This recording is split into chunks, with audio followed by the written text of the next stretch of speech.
This story begins on a rainy night on a battlefield. On top of the mountain of corpses was Qin Feng, who despite being under the effect of accelerated aging 100 times, had still managed to clear the ruins of the ancient god. A woman holding a dagger praised Qin Feng for being impressive and decided to take the divine artifact called Eye of Judgment. Qin Feng, injured and on the brink of death, asked his sister Qin Xiaoyu why she was betraying him. Coldly, Qin Xiaoyu made it clear that Qin Feng was nothing more than an adopted child whom her parents took in. She did not consider him her brother since he did not share the same blood as her. A blonde man named Song Fei appeared and mentioned that Qin Feng had turned out to be useful. Resting his hand on her shoulder and holding the divine artifact, he smiled and thanked Qin Feng since without him, Qin Xiaoyu and he would never have obtained the divine artifact. To completely drain Qin Feng's lifespan in one go, he had worked hard to obtain the soul-stealing blade that was now embedded in his body. He asked if Qin Feng liked his farewell gift. Qin Feng had raised Qin Xiaoyu after their parents passed away, supporting her in school, and even after the game descended upon the world.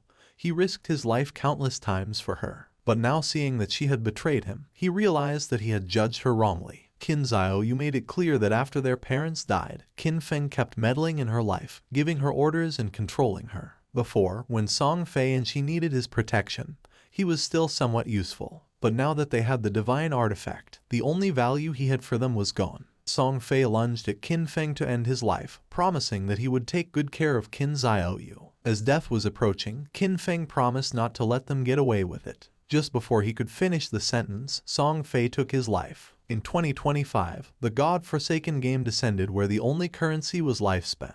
Dying caused a loss of lifespan, while killing monsters granted lifespan. Players could spend lifespan to bring their in-game abilities into the real world. The strong could crush tanks with their own hands, cut airplanes with a sword, and even withstand nuclear explosions with their own bodies. From that moment on, the world changed drastically, and chaos spread. He fought to survive with his sister, enduring countless hardships, barely managing to enter the top 100 of global powerhouses. After overcoming endless dangers and narrowly escaping death countless times, he finally managed to conquer the ruins of the ancient god and obtain the divine artifact called Eye of Judgment. At last, he had the qualifications to reach the top, but who would have thought that the price of his success would be betrayal by his only family? All his efforts in life were nothing more than an interference, and all his struggles only paved the way for another's success. If he could live again, he swore to fight only for himself. But then something happened, and Qin Feng opened his eyes. Surprisingly, he was in his room. He quickly sat up and realized that this was the real world.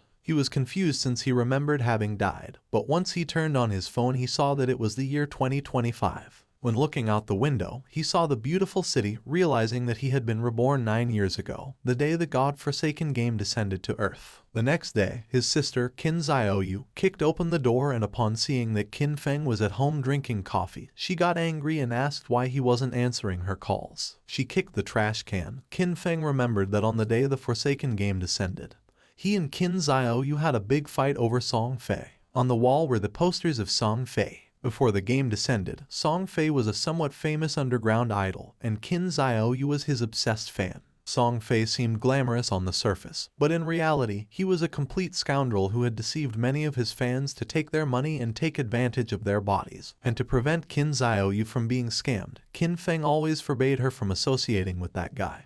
But in the end, our boy was accused of controlling her life. Pointing at Qin Feng with her finger, Xiaoyu asked if he was deaf, saying that it was his fault that Song Fei had lost first place this month, threatening him that if Qin Feng did not give her money to help Song Fei rise in rank, she would get angry. Just then, with a cold expression, Qin Feng gave her a strong slap on the face, making her fall to the ground. Her cheeks swelled, and blood began to flow from her nose, and her eyes filled with tears. She could not believe that Qin Feng had hit her. With a piercing gaze, Qin Feng made it clear that he neither had the desire nor the time to argue with her, warning that if she kept barking, he was going to break her mouth. He threw the credit card over her head and said that this was the money their parents had left behind, and no matter how difficult the situation had been all these years, he had never touched a single cent. For the sake of their parents, he decided not to lower himself to her level, but he made one thing clear: from today on, he did not have a sister like her. Xiaoyu began to cry and could not help but get angry. In his past life, to protect Xiaoyu, Qin Feng lost too many opportunities, too many secret treasures and dungeons that required risky exploration,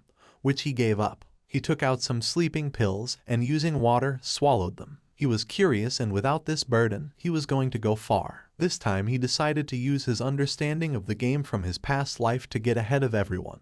And from now on Qin Xiaoyu was on her own. And as for Song Fei, our boy decided to take his head personally. Qin Feng fell asleep and appeared in the choice hall. He had missed this place since the first time he came here. He was so nervous that it took him several hours to complete his career choice and leave.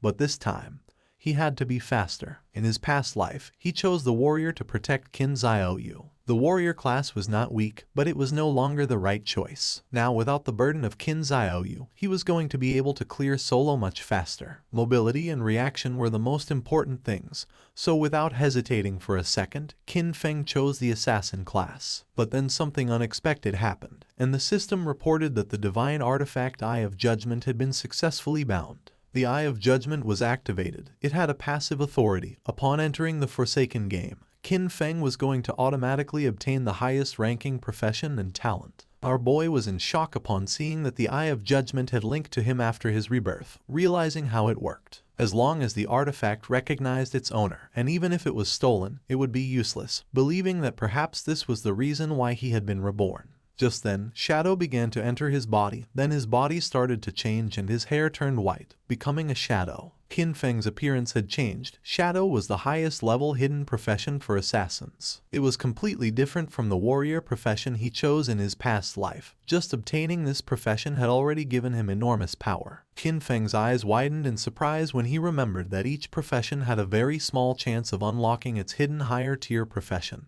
And the authority of judgment actually made this probability a certainty. The system activated, informing that the authority of judgment was the most genuine and ancient primordial authority in the universe. Its power surpassed rules and order. Temporarily, Qin Feng could not activate this authority actively since he did not possess divinity, but its passive effect was active. This revelation left our boy in shock. In his past life, it was not until the 7th year after the God-forsaken game descended that a powerful player managed to leave God's abandoned realm and reach the realm of order. Only then did humanity learn about the existence of the power of order. But in fact, even years later, no one obtained the power of order. Qin Feng never expected to achieve this. Now at the beginning of his journey, he had already obtained the primordial authority that surpassed order and rules. As long as he could leave God's abandoned realm and reach the realm of order to obtain divinity, he could activate this authority, now having another goal in this life. Now that the profession selection had been completed, the system asked him to enter his game alias. Qin Feng hesitated for a moment but then chose Shadow since his profession had been born from the shadow. Qin Feng was teleported to the god's abandoned realm. This was a ruined land, full of countless monsters. He had to be careful since the monsters were ready to tear him apart and steal his lifespan.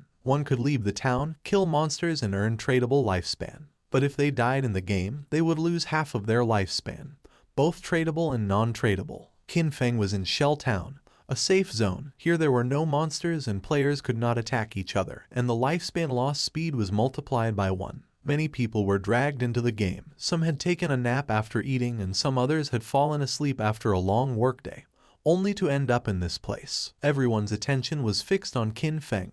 No one knew what profession he had, nor why it looked so different from theirs. Seeing the dagger, some realized that he was an assassin. Soon, powerful figures from various countries were going to appear one after another, reconfiguring the order of this world. If Qin Feng wanted to get ahead of them, then he couldn't wait since practice waits for no one. Just then, 3 men and an archer were teleported back to the town. You see, if during the monster hunt players died, they would return to the town. The players were furious and panicked since the wild monsters were too strong.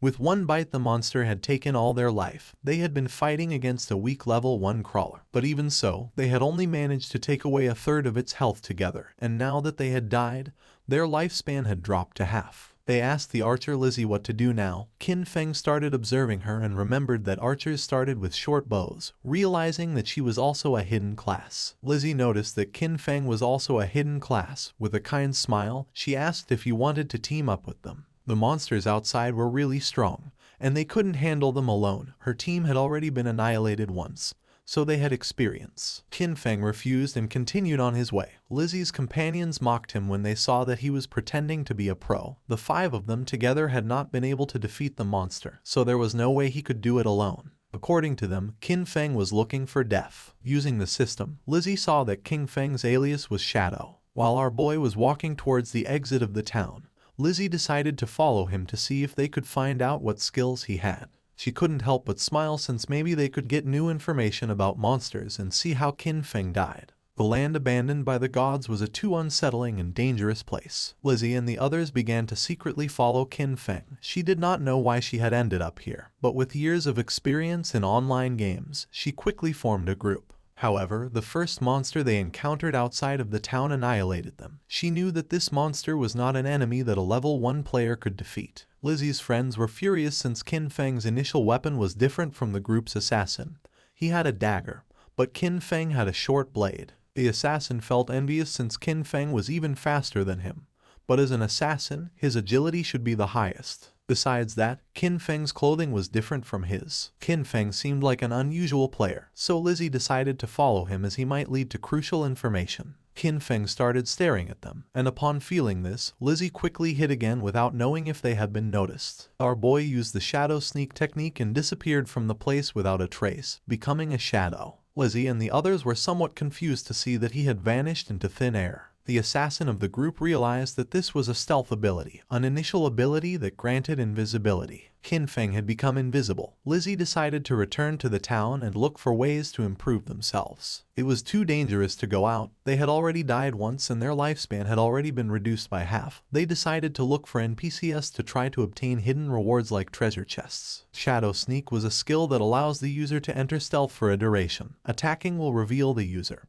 and the first hit after breaking stealth deals increased damage. Stealth Mastery doubles the duration of stealth and increases the level of stealth by 1. As expected, the Shadow class was extraordinary. The stealth of a normal assassin at this level would be easy to detect, but the Shadow class had its own stealth mastery, which made it impossible for anyone, even monsters, to notice Qin Feng in the early stages of the game. Our boy couldn't help but think that Lizzie and her friends were naive since the beginner town had nothing that could really improve your strength. It was just a refuge for players. In this forsaken game, weak players were nothing more than prey for monsters. A few seconds later, Qin Feng's stealth came to an end. For now, the duration wasn't very long. Luckily, the cooldown started as soon as he activated stealth. In just a few more seconds, he would be able to disappear again. The status window of Qin Feng appeared. His codename was Shadow, and his class was also Shadow. He had a non-tradable lifespan of 75 years and 0 tradable lifespan, strength of 13 points, constitution of 13 points, agility of 18 points,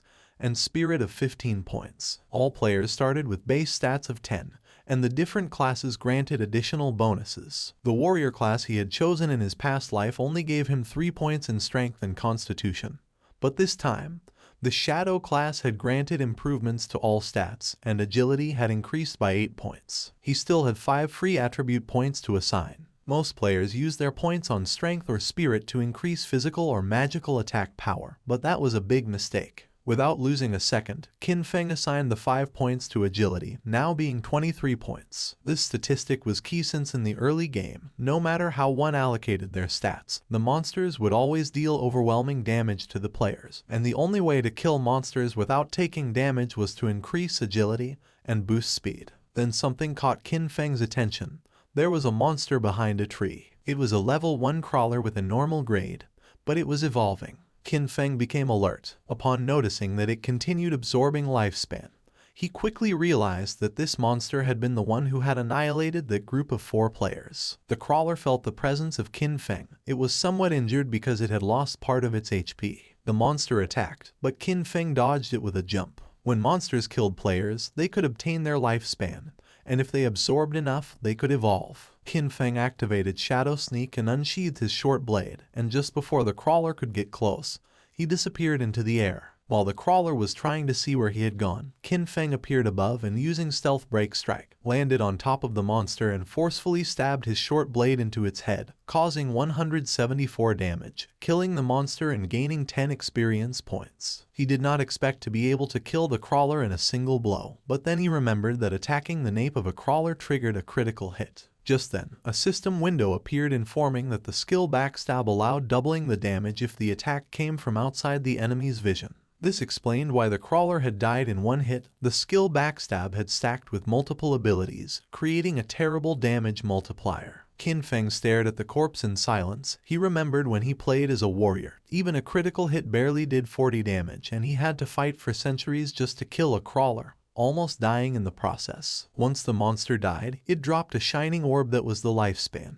Qin Feng clenched his fist and absorbed the lifespan, gaining 3 days of tradable lifespan, and 54 years and 155 days of non-tradable lifespan. 5 people had died, each losing at least between 20 to 30 years of lifespan, adding up to a total of more than 100 years. But since the crawler had absorbed it first, Qin Feng only obtained 54 years. For now, the non-tradable lifespan was not useful. But at that moment, the authority of the Eye of Judgment was activated, granting Qin Feng the talent called Infinite Evolution. By killing monsters solo, he had the chance to earn evolution points to upgrade skills. Every 24 hours, he would gain 5 evolution points, and defeating a boss-class monster alone guaranteed evolution points.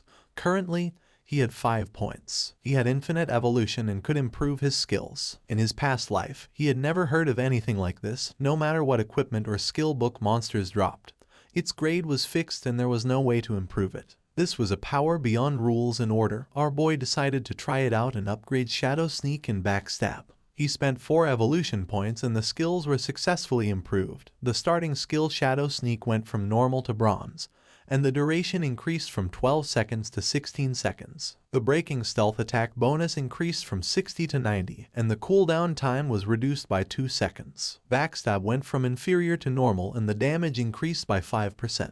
The Shadow Sneak now lasted 16 seconds, and with Stealth Mastery it doubled to 32 seconds. With such an extended stealth duration, he could now remain invisible permanently, and if his abilities had been improved earlier, he would have been able to eliminate even a full HP crawler in a single strike. Just then, a boy who was accompanied by a woman mentioned that this game was easy since even a scrawny guy like Qin Feng had taken down a monster alone. The woman praised him, thinking that with his physique he would be able to face 10 people. The boy began to smile and promised to protect her. Qin Feng noticed that there was a monster hidden in the tree. With a confident smile, the boy asked if he wanted to team up with them. Qin Feng sensed danger and disappeared using the Shadow Sneak. Seeing this, the boy thought that his muscles had intimidated him. A spider descended to the ground, making them panic. This was the level 1 and bronze grade monster nurturer. It attacked, ending their lives. Qin Feng remembered that the nurturer was a beginner boss with 16 OHP points. It was not something that a normal rookie could handle, and besides, it had many small spiders under its command. The nurturer began to feed and Qin Feng took advantage of this moment to check how strong his upgraded abilities were. Using the stealth break strike, Qin Feng stabbed his short blade into the spider's eye. It counterattacked, but Qin Feng reacted in time and after dodging the attack, he moved away and became invisible using Shadow Sneak. Our boy's attack caused 338 damage, and in the process, he received 9 damage.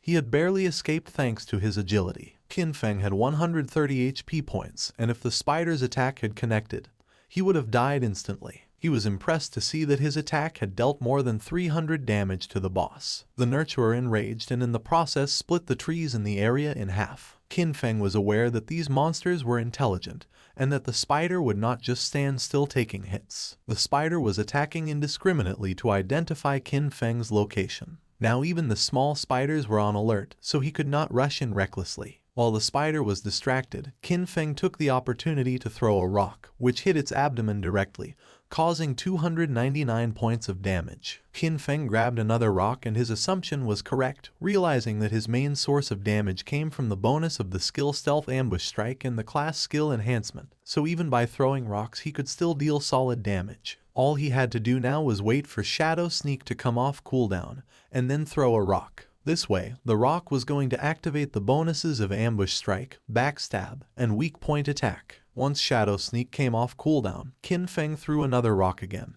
dealing 279 points of damage to the spider, and then activated Shadow Sneak again. His plan was simple: stay hidden until Shadow Sneak was off cooldown, and then attack again. At the same time in the town, the leaderboard was updated revealing that the player Shadow had killed the boss nurturer of bronze grade, being the first to reach level 2, rising to the list as number 1. The other players were in shock since most had died to mobs and could not understand how someone had already defeated a boss. Lizzie and the others were speechless upon seeing that Qin Feng had defeated a boss and ascended to level 2, while they could not even handle normal mobs together, believing it must be a system error. The woman and the man who were attacked by the giant spider spawned in the town and were in shock upon seeing that someone had killed the big spider, realizing that Shadow was the boy they had seen earlier in the forest. Back in the forest, the system announced that Qin Feng had killed the boss nurturer, obtaining 300 experience points and 2 evolution points. Additionally, Shell Town's level leaderboard was unlocked,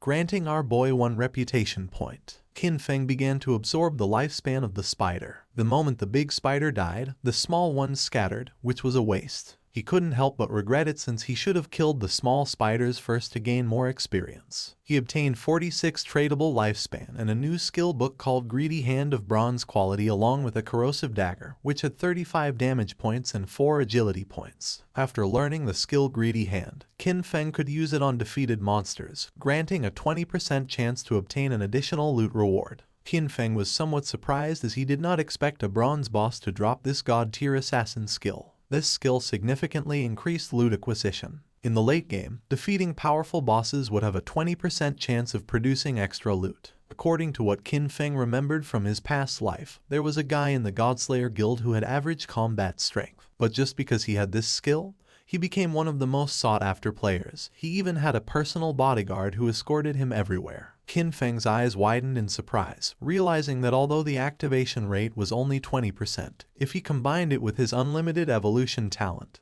he would be able to infinitely increase both the drop rate and the amount of loot. The next day, the students were on their way to school. Xiaoyu's friend asked if she was not going to call Qin Feng and apologize, reminding her that yesterday they had skipped the exam to secretly go and support Song Ye. She was sure that Qin Feng must be angry with her. Xiaoyu refused since she had done nothing wrong, and because of him, they had almost missed the entrance time. According to her, Qin Feng was the one who should apologize. Her friend tried to convince her since Qin Feng treated her very well and also asked what had happened to her face. Xiaoyu stood firm in her decision since all Qin Feng did was meddle in her affairs, and she made up an excuse, saying that she had tripped and hurt her face. Upon entering the school, they saw many students gathered in front of a classroom. The friend became curious and, making her way through the crowd, entered the classroom where she saw that Zhang Wei's body was becoming semi-transparent. One of Zhang Wei's friends explained that he wasn't very sure, but just now, Wei had said he was going to take a nap, and when they turned around, he was already like this. This was not an isolated case, it was all over the internet. People from all over the world were experiencing the same phenomenon, and some experts said that if one fell asleep,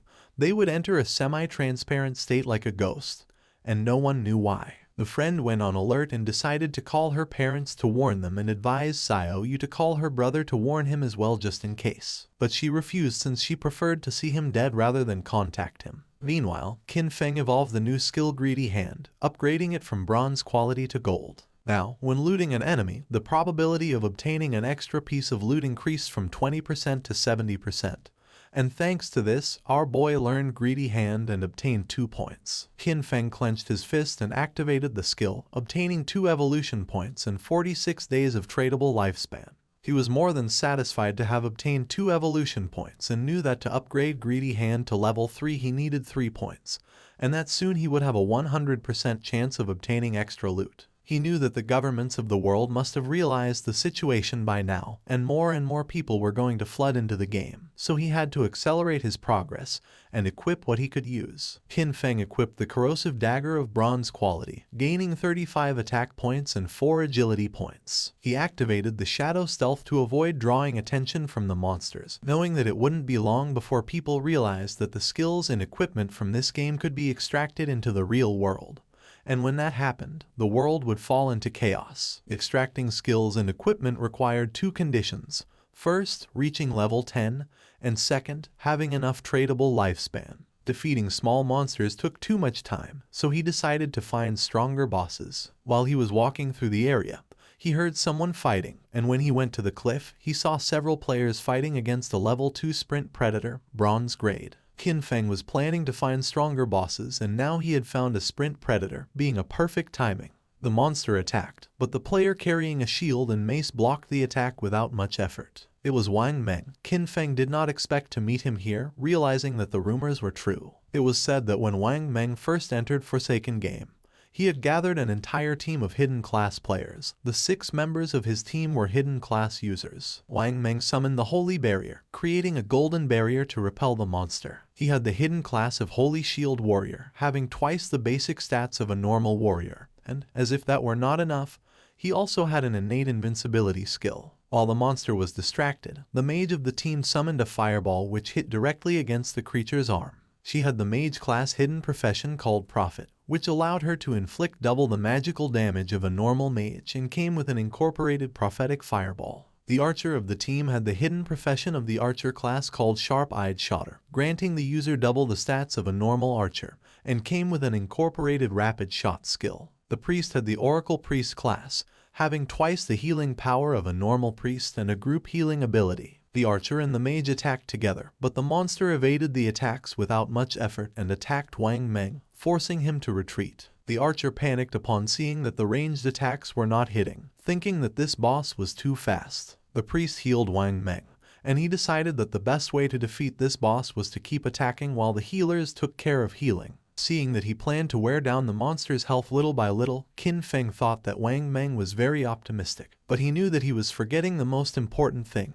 This was the wild nature, and if a battle dragged on, other monsters would be attracted. Just then, 2 monsters appeared behind Wang Meng. Qin Feng recognized them as corruptors, regular level 2 monsters covered in dark brown mud, specialized in using ranged attacks. The swordsman of the team rushed towards the monsters and attacked one of them. He had a hidden class that our boy had not seen before. The attack caused 33 points of damage, and the swordsman did not take long to realize that the defense of these monsters was very high. The corruptor vomited mud on the swordsman. It was ground bind and now his movement speed had decreased. The other corruptor began to chase the mage, forcing her to flee with tears in her eyes. But just then, Qin Feng jumped in the blink of an eye, decapitated the monster, causing 441 points of damage, saving the mage and leaving everyone in shock. Our boy's attack was so powerful that he defeated the corruptor in a single blow. The mage became confused, not knowing who had done this and if someone was helping them. With the help of his sword, the swordsman stood up. He was in shock upon seeing that someone had eliminated a level 2 corruptor with a single blow. While on the other hand, for them to defeat a level 1 corruptor they had to join forces for 10 seconds. The corruptor tried to attack, but again, Qin Feng moved like lightning and decapitated the monster. The swordsman began to tremble with fear and asked if Li's eye had seen who it had been. She panicked and said that she had not seen it. Wang Meng stood up and asked them not to get distracted. Deep down he hoped that Qin Feng was on their side.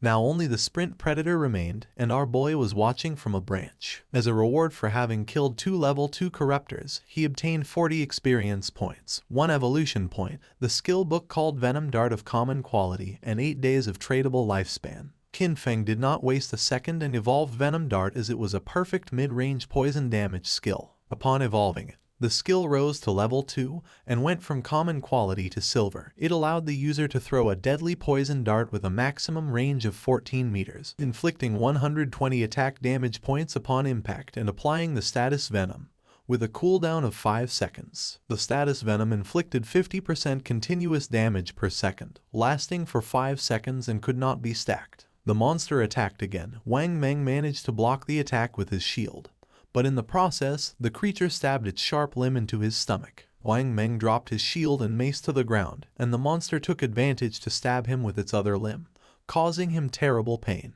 The archer began to tremble with fear. The priest panicked knowing that this was not good since he could not heal fast enough. In a desperate attempt, Wang Meng asked them to flee. Qin Feng shot a dart, which lodged in the head of the sprint predator, causing 845 points of damage. The mage and the archer were in shock upon seeing that the attack had taken half of the boss's HP. Both the monster and Wang Meng began to writhe in pain, and venom started to emerge from the monster's wound until its body collapsed to the ground, causing 324 damage multiple times. Since Qin Feng had inflicted more than 90% of the damage, the loot belonged to him, and for having killed the sprint predator, he obtained 600 experience points, reaching level 3, obtaining 2 evolution points and 55 days of tradable lifespan. He did not expect that the damage over time of the Venom Dart would activate his class's passive ability. With stealth, he could remain invisible and throw darts indefinitely, and now nothing in the early and mid-game could stop him. the loot began to emerge from the monster's corpse. Wang Meng was in shock upon seeing the amount of damage the monster had taken, and several seconds later, the loot disappeared. Wang Meng stood up and thanked Qin Feng for saving them, but our boy made it clear that in the wildlands, one could not trust people so easily,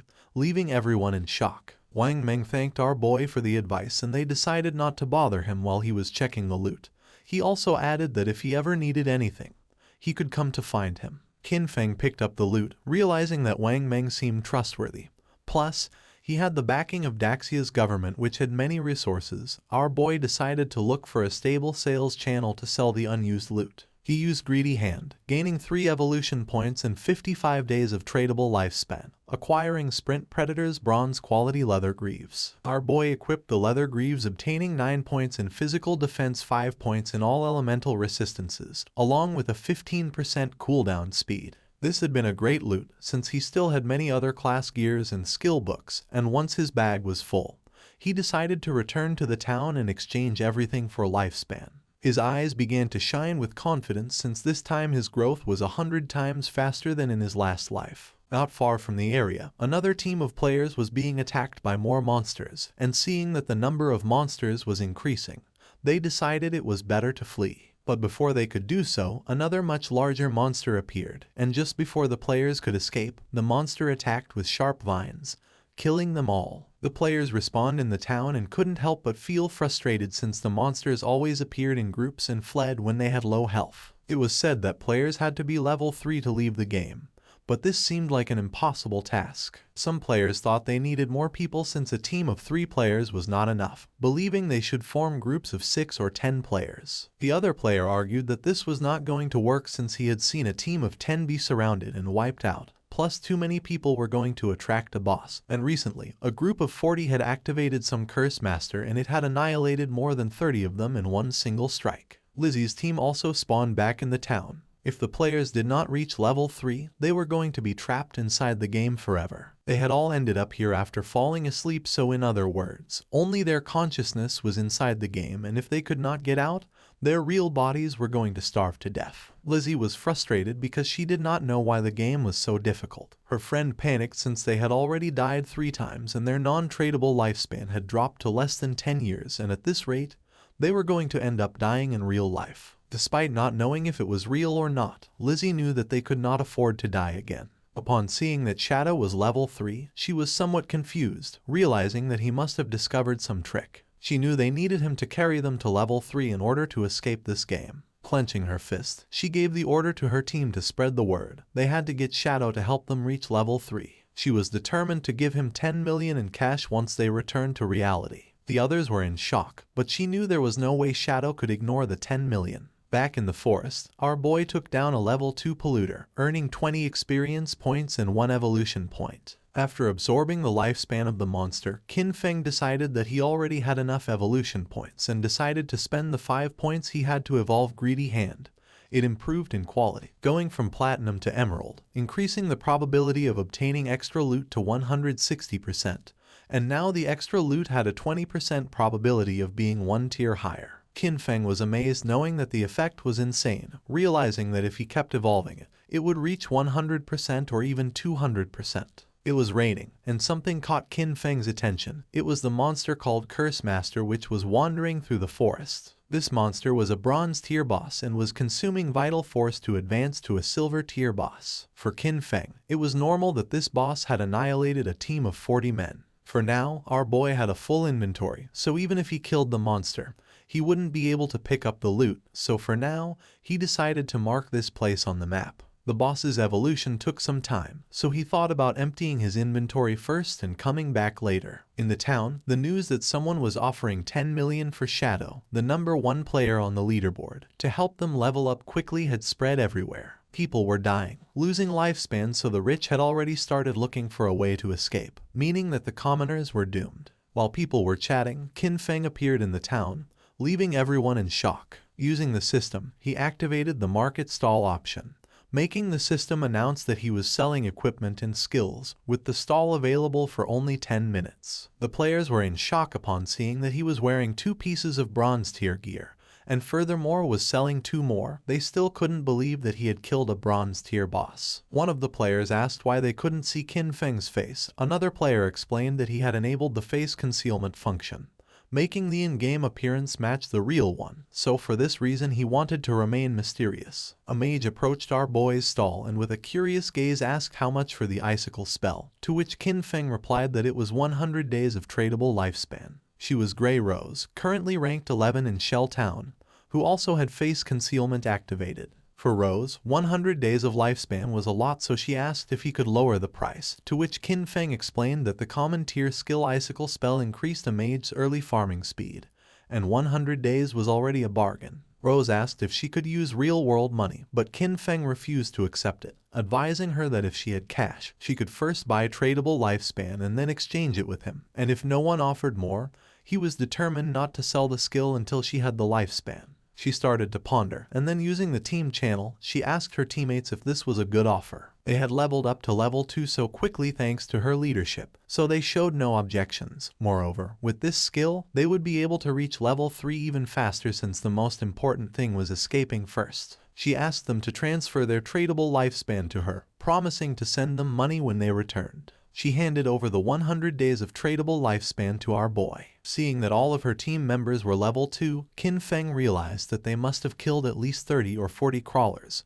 Therefore, their tradable lifespan should be much greater than 100 days. Qin Feng sold the spell, obtaining 100 days of tradable lifespan. Now his tradable lifespan went from 268 days to 368 days. Just then Lizzie appeared and was happy to have found Shadow. With a smile, she gave him an opportunity. In exchange for helping her ascend to level 3, she promised to give him 10 million in money when they returned to the real world. The other players were in shock. She was Jiang Lizzie, and in our boy's past life, she was the leader of a criminal syndicate. Later her syndicate was annihilated by the country. With a confident smile, she said that her father was the president of Dajiang Industries, and seeing that our boy didn't believe her, she asked him to look her up. According to reports, it was said that she used cash to lure people into selling their lifespan, then kidnapped them for forced labor, and those who had resisted had been murdered in reality. Qin Feng coldly rejected the offer knowing that she was scum. Lizzie admitted that Shadow was strong in this game but revealed that no one knew how the game worked yet, so she advised him to team up with her, and in return, she would make sure he lived in luxury, cars, houses, women, and everything he wanted.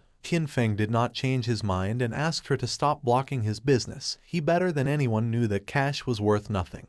And soon, the only universal currency was going to be the tradable lifespan. Lizzie became arrogant and made it clear that if this were the real world, she would have given him a good lesson. With a murderous look, Qin Feng made it clear that if she said another word, he was going to kill her until her lifespan reached 0. Lizzie and her friends felt the pressure and without losing a second, they ran away from the place. A few minutes later, our boy sold the last item from his stall, the Gleam Robe of Tier Bronze. Now he had a total of 546 days of tradable lifespan. Now that he had sold everything, he decided it was time to go deal with the Curse Master. He became invisible. No one knew it yet, but the tradable lifespan could extract skills into reality, and soon this forsaken game was going to plunge the real world into chaos. Along with the real world backgrounds that people once took pride in, soon only personal strength would matter. Lizzie and her team moved away from the area. They're out of breath from running, and Lizzie shares that Shadow not only turned her down but also threatened her. She vows to find and kill him once she's in the real world.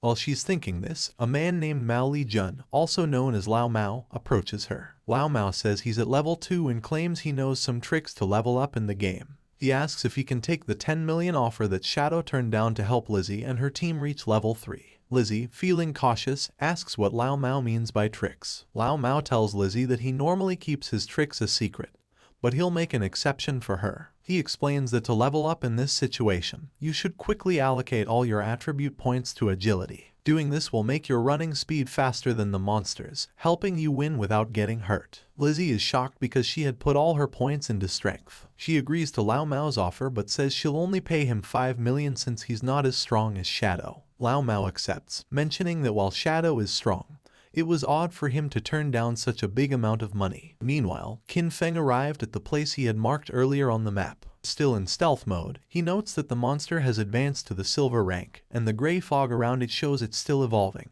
He activates his Venom Dart ability, knowing that the monster's evolution to gold rank will take 7 or 8 hours. Not wanting to wait, he launches the Poison Dart, which hits the monster for 659 damage due to his stealth strike. The poison then continues to harm the monster at 219 points per second. He quickly jumps at the monster, using his Shadow Sneak skill, understanding that the Silver Boss monster's health is 2 or 3 times that of a Bronze level 1. Suddenly, the monster starts gathering a massive amount of magical energy in its hands, making it grow larger. Qin Feng figured he just needed to hit the monster with his Venom Dart skill 2 or 3 times. But suddenly, the monster unleashed a powerful attack, destroying the surrounding area. He explains that this monster is a magic-type boss, with skills that deal a lot of area damage at once. After launching the Venom Dart, he quickly retreated and barely escaped the attack's range. Still invisible, he realized that with his current health and defense, he wouldn't survive if he took the monster's attack directly. As the battle continued, the monster started charging another big attack. Its massive form turned toward him, but he stayed calm, moving carefully across the battlefield while watching his cooldown timer. His hidden shadow ability wasn't ready yet, so he needed to wait for the boss to show a moment of weakness. The plan was simple: wait for the right moment, strike precisely, and disappear before the monster could hit back. Moments later, the creature stumbled, briefly distracted. This was the chance. Without waiting, he moved forward, using his Venom Dart skill. The attack hit perfectly, dealing 659 damage. Almost right away, the venom started working, draining the monster's health by 219 damage per second. Seeing the danger, the monster tried to escape, but Qin Feng wasn't going to let it get away. He followed closely, his eyes focused and determined. The monster was nearly defeated. Its attempt to run away was useless. In a swift movement, Qin Feng vanished and reappeared on the creature's head, slamming it into the ground. The system quickly confirmed his victory. He had defeated the silver-ranked boss. A stream of notifications appeared before him. He gained a total of 1,800 experience points, and leveled up from 3 to 5 instantly. He also received 4 evolution points and a surprising 124 days of tradable lifespan. He chuckled, noticing how a single boss kill boosted him 2 levels and gave him extra evolution points. As the monster's body turned into loot, he used his evolved skill, Greedy Hand. The air shimmered as a system screen confirmed the loot was collected. The rewards were even better than he expected, with another 4 evolution points and an extra 124 days of tradable lifespan, doubling his gains. The generous rewards made him smirk. 2 extra bonuses right away were impressive. He realized the silver-ranked boss had given him a total of 12 evolution points and 372 days of tradable lifespan. Just as he was taking in his rewards, another system prompt appeared, revealing an unexpected bonus. The secondary effect of Greedy Hand had kicked in, upgrading one of his looted items from silver to gold rarity. He looked at the notification with interest. A gold tier item. It made sense why Greedy Hand was considered a Jade level skill. It could enhance loot beyond its original quality. His focus then turned to the scattered loot. 7 or 8 pieces of gear had dropped, but he only had 10 slots left in his backpack. He sighed, realizing that running back each time he defeated a boss would waste a lot of time. He knew that a storage ring or something similar would have been perfect to solve this problem. Just as Qin Feng was about to check out a specific item among the loot, the scene suddenly shifted back to the Shell Town. There, the mage from Wang Meng's team appeared in a flash of light, her face showing relief. She was finally back, all thanks to Wang Meng. As the rest of the team followed, they thanked him, admitting that without his leadership, they wouldn't have reached level 3 and returned safely. But Wang Meng brushed off their praise, saying their progress was due to everyone's hard work. The mage, however, couldn't let go of a lingering regret. She sighed, wishing she had managed to add Qin Feng as a friend in the forest. She thought maybe it was because she had been covered in mud at the time. Her teammate reassured her with a playful grin, saying that with her new outfit, she looked great, and surely the mysterious player wouldn't reject her again. As they chatted, a system announcement echoed through the town. The leaderboard had been updated. Shadow had reached level 5. The news shocked the players in town. Someone couldn't believe how Shadow had jumped from level 3 to 5 so quickly. The only explanation was that he must have defeated a powerful boss monster. Another player mentioned that just 10 minutes ago, he saw Shadow casually selling gear in the town square, and now this. Another guy said that his sister had just turned 18, and if Shadow liked her, it would be a big win for their family since having Shadow's help with leveling up would be a game changer. His friends quickly dismissed the idea, reminding him that Shadow wasn't interested in 10 million cash, so he wouldn't be interested in a matchmaking proposal. Back at Wang Meng's camp, his team was starting to worry. They had just celebrated reaching level 3, only to find out that Shadow had already moved far ahead. But Wang Meng stayed calm. He told them to put their worries aside for now. They needed to log out, return to reality, and warn their families and friends about this dangerous game. As their bodies started to fade, the system confirmed their logout. Wang Meng's last words were serious. If the world was heading toward chaos, they had to prepare their loved ones. The scene shifted to the real world. Wang Meng's eyes opened, and a voice quickly called for the captain. He wasn't just any player. Wang Meng was a police officer. His fellow officers rushed to him, visibly worried. One admitted they were scared because his body had started to turn transparent while he was unconscious. The terrifying truth was clear: if a player died in the game or lost all their life,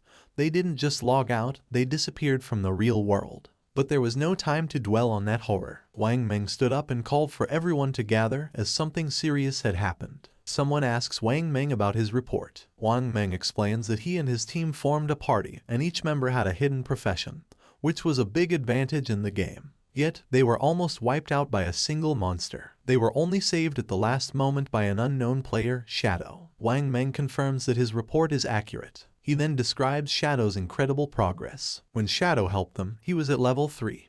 But by the time Wang Meng and his team reached that level, Shadow had already moved up to level 5, a huge jump of 2 levels. This news worries the higher-ranking officers. One of them asks the obvious question: does this mean Shadow is now the strongest player in the world? How did he level up so quickly? The speculation starts, and Wang Meng suggests that maybe Shadow defeated a high-level boss monster or did something equally impressive. Another officer, curious about the details, notices an inconsistency. According to Wang Meng, Shadow was already at level 3 when he saved them. If that was true, why didn't he log out like the rest of them? Could it be that Shadow had no close family or friends waiting for him in the real world? A female officer comes up with a daring idea. She thinks Shadow might be a transmigrator, someone who shows up suddenly and gets stronger fast, as if destined for power. She says that transmigrators are often orphans, which might explain why Shadow hasn't come back to reality. Her words make the room go silent, and realizing the weight of what she said, she blushes with embarrassment. A senior officer, not impressed, calls her NEU and tells her to stop making jokes during a serious talk. He dismisses her idea, saying she's been reading too many novels. Then, shifting back to the main subject, the officer shares some crucial information. Secret reports from the higher-ups reveal that researchers are studying a worrying pattern. Many older people have been mysteriously dying in their sleep. When researchers compared this data with those who had returned from the forgotten game of the gods, they found something alarming. It turned out that those who died in their sleep had also died multiple times in the game. This shows a scary truth. If a player's lifespan hits 0 in the game, they don't just die there, they die in real life too. One officer shares his worry, saying the forgotten game of the gods is an anomaly, something way beyond what they understand. The head officer agrees, suggesting that they might be facing an invasion by unknown beings from higher dimensions. The room goes quiet as everyone takes in this heavy thought. Without delay, the head officer moves on to urgent matters. He tells everyone that the higher-ups, probably the government, have given an emergency order. All officers must form vanguard teams based on their locations, enter the forgotten game of the gods, and gather as much information as they can. This is no longer just a police issue. The government is setting up a special force to handle this unique crisis. He highlights the global scale of the problem. Every nation is rushing to explore and understand this new reality, and falling behind would mean losing international standing. For national security, they must gather information at all costs. The head officer then announces his decision. NEU will be the captain of Team 1. She accepts the role without hesitation. Wang Meng is appointed as her vice captain, and they are given the power to pick their team members. Wang Meng nods, understanding how important their mission is. The head officer then turns his attention to Shadow, the mysterious player Wang Meng met. Based on Wang Meng's story, Shadow doesn't seem to have bad intentions. Because of this, the head officer orders NEU and Wang Meng to try and befriend him. Their goal is to find out who Shadow really is and work with him. He explains why NEU is in charge. Her deep knowledge of games and stories makes her the best choice to investigate someone like Shadow, whose abilities and actions seem almost like those in myths. The head officer hopes that NEU and Wang Meng can make Shadow an ally, someone who could represent them in the game. If they succeed, they will get access to vital information that could give them a strategic edge. The other police officers are tasked with keeping public order and stopping any mass panic. With that, the meeting ends. As the sun sets and casts a golden glow over the city, the officers get ready for the challenges ahead. The next day, the scene shifts to a high school where the protagonist's younger sister sits at her desk, lost in thought. Around her, students chat excitedly about recent news. A small group nearby talks about a surprising discovery. Chang-wai, the student whose body had started to vanish, has reached level 3 in the game and logged out safely. One of the girls shares that Chang-wai revealed something important. If several people from the same district fall asleep at the same time, they will all end up in the same starter village in the game. This news stirs both excitement and worry among the students. Another girl, alarmed, insists that this won't work. She feels she must bring her parents into the game. They have no gaming experience, and she's scared something might happen to them if they enter unprepared. But another student disagrees, saying they shouldn't rush to involve their parents yet. They should focus on getting stronger first, so they can protect their families when needed. Meanwhile, the protagonist's younger sister looks at her phone, deep in thought. A nagging frustration grows inside her. Why hasn't her brother reached out to her yet? With something as big as the forgotten game of the gods happening, she expected at least one message from him. But there's been nothing. He hasn't checked on her or even apologized for hitting her earlier. That was completely unlike him. In the past, whenever they argued or she upset him, he would always find a way to make peace. But today, there was only silence. No apologies, no attempts to make things right. Even their parents had never laid a finger on her, yet he, her brother, had struck her. Still upset, she tries to justify her actions. All she did was skip class to see Song-fi's concert. Was that really such a big deal? She pouts, deciding that unless her brother calls and apologizes at least 1,000 times, she will never forgive him. Her annoyance quickly turns into excitement as she starts talking about Song-fi. Looking back, she's glad she went to see him yesterday. Once the forgotten game of the gods takes over, she might not have many chances to go to his concerts. A dreamy look appears on her face as she remembers last night, thinking about how close she was to him during the show. She pictures Song-fi on stage and can't help but gush over how amazing he was. Then, she realizes something. If everyone enters the game world while sleeping, that means Song-fi will too. Her face turns red as she imagines meeting him in the game. Could this be her chance? Is fate finally bringing them together? Her heart beats faster at the thought. As she gets ready to sleep, she suddenly remembers something. Chang-wai had reached level 3 really fast. That meant he was probably already an expert. If she wanted to do well in the game, she needed some good advice. So, without hesitating, she sends Chang-wai a message, asking if he has any helpful tips before she enters the game world. Meanwhile, Chang-wai is with his classmates when he gets her message. He looks at his phone and smiles. He's amazed by the situation. Who would have thought that someone like the protagonist's younger sister would ask him for advice? He sees this as a great opportunity. This was his chance, whatever that meant. Chang-wai quickly replies, saying she's asked the right person. He shares an important game secret. At the start, she should put all her attribute points into agility. If she doesn't, she won't be fast enough to escape monsters and will keep dying. She asks if this is true even if she chooses a mage class. Chang-wai assures her it is. Agility is useful for mages too, he explains, because it boosts casting speed, which is key early on. Still unsure, she asks what if she still can't win after improving her agility. Chang-wai confidently tells her not to worry. As long as someone in their village reaches level 5, the village's teleportation formation will activate, connecting all the starter villages. Once that happens, she can just join a random party to help her level up, and he will come find her when the teleportation circle is active. Hearing this, she feels very happy. Lying on her bed, she smiles to herself, thinking how handy people like Chang-wai are. Just like that, she's found someone to help her out. As she starts to fall asleep, another thought pops up. This is great. She'll get into the game before her brother, level up quickly, and become strong. When her brother finally joins, she'll make sure he has a tough time. No help, no support, he'll have to manage on his own. Happy with her plan, she drifts into sleep, excited for the adventure ahead. The scene shifts back to the game where the protagonist stands over the loot from a defeated boss monster. Among the treasures, a glowing orb catches his attention. As he picks it up, a system notification pops up, saying he has obtained the cursed ring, a gold tier item. The system then details its attributes. The ring can be used by anyone and gives a boost of 8 points to all attributes. It also increases dark elemental resistance by 26 points and makes weak point attacks 1.5 times stronger. But you need to be at least level 4 to wear it. Looking at the benefits, the protagonist sees that the total boost is 32 points, similar to leveling up 3 times. Plus, the ring's dark resistance will be helpful against many enemies, and the weak point attack boost is a nice bonus. Knowing this, he sees the cursed ring as a valuable item for his journey. Before he can think more about his new item, another system notification shows up, saying he's learned a new skill called Instant Shadow Slash, a silver tier assassin type ability. The system explains how it works. When used, the skill sends out multiple slashes in one direction,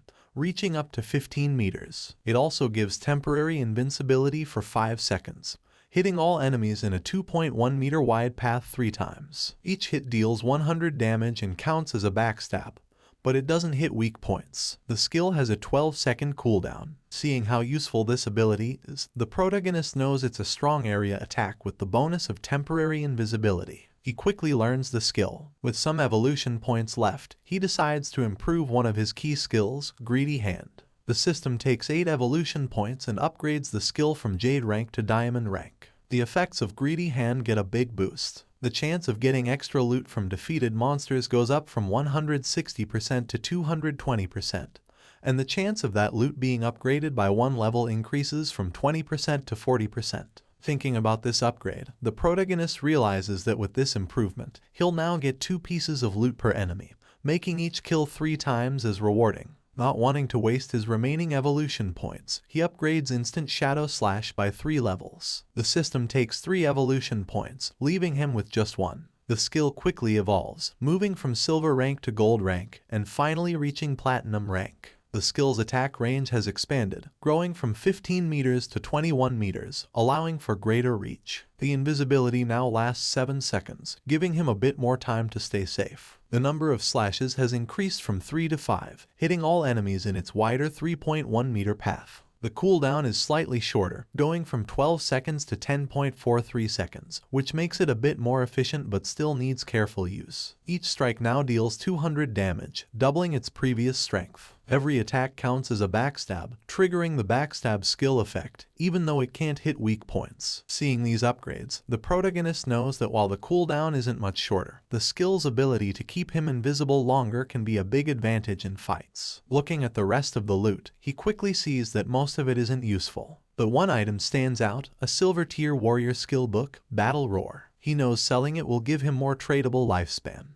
Just as he finishes checking the loot, he notices something moving. Turning around, he sees 3 huge creatures coming toward him. Without delay, he recognizes them as level 4 limb crawlers, ugly and dangerous monsters. Instead of being scared, he sees this as a great chance to try out his improved skill. He quickly activates Instant Shadow Slash. In a flash, he becomes a blur, launching a series of fast slashes that cut through the creatures with ease. The limb crawlers are torn apart before they can even react. As the dust settles, a system notification pops up, confirming their defeat. The system records his win, giving him 80 experience points and an extra 5 days of tradable lifespan as a reward. Standing in the aftermath, a dark, intimidating aura surrounds the protagonist. He calmly thinks about his new power, realizing that his ability to defeat enemies has greatly improved. He thinks about a strategy, figuring that if he uses his Poison Dart skill with Instant Shadow Slash, he could win battles before they even start. Checking his tradable lifespan, he sees he has 618 days, but to bring his game skills and gear into the real world, he needs at least 900 days, or about 2.5 years. With that goal in mind, he plans his next steps. First, sell all the valuable items in his inventory. If things go well, he might reach the required lifespan sooner. Once he hits level 10, he can finally connect the virtual and real worlds. The scene shifts to the protagonist heading back to the starter town, invisible thanks to his latent image skill. Moving quietly, he hears a conversation nearby. A man congratulates a woman on reaching level 3 and reminds her of a promise. Watching them, he sees that it's Lizzie and Lao Mao. Their talk reveals a deal they made before. Lao Mao had agreed to help the Lizzie reach level 3 so she could log out of the game, in return for 5 million in cash. Now that she's reached her goal, Lao Mao is expecting his payment. Lizzie reassures him, asking if he really thinks her father's company, Do Young Industry, can't spare such a small amount. She tells him she'll log out and handle the transaction in the real world. Before leaving, she gives Lao Mao her phone number and tells him to contact her after he logs out. She then makes another offer. She wants to buy all of his tradable lifespan, offering 10,000 in cash for each day's worth. Lao Mao eagerly agrees, excited about the money he'll make. With a smug look, he remarks on how foolish King Fen was for turning down Lizzie's offer, saying they can talk more about the deal when they meet in reality. Unseen by them, King Feng moves silently between them, hidden in plain sight. Lao Mao, unaware of King Feng's presence, dismisses the importance of lifespan in the game. He thinks there's no need to worry since he can gather lifespan just as easily as in-game currency. For him, turning game achievements into real-world money is the best strategy, and he feels clever for figuring this out. The scene shifts to the starter town, where King Feng stands in front of the teleportation gate. As he stretches out his hand, the gate glows with bright blue energy. As the light grows stronger, a system window appears, congratulating him for activating the teleportation formation in Shell Town and awarding him 1 reputation point.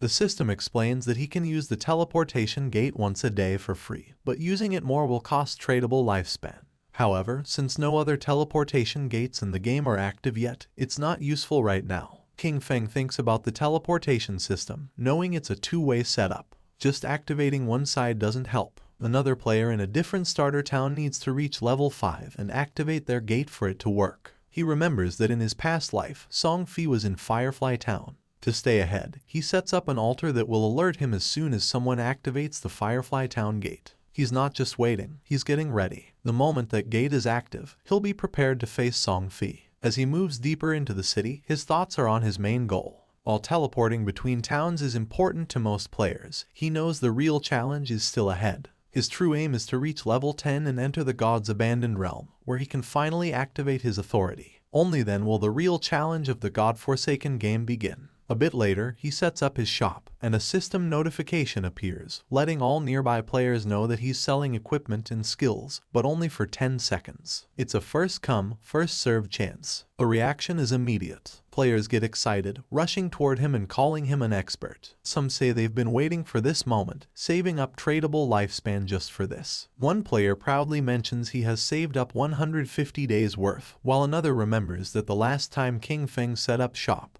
he sold an icicle spell, which helped Gray, the buyer, climb to second place in the rankings. Another player, thrilled, discovers a silver tier skill book called Battle Roar, a warrior-only ability, and decides to buy it without a second thought. A system notification pops up, confirming the Battle Roar skill book has been sold for a huge 300 days worth of tradable lifespan. The players around are stunned. One questions if a single skill book is really worth that much. Another player dismisses him, explaining that Battle Roar greatly increases a warrior's ability to farm monsters. With this skill, the 300 days of tradable lifespan can be earned back in less than 2 days, making it a very smart buy.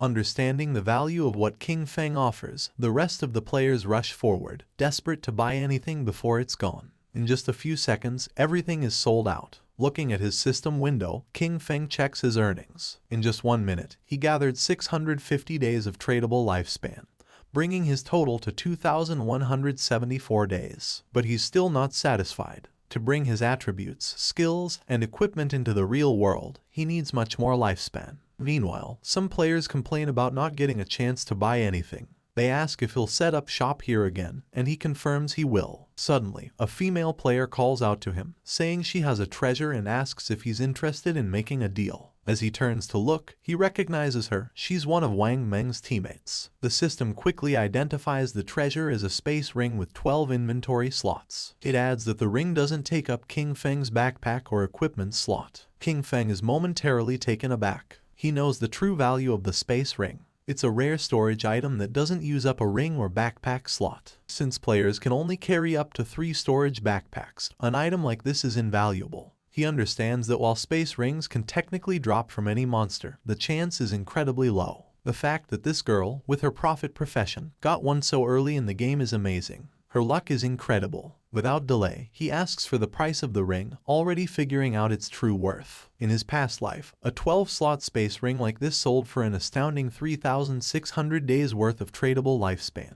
But instead of asking for lifespan, the girl surprises him with her offer. She doesn't want his lifespan at all. Instead, she asks him to add her as a friend and team up with her to defeat a boss monster. King Feng agrees right away, and a system notification pops up, confirming that player Big Plum has accepted his friend request. As they leave Shell Town, King Feng asks Plum about the boss monster she needs help with. Plum explains it's a gold tier boss, but she didn't catch its name because it was too far away. She says it's located on a worn-out boat in the swamp. King Feng is surprised. Could it be the Golden Ghost ship? He knows this ship is a rare special boss that can show up at any level. Its appearance rate is very low, but when it appeared in the past, it caused big guilds to fight fiercely over the strong gear it dropped. Just spotting this monster could start a big battle. But from what Plum says, he thinks this version of the Golden Ghost ship is probably around level 5, making it the easiest to beat. Still, he wonders how Plum found such a rare boss so near the starting town. His mind races as he tries to figure it out. The space ring, her link to Wang Meng's team, a gold tier boss showing up as if by luck. A thought hits him. Could she be the rumored koi fish from his past life? He recalls whispers from before. People said someone in Wang Meng's team had crazy luck, finding rare bosses, treasure chests, hidden palaces, and ancient temples just by wandering.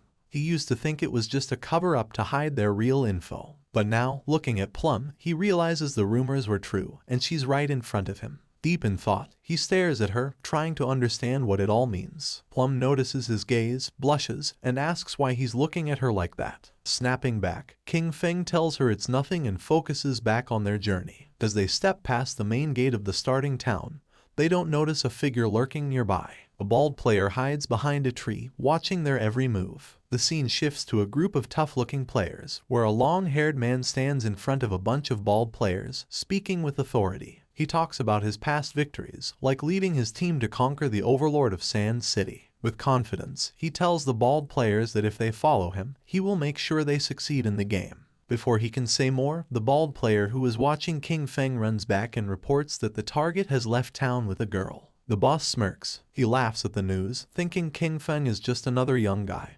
easily distracted by a pretty face. Without delay, he gathers his group and orders them to move out. It's time to make their move. Meanwhile, outside the town, as they continue their journey, King Feng talks about his conditions for helping Plum's party. He says that if the boss drops equipment or skill books Plum can use, they will go to her, but the rest will be his. Plum thinks about this for a moment and then asks what the other party members, like Wang Meng, will get from this deal. King Feng explains that since the party has different roles, there's no promise that gear for an assassin will drop. If that happens, he would have fought for nothing, which wouldn't be fair. Understanding his point, Plum agrees to his terms but has a small request. If any gear drops for her captain or other party members, she asks if he would sell it to her at a discount. King Feng agrees. With the terms set, Plum says they will go to the boss's location once Wang Meng and the rest of her party log back into the game. But after walking for a while, she realizes she doesn't know where they're going. It's only when King Feng finally tells her their destination that she understands. They are going to fight the gold tier boss monster now. Plum is shocked. The idea seems crazy. King Feng is an assassin, and she is a mage. He might turn invisible, but she can't take a hit from such a strong enemy. Facing a gold tier boss this early with just the two of them sounds like a death wish. But King Feng stays calm and confident. He doesn't plan for her to fight at all. His plan is to tackle the boss alone while she watches from a safe distance. Even with his confidence, Plum finds it hard to believe. She knows he's strong, but beating a gold tier boss solo is unheard of. Just as she gets ready to question him more, King Feng suddenly stops, sensing something.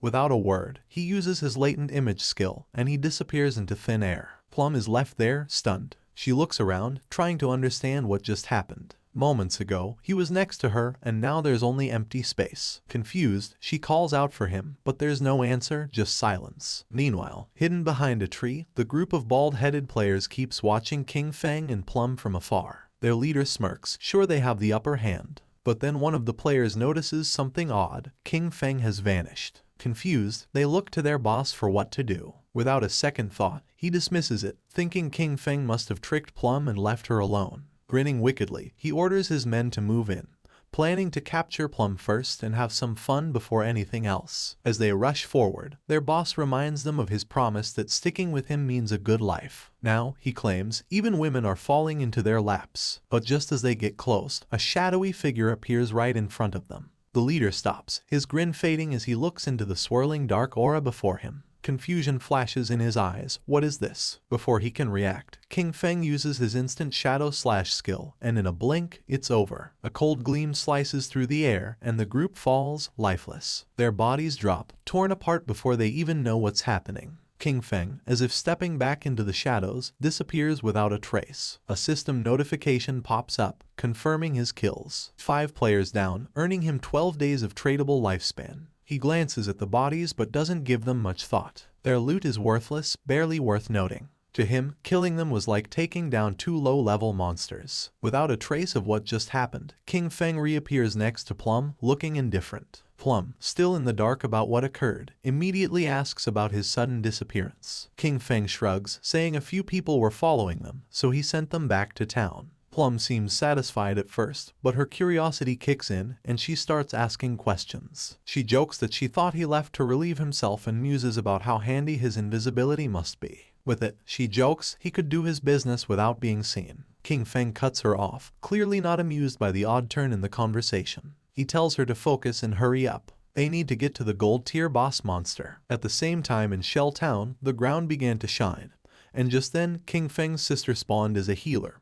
Her eyes widened in surprise upon seeing a magic staff. She picked up the staff realizing that everything was real, so much so that she could even feel things. The player's attention was fixed on her, realizing that she was another newcomer. She was happy since she had obtained the hidden class sacrifice, thinking that it must be very powerful. She firmly believed that with this class she was going to capture Song Fei's attention. She was worried about knowing where Song Fei was right now and if he knew the secret about the starting points. Her eyes began to shine with rage at the thought of where Qin Feng might have gone. He was always looking after her all day, but when the critical moment arrived, he couldn't be trusted at all. She decided to stop thinking about it since she now had a hidden class and Jiang Wei had promised to help her level up. From now on, King Feng would have to manage on his own because she was not going to worry about him. Her attention fixed on the leaderboard, leaving her in shock upon seeing that rank 1, Shadow, was level 6. She was furious because Jiang Wei was only level 3, and yet dared to boast about how powerful he was. Realizing that Shadow was the true expert, she thought that if she could stick close to Shadow, she would be able to level up faster than with Jiang Wei.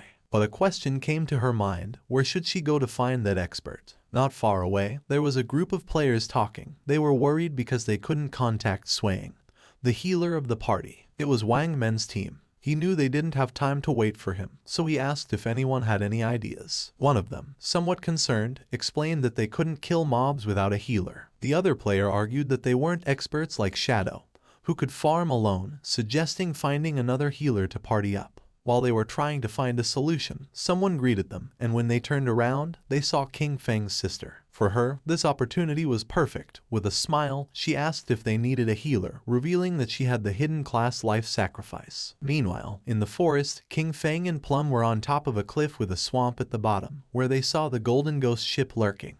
Using Shadow Sneak, King Feng disappeared into the air, asking Plum to hide and be careful of ambushes while he went to take care of the boss. Plum, somewhat confused, nodded but asked him to be careful. Our boy descended onto the swamp, and a system window appeared informing that due to the influence of Ghost Ship, this area had become a violent domain, with a rate loss of lifespan of 100 times. Doing quick calculation, King Feng realized that at a speed 100 times greater than time, staying here for 15 minutes was equivalent to consuming 1 day of lifespan. For him, this kind of violent temporal domain did not have a great effect. The system detected that the Golden Tier Ghost Ship was a level 5 boss, and then something unexpected happened. A timer of 45 minutes and 25 seconds appeared. King Feng was somewhat surprised to see that there was a time limit to defeat special bosses like this, but he felt fortunate since there were still 45 minutes left. It was more than enough time to kill it. Using instant shadow slash, King Feng moved like thunder, attacking the boss with powerful slashes, causing a total of 15-0 damage. While the boss was trying to understand what was happening, King Feng deactivated Shadow Sneak and launched a Venom Dart,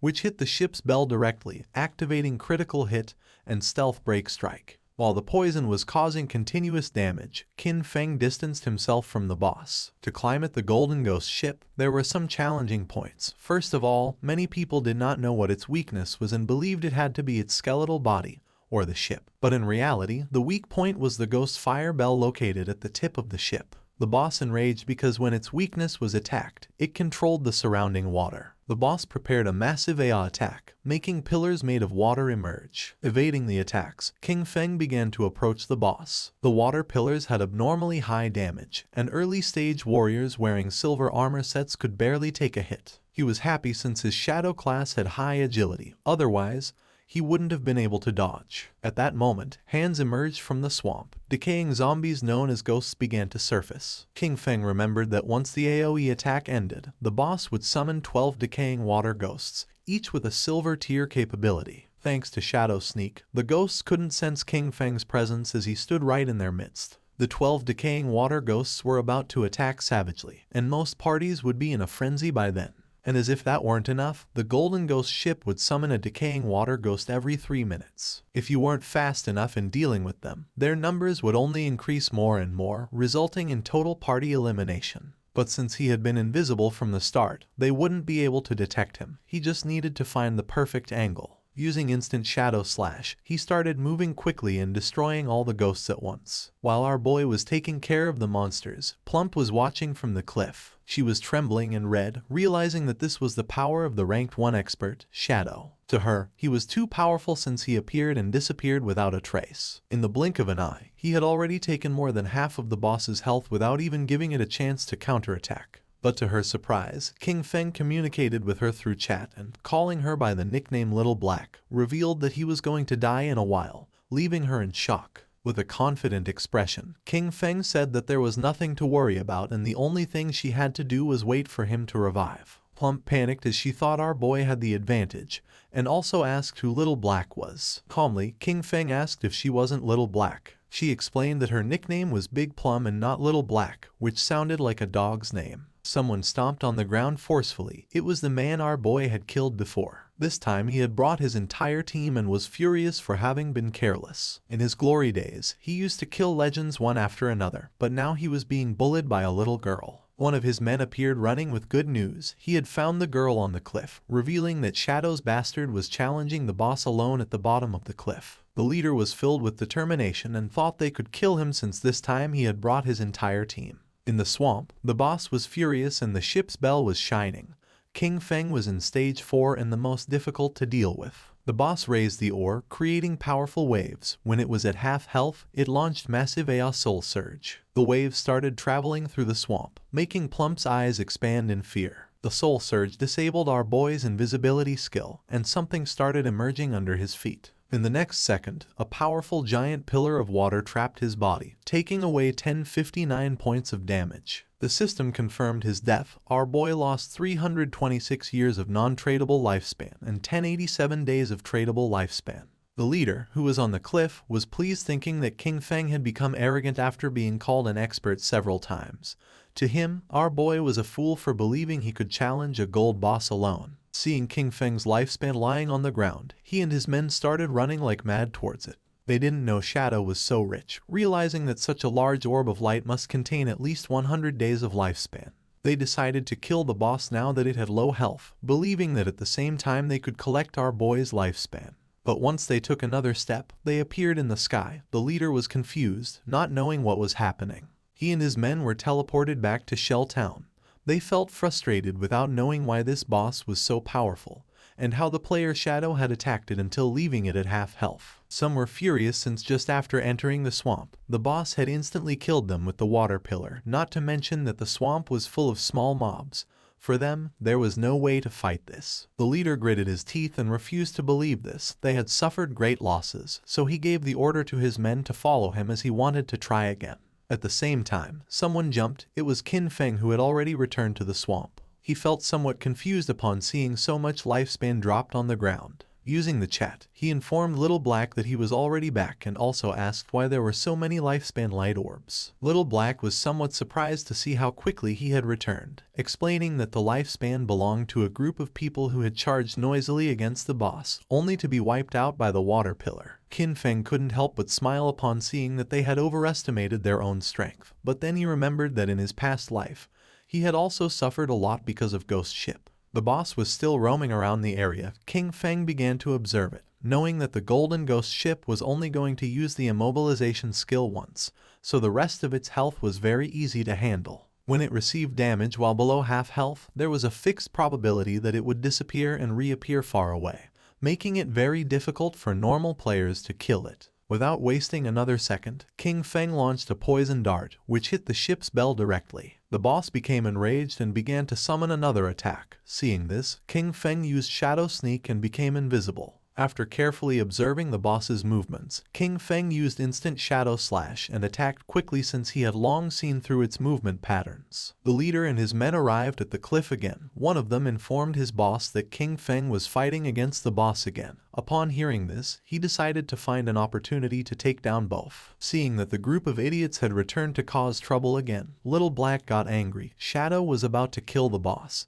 so she decided not to let these bastards get away with it. She gripped the magic staff tightly and concentrated, making thunder appear. A thunderbolt emerged from the magic staff, falling on the men, charring their bodies and leaving the others in shock. The leader, somewhat furious, asked who was attacking him. One of his men began to point at Little Black with his finger, informing that it had been her. He picked up his axe from the ground and gave the order to his men to kill her. Seeing this, Little Black's eyes filled with fear. She started running, asking for help. The leader and his men began chasing her, swearing to kill her. Not far from the area, a man who was hiding behind a tree began to observe them. He was not alone. There was another man behind him. Upon noticing that Little Black and the others were approaching, they hid again behind the tree. Back at the swamp, King Feng distanced himself from the boss, his gaze fixed on it, realizing that it was almost dead. But it was as he had expected. Despite being only a level 5 boss, the Golden Ghost ship was difficult to kill alone. He knew that his damage was very low. The battle had taken too long, attracting many people to spectate. Noticing that there were people on the cliff, he realized they were those who had just died. Additionally, he noticed that there was also a group beside the swamp waiting for him to kill the boss before killing him and seizing his loot. The poison started to take effect on the boss, making its eyes start to shine, and not many after, its body started to disappear. The system announced the death of the Golden Ghost ship of gold grade, granting King Feng as a reward 48 experience points.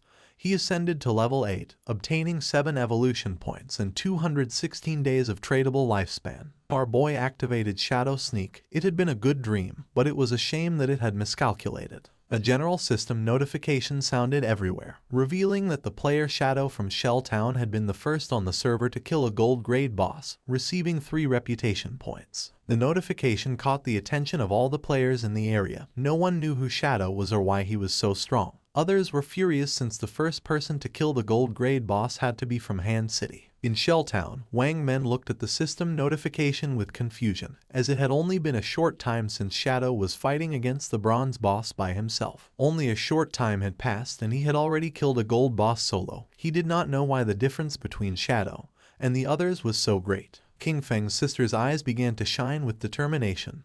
Realizing that Shadow really was the strongest, she thought that if Shadow helped her level up, then she would be able to see Brother Song Fei. The body of the boss disappeared, leaving lifespan and loot on the ground. The boss of the group that was hiding behind the tree couldn't help but smile upon seeing that the boss had dropped so much loot. With a wicked expression, he realized that Shadow had hidden using invisibility without taking the loot, realizing that he must be wary of them. He gave Guang the order to release his skill and find Shadow. They were going to kill King Feng and take the gold boss's loot for themselves. Guang nodded his head, then drew his bow, used the skill called Phantom Horned Eagle, and shot an arrow toward the swamp, which transformed into the ghost of an eagle. The eagle flew until it exploded, causing its feathers to start falling over the swamp. King Feng began observing them carefully. He did not expect this hunter to learn this anti-invisibility ability so quickly. For him, it was no surprise that they were so confident in killing him and seizing his loot, but it was a pity that his assassin class came with an extra point in invisibility level. Guang's skill was level 1, so it could not break his skill. Confident, Guang turned to the boss, informing that Shadow must have fled after seeing so many of them. The boss and his men began to advance towards the loot. Deciding to protect the loot first, he asked his men not to be careless and to prepare for battle at any moment. The ownership of the boss's loot was 5 minutes. After the time ended, the loot was going to be theirs. A proud smile appeared on their faces, but just then, Shadow began to emerge, making their eyes widen in fear. Just before they could react, King Feng moved like thunder, taking everyone down. Now that the atmosphere was quieter, King Feng's attention focused on the loot. But then a question came to his mind: where had Little Black gone? He decided to forget about it and find her later. For now, he had enough evolution points to upgrade Greedy Hand, so he decided to upgrade the skill before obtaining the loot. Greedy Hand went from being diamond quality to epic. It could be used on monster corpses, having a 220% to 300% probability of obtaining an extra loot drop. The extra loot had a 100% probability of being 1 tier higher. Our boy picked up the loot. He was determined to use the 100% chance to gather all the light together and squeeze them. Greedy Hand started to absorb the loot, making a smile appear on King Feng's face. A bright light began to emerge from the forest, and after using Greedy Hand, he obtained 21 evolution points, 648 days of tradable lifespan, and 2 special items called Ghostfire Bell. King Feng's eyes widened in surprise upon seeing that he had obtained 2 Ghostfire Bells. It was a special item. After equipping it, King Feng would not lose lifespan upon dying, with a cooldown time of 1560 seconds. It had 2 skills, 1 passive and 1 active. Soul Absorption was passive. When killing monsters, the amount of dropped lifespan would increase by 20%, and having 2 Ghostfire Bells at the same time would double this effect. Soul Shock was an active skill. He could shake the bell to immobilize all enemies within a 100-meter radius for 3 seconds, with a cooldown of 512 seconds. The Ghostfire Bell was not considered equipment. It was an item. It did not take up 2 equipment slots, and 2 Ghostfire Bells only occupied 1 inventory slot, making it very convenient. While he was distracted, Little Black contacted him through chat asking him to come save her. Shadow became alert and asked with a worried expression where she was. King Feng, somewhat worried about knowing where Little Black was, the only thing he heard through the voice chat were her screams asking them not to come near her. Little Black was very scared since the leader and his men had already cornered her. They praised her for having strong resistance, but revealed that there was nowhere to escape, advising her to come over calmly, promising that they were going to make her feel so good that she would ascend to heaven. She clenched her fist, and when she looked back she saw that she was at the edge of the cliff, determined not to give these bastards the kill. Without thinking too much about it, she threw herself backward off the cliff, leaving the leader and the others in shock. Her body began to descend rapidly until it forcefully hit the ground, causing her terrible pain and making a pool of blood appear. Her body began to disappear and turn into lifespan. The leader peeked over the cliff and felt somewhat confused upon seeing that she had really jumped,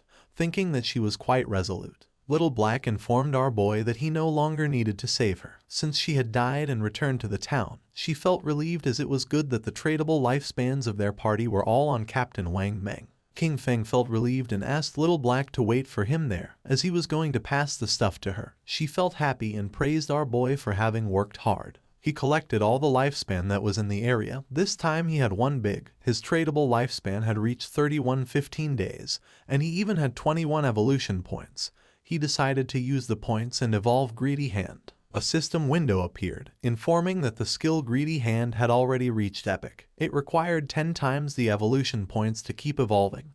The system asked if he wanted to spend 210 evolution points to evolve this skill. King Feng was not surprised. For him this was to be expected. It was not so simple. The higher the level of the skill, the more evolution points it consumed to evolve. He decided to forget about it and first raise his attack skills, since the higher his damage, the stronger the boss he could face would be, and in this way, he would be able to receive better loot. He concentrated, and instant Shadow Slash went directly from Platinum to Diamond. The attack range of the skill increased from 21 meters to 27. The duration of invisibility stayed increased from 7 seconds to 9. Now he could perform 7 slashes on all enemies along the way instead of 5 slashes, with a total duration of 10 seconds. The length of the slash increased from 3.1 meters to 4.1 meters, and now each slash would cause 300 additional damage instead of 200. He used 10 evolution points and now only had 3 points left. The initial skill Backstab enhancement went from normal to gold, skipping bronze and silver. When using Backstab, damage would increase by 30% instead of 15%. King Feng was happy, since after evolving Instant Shadow Slash twice, its damage had doubled. Even if he was not in stealth mode, and without breaking the stealth, he could inflict 3,000 points of damage. And if the stealth was broken and Backstab was performed, the total damage of 7 slashes could reach between 6,000 and 7,000. Using the system window, our boy started analyzing his skills. He remembered that the gold tier boss dropped from 2 to 4 silver equipment, with a small chance of dropping gold equipment. Now, due to the effects of Greedy Hand, he had received 11 gold equipment in skill books, 2 platinum equipment, and 1 platinum skill book. This loot was not bad at all, since 3 of them could be used by assassin types. Among the equipment was the Ghost Ship Dual Blades of Platinum, an assassin class weapon with a damage of 136 points, agility of 22 points, attack speed of 24%, armor penetration of 17 points. The requirement to use this weapon was to be level 5. The unique effect of this weapon was that each normal attack would inflict damage twice. King Feng equipped the 2 daggers. The effect was not very useful, since basically he always used his skills to deal damage.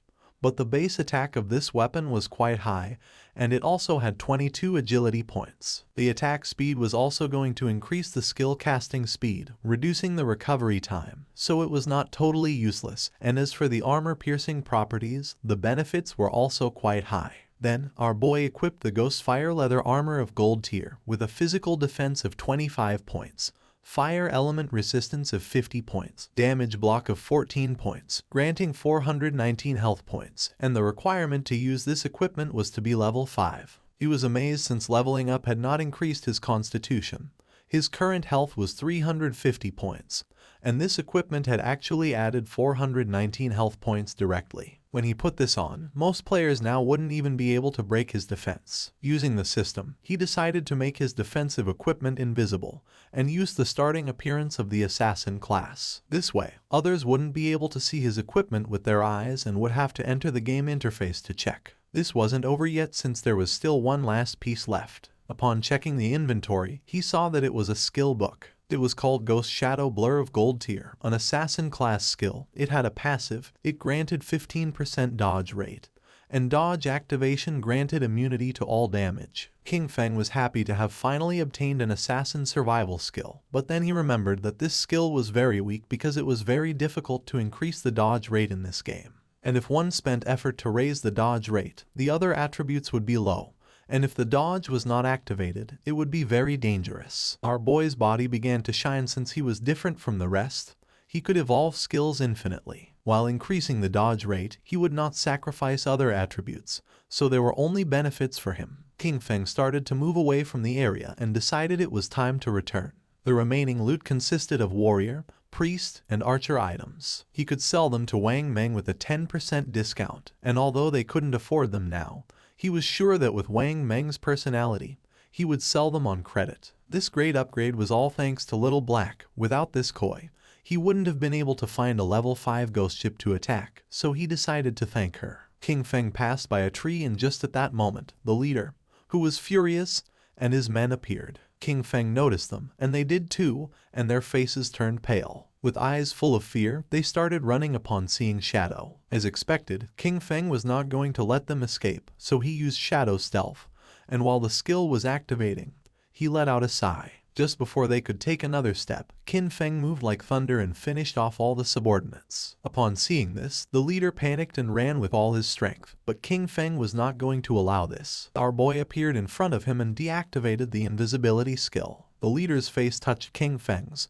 his eyes filled with tears and fear. He admitted he was wrong and promised not to do it again, begging our boy to please let him go since he had less than 1 year of lifespan left. With a cold gaze, King Feng asked if he had first thought about his own fate when attacking others. Without remorse, King Feng attacked with a poison dart, and while the leader was writhing in pain, he turned his back and left. Since he had killed too many players, he received a layer of status called Killer. Currently in the first layer of the Killer status, he was going to lose 75% of his current lifespan upon death. King Feng was calm since he had the Ghost Fire Bell. If he was careless and died once, he would not lose any lifespan. King Feng returned to Shell Town and everyone's gaze fixed on him. People started talking among themselves since he had killed a gold tier boss. Everyone was in shock. Seeing that he was not wearing any equipment, some thought that he must have exploited bugs to defeat the boss. While our boy was walking through the area, a man approached and asked him to please wait. King Feng turned curious. Showing a skill book with a smile, the man mentioned that they had mistakenly bought this assassin's skill book, asking him to please accept it and take it as if nothing had happened between them. The system identified the skill book. It was a common tier called Impale. It was a single target skill. Upon hitting, it added 20 attack points and caused stun for 2 seconds, with a cooldown of 22 seconds. King Feng took the skill book and his eyes widened in surprise since it was a control skill. After taking the book,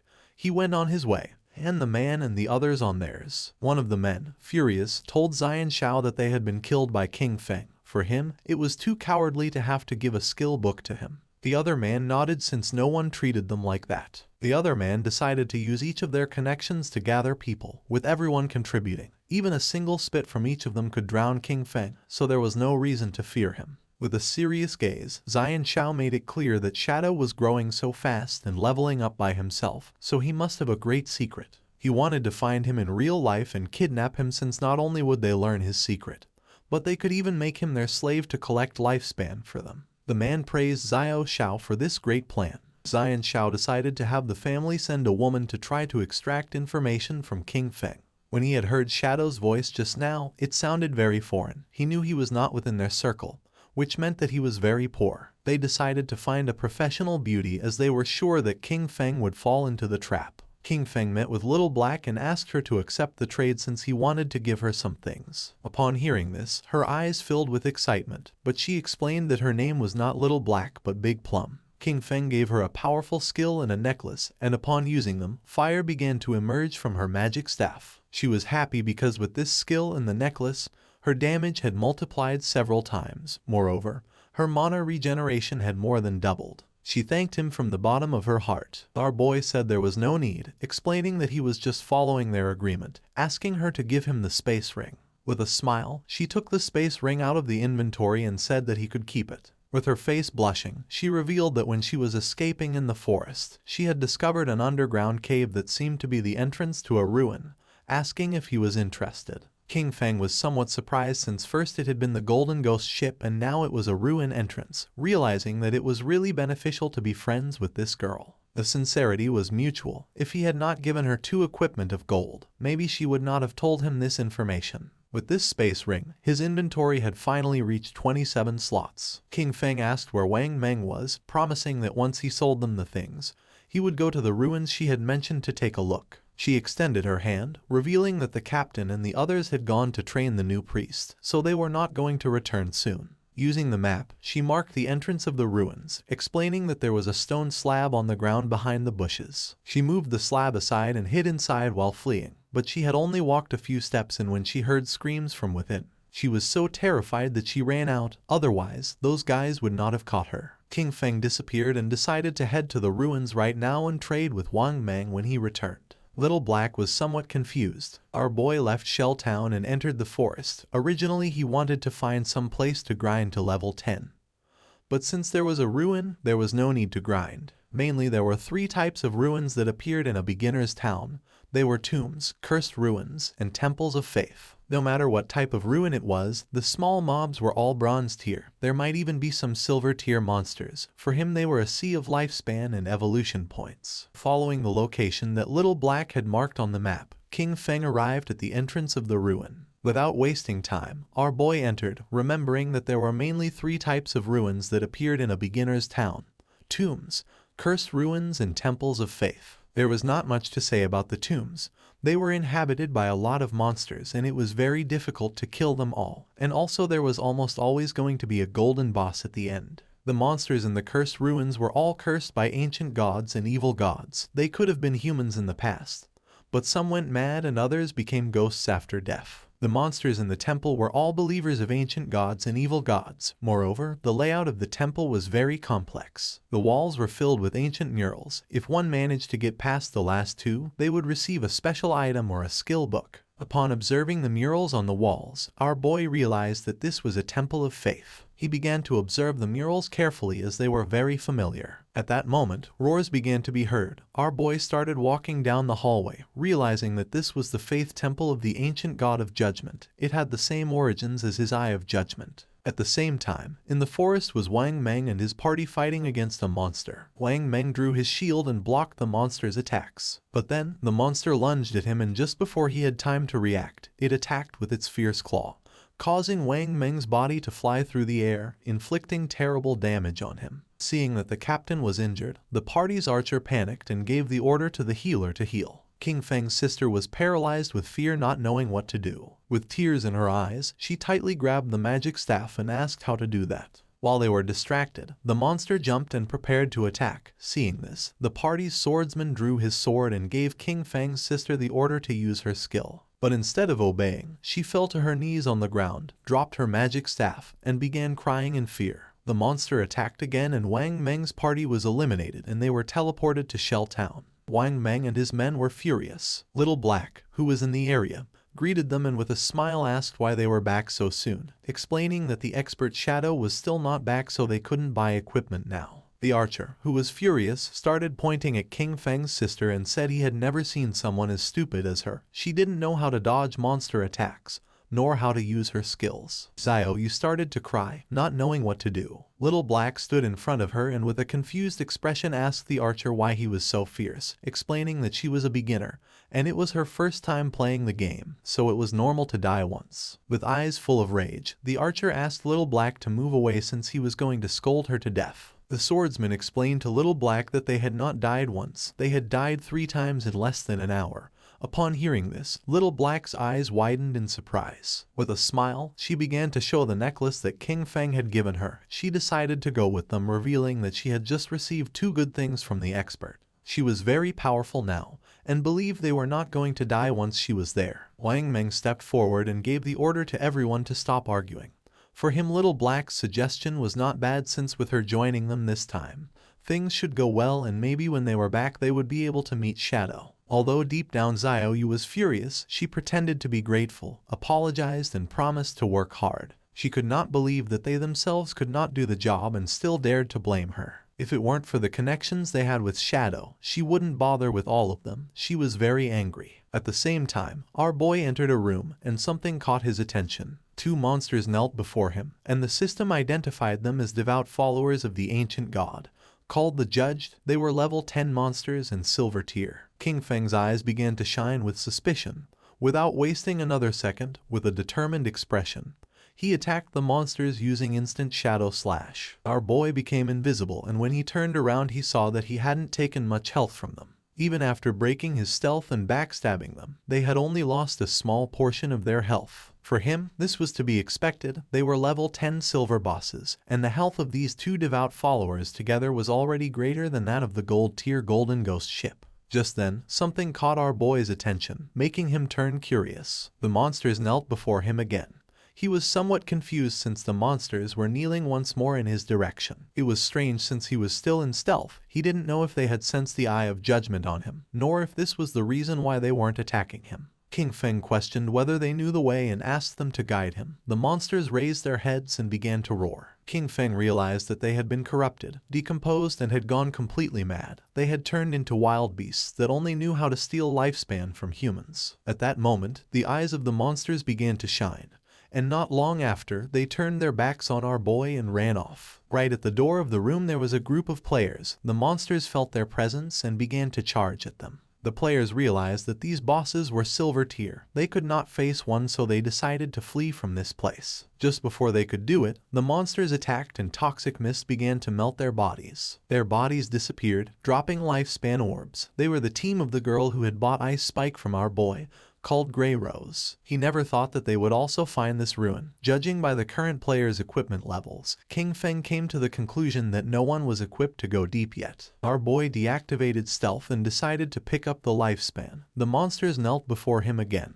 These guys had lost more than 100 days of tradable lifespan, and our boy didn't expect them to be rich. Our boy returned to the room and started searching. Several minutes passed, and after searching around, he hadn't found anything. There were no traps or treasures, so he came to the conclusion that there were only 2 silver mini-bosses. His eyes began to shine with rage and he decided to forget it. Without hesitating for a second, he attacked using the poison darts, which embedded themselves in the heads of the monsters. As a reward for having killed 2 silver tier bosses, he obtained 4,000 experience points and ascended to level 9, obtaining 4 evolution points and 188 days of tradable lifespan. King Feng used Greedy Hand and the bodies of the monsters began to disappear. He felt happy since the epic tier Greedy Hand was absolutely insane.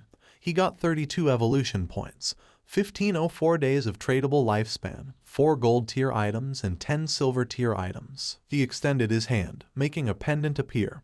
He was happy since he had obtained a gold tier item for assassins. It was the Pendant of the Faithful, an assassin class accessory. It was going to grant 15 agility points and 20% cooldown reduction, with the unique effect of summoning a silver tier devout follower to fight for you with a cooldown of 6,000 seconds. King Feng clenched his fist. This necklace had good stats. The 20% cooldown reduction was going to lower the cooldown of his stealth skill from 22 seconds to 19. The cooldown of poison darts dropped from 4.35 seconds to 3.75 seconds. That of instant shadow slash went from 10 seconds to 8. Grinding had become much more efficient, since all his other gear required being above level 8. No one else could use this yet, so he decided to keep it for now and sell it later. Just when King Feng was about to leave, the ground started moving. Our boy became somewhat curious, and when he turned around, a small pillar emerged. His eyes began to shine with joy, since after eliminating all the monsters, the mechanism had been activated. King Feng examined the pillar carefully, realizing that it was a hidden mechanism. Not long after, the mechanism of the pillar was activated, and a platform appeared under our boy's feet. A door that was on the ground opened, and little by little the platform began to descend. It was a lift. Once the platform descended several meters, the door began to close. Several minutes later, it stopped. King Feng felt as if he had descended 300 or 400 meters. This place was dark and seemed gloomy.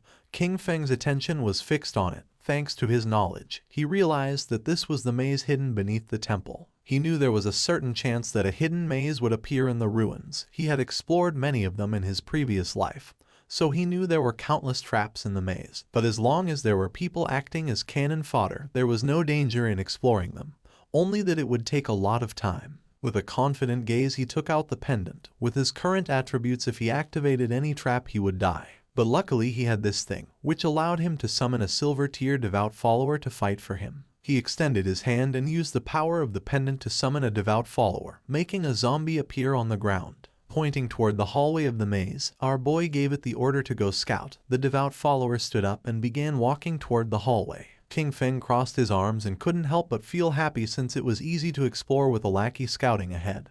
But there was still a chance of danger, so he decided to evolve his dodge passive first just in case. He used 11 evolution points, and his ghost shadow blur went from gold tier to epic tier, increasing passive dodge rate from 15% to 75%.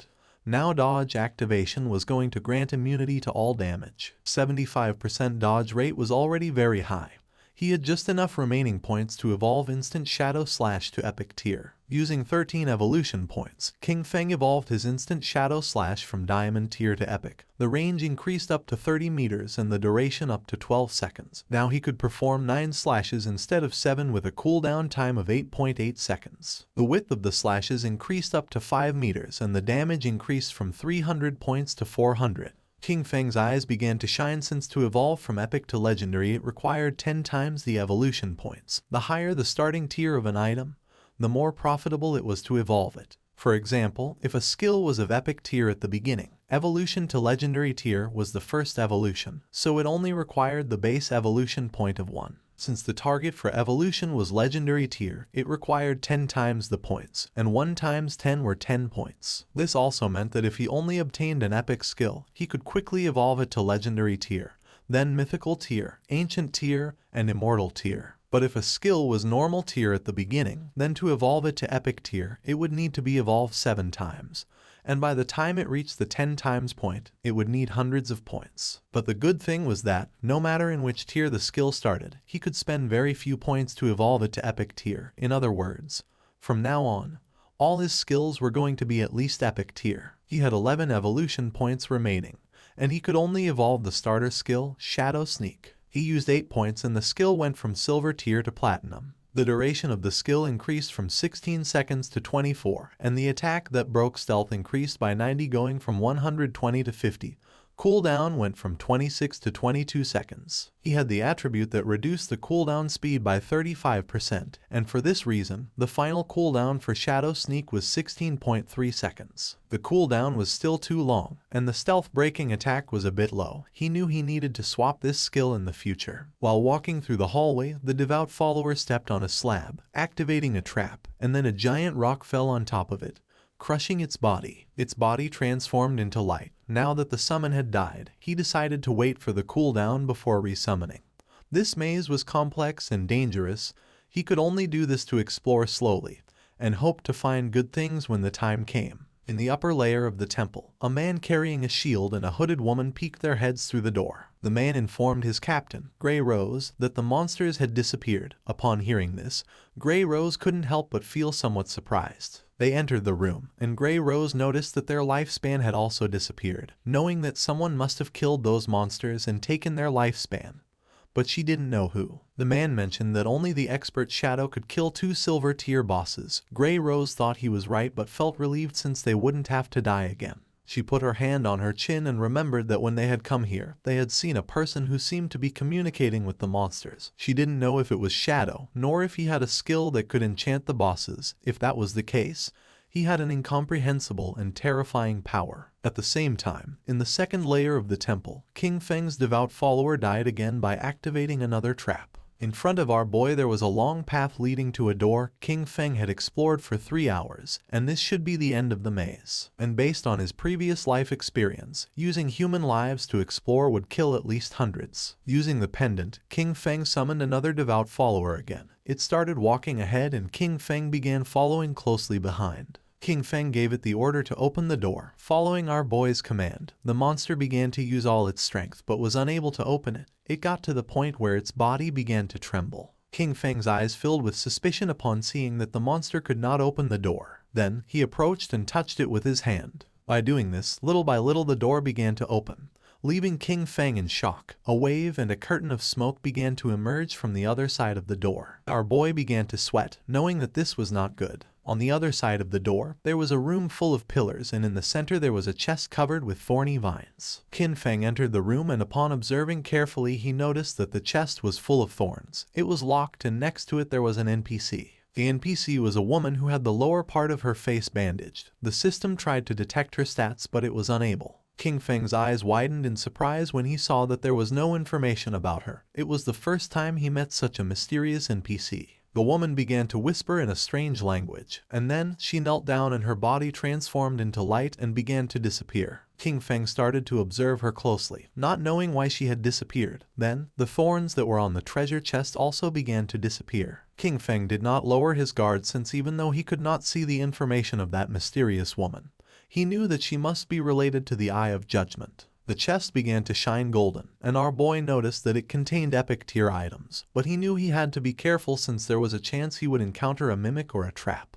Pointing at the chest, King Feng gave the order to his summon to go open it. Following the order, the monster opened the chest and a bright light began to emerge from it. King Feng's eyes widened in surprise as he realized it was a skill book, a godly skill for assassins containing passive and active effects. The chest contained an assassin-type skill book of epic tier called the Stole of Mercy. It had the passive effect of 100% weak point hit correction, and weak point damage multiplier doubled. The chest also contained an active skill called Slit Throat. Shadow's next attack was going to inflict Slit Throat, causing 100% of that attack's damage per second for 3 seconds, with a cooldown time of 60 seconds, but thanks to his skill the cooldown dropped to 44.4 seconds. Kin Feng noticed that the passive ability doubled the hitbox for the enemy's weak spots, but the most ridiculous part was the active skill, Slit Throat. If his next attack dealt 300 damage, the debuff would cause 300 damage per second for 35 seconds. The total damage would be 12 points, which is 3 times the original damage. Kin Feng began to read carefully. Skills like Instant Shadow Slash landed multiple hits, but Slit Throat only counted the first strike.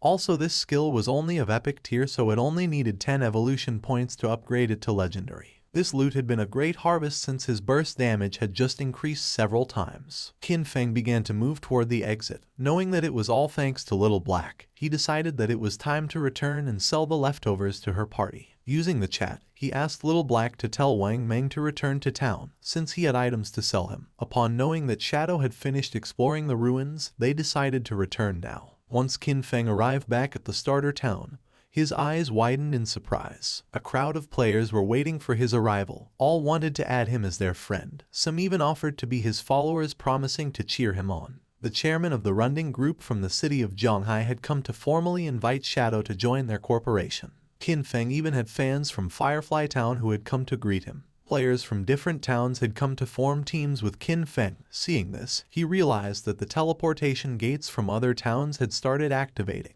Finally, he could go to Song Fei's Firefly Town. Without wasting another second, Kin Feng disappeared without a trace, becoming a shadow. Using his invisibility skill, Kin Feng began to move away from the area and the players started fighting among themselves, thinking that he had left because they kept bothering him. Kin Feng reached Little Black and caught her attention. Raising her hand, she informed her captain that the expert Shadow had arrived. Something caught Kin Feng's attention.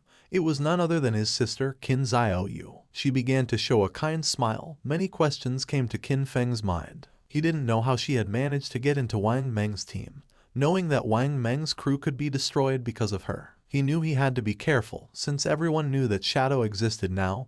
He couldn't reveal his true identity. He still couldn't use his powers in real life, and with so many eyes on him, even a kitchen knife could kill him right now. Xiaoyu couldn't help but blush as she could tell how powerful he was just by looking at him, realizing that compared to him, Wang Meng's party was like trash. She thought that if he carried her, then she could reunite with Song Fei in a matter of days. Using the system, Qin Feng explained to the captain that this equipment was perfect for their party's classes. Moreover, the skill books could increase their combat power. Our boy set an initial price of 22 days of lifespan. For Wang Meng this was very expensive, since they were all silver and gold tier. For now they could not afford it. Qin Feng said that there was no problem since they could pay him later. Wang Meng was sincere and thanked him, not knowing how to repay him for helping them. If ever Qin Feng needed them in the future, he only had to say the word and they would do their best to help him. The swordsman of the party put on a golden helmet. According to him, Shadow was awesome. He could not believe that he was getting gold tier equipment so soon. Wang Meng also equipped the equipment, obtaining a gold tier skill, with which his DPS had tripled. He could not avoid crying since Shadow even let them buy on credit, realizing that he trusted them. Wang Meng began to inspect his inventory but did not find anything for priests, leaving Xiaoyu somewhat confused. The archer was furious since she was lucky to leech EXP from them. Xiaoyu approached Qin Feng and introduced herself as the priest of Wang Meng's party and asked if he had any equipment for her.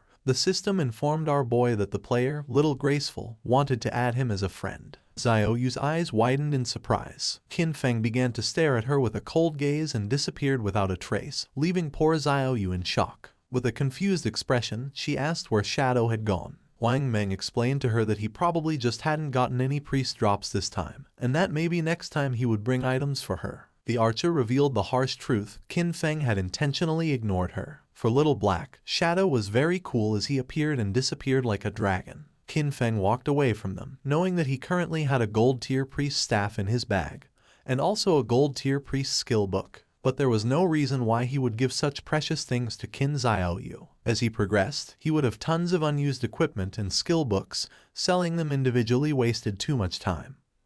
But Wang Meng's backing with the authorities was perfect for bulk buying of him. He could not allow Xiaoyu to affect his cooperation with the authorities. He needed to quickly find a priest for Wang Meng's team to replace her. His eyes began to shine with seriousness when he thought that he needed to find Little Zhu quickly. Gu Yixu, the former manager of the Godslayer Guild in his past life, she was a hidden class priest called White Avian Priestess, which came with a white bird that could heal and apply buffs. She was the only priest he knew who could defeat epic tier bosses alone. She was his powerful ally, and compared to her, Qin Xiaoyu was complete trash. Qin Feng activated the gate, remembering that Little Zhu was also from Firefly Town.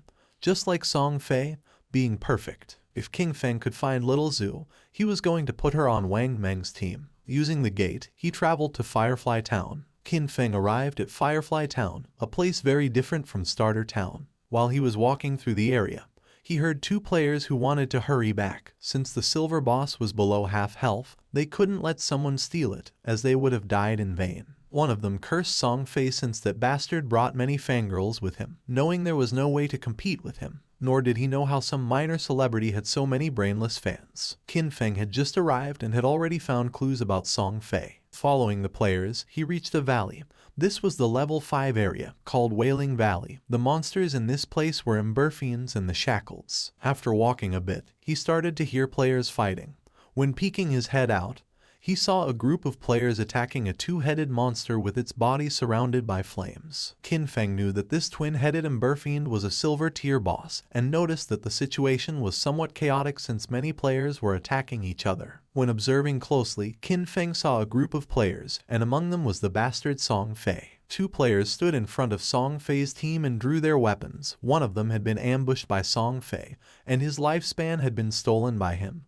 He swore to kill him. With a smile, the player carrying a shield asked if Song Fei thought that hiding behind his mage girls made him safe, revealing that he had the godly anti-mage skill. Just before he could take a step, one of Song Fei's mages crushed his head using the magic staff. Qin Feng remembered that Song Fei, with the title Heaven-Defying Mage God, had the mage class. In his past life, this bastard tricked a bunch of fans into choosing the mage class, only to take all their equipment and skills to strengthen himself quickly. But a team couldn't be made up of only mages, so his fangirls came up with a solution. Some put their attribute points into intelligence to become glass cannon mages. Some put their points into agility to become disruption mages. Others used their points on health to become meat shields, and some chose strength to become battle mages who attacked using their staff. In the early stages, Song Fei's team was extremely dominant, stealing lifespan from players everywhere without anyone being able to stop them. And as expected, as the game went on, most of his fangirls died pretty quickly. Pointing at the boss with his finger, Song Fei made up a lie saying that his fans were working so hard that now his heart hurt. He hoped the boss would die soon so everyone could rest, and also that the world would be full of love and free of violence. The twin-headed Emberfiend began to advance towards Song Fei's group.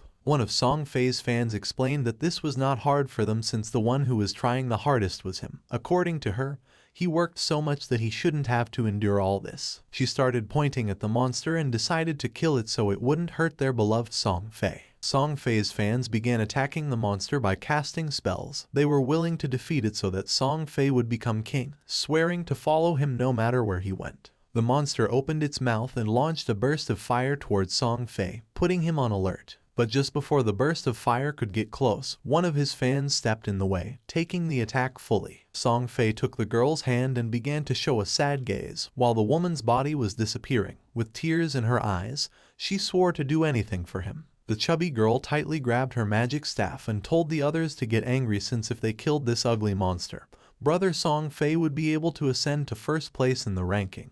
He had to surpass Shadow. This made the others excited. Raising their weapons, they swore to conquer the world, dominate the heavens, and fight alongside Song Fei. They summoned several powerful spells, causing thunderbolts to strike the monster. Song Fei realized that it was going to die, knowing that this silver tier boss was hard to kill. He couldn't help but wonder how someone had been able to defeat a gold tier boss alone. He was sure that Shadow had used a bug. Song Fei had many fans helping him and was only level 7. He didn't know how Shadow leveled up so fast. A smile spread across his face since once he defeated this silver tier boss, he was going to level up to 8. He knew that Shadow had been stuck at level 9 for a long time, so he decided to take the opportunity to surpass him and become the #1 player of the God-forsaken game. Just then, a hand surrounded by Shadow grabbed Song Fei by the mouth. In the blink of an eye, Qin Feng decapitated Song Fei, and using instant Shadow Slash, cut his body into pieces. Blood began to emerge from the mouth of the bastard Song Fei. His fans went into shock, and just before they could take another breath, Qin Feng attacked again. Moving like thunder, he cut the bodies of the fans and of the boss into pieces. A system window appeared, informing that the boss had been defeated and granting him 15 experience points. The boss fell to the ground and its body began to transform into lifespan. The players were in shock since they couldn't believe that Shadow had killed the boss with a single strike. A single attack from Shadow did thousands of points of damage, while theirs only did 100 points of damage. Shadow was 10 times stronger than them. The corpse of the boss transformed into orbs of lifespan, and Qin Feng deactivated his stealth skill. The smartest players realized that it had been an AoE attack. They couldn't believe that a single attack had killed Song Fei and all his gang of fans. Upon observing closely, they saw Shadow and remembered that he was the one who had achieved the first global kill of the gold tier boss. They decided to leave and let Shadow have the loot. They began to cheer for Shadow for having avenged them by killing Song Fei's gang. Qin Feng knew that they were only afraid of being attacked, and that's why they could only join forces to attack him. In his past life, he would not have hesitated to kill them. At the same time, Song Fei respawned again in Firefly Town. The system reported that he had been killed by Shadow, and he lost 1106 days of tradable lifespan, and 18 years and 113 days of non-tradable lifespan. Song Fei panicked and realized that Shadow had come to Firefly Town. He couldn't believe that out of the hundreds of starter towns in Zhonghai City, he had come to his to steal the kill. His fans also respawned again. The chubby girl felt confused to see that Song Fei had also died. The other girl was furious since she didn't know why Shadow had killed them. The other thought that Shadow wanted to steal the silver tier boss. According to them, he was evil for taking advantage of Song Fei being distracted to launch a surprise attack. Just then, an archer approached Song Fei and with a nervous expression asked if she could join his team, revealing that she had the skill called Eagle Eye, and she could detect invisible enemies. Song Fei's fans told the girl to get lost since he had said he only wanted mages in his party. The chubby girl thought her efficiency at killing monsters was too low, and she would only affect Song Fei's progress in the ranking. Song Fei extended his arms and explained that although she was an archer, she could be part of his family since he believed that love could fill everything. He took the woman's hand and with a kind expression mentioned that he had felt her strong emotions. It didn't matter if she was an archer. He decided to let her join his team, swearing they would strive together to level up. Having Song Fei so close made her blush and tears of joy began to flow from her eyes. An assassin appeared and mentioned that she could also become invisible, swearing that she was going to make Shadow pay for having killed him. The mage revealed that she had learned a new AoE skill and could freeze Shadow. Song Fei extended his arms, making it clear that his family was full of love. Any girl who wanted to join his team was welcome. The girls began to cry with joy and swore to stand by Song Fei forever. According to them, Shadow had no honor for having attacked their beloved Song Fei by surprise. They promised that he was going to pay the price. As soon as they found Shadow, they were going to let Song Fei kill him so that he could learn what happened when someone messed with Song Fei. The attention of two players focused on them. They didn't know what Song Fei wanted to do now, but they were aware that someone had killed him out there, being very satisfying. They remembered that there were many girls protecting Song Fei, so they didn't know how he had been killed. But then they realized it must have been Shadow. According to them, Shadow was incredible. And seeing the girls crying for Song Fei, they thought these girls were not right in the head. A smile spread across Song Fei's face as he was confident that with so many people as witnesses, when he defeated Shadow, everyone would know that it was useless to be strong if one fought alone, especially being an assassin. According to him, Shadow was a soft assassin who had dared to challenge a great and noble mage like him. At the same time, Qin Feng picked up the loot using Greedy Hand, obtaining 16 evolution points, 217 days of tradable lifespan, 6 pieces of silver tier loot, and 1 piece of golden tier loot. Qin Feng decided to evolve the skill Graceful Liberation, consuming 10 out of 19 points. The skill went from epic to legendary. The passive effect Weak Point Attack Correction went from 100% to 200%, and the weak point attack multiplier was doubled. The active effect also improved. The next attack was going to trigger Throat Slit effect, causing 150% attack damage per second instead of 100%. With a duration of 3 seconds, the cooldown of the skill went from 30 seconds to 18.5. The weak point hit correction had increased by 100%, reaching 200%, which equaled doubling the target's weak point. If it was amplified even more, half of the enemy's body would be considered a weak point. He feared that even his Shadow Slash could deal weak point damage. The initial epic level skill, with 0 evolution points, could evolve to legendary. However, to evolve it from legendary to mythical, it required 100 times more evolution points. It needed 200 points to evolve from legendary to mythical. According to this pattern, the epic level Greedy Hand was going to require 210 evolution points to evolve, and when it reached legendary, evolving it was going to require 34 points. He had 9 evolution points left, so he decided to evolve Backstab Enhancement. Qin Feng spent 8 points and the skill Backstab Enhancement went from gold to platinum, and the damage of the passive effect increased from 30% to 40%. A silver tier boss, plus the group of players, had given him a total of more than 14 days of tradable lifespan. His mission had been fulfilled, so he decided it was time to return. While Qin Feng was distracted, a girl tried to attack him by surprise. She intended to kill him. Shadow began to observe her in silence and dodged the attack without much effort. The girl attacked again, but he evaded it again without problems. The girl was in shock to see that he could dodge all her attacks. Without wasting any more time, she used stealth and disappeared. Just then, Song Fei's fans appeared on top of the cliff. They had cornered him and swore to avenge Song Fei. The mages of Song Fei raised their magic staffs, and the archer who had just joined the team began to aim her bow at Qin Feng.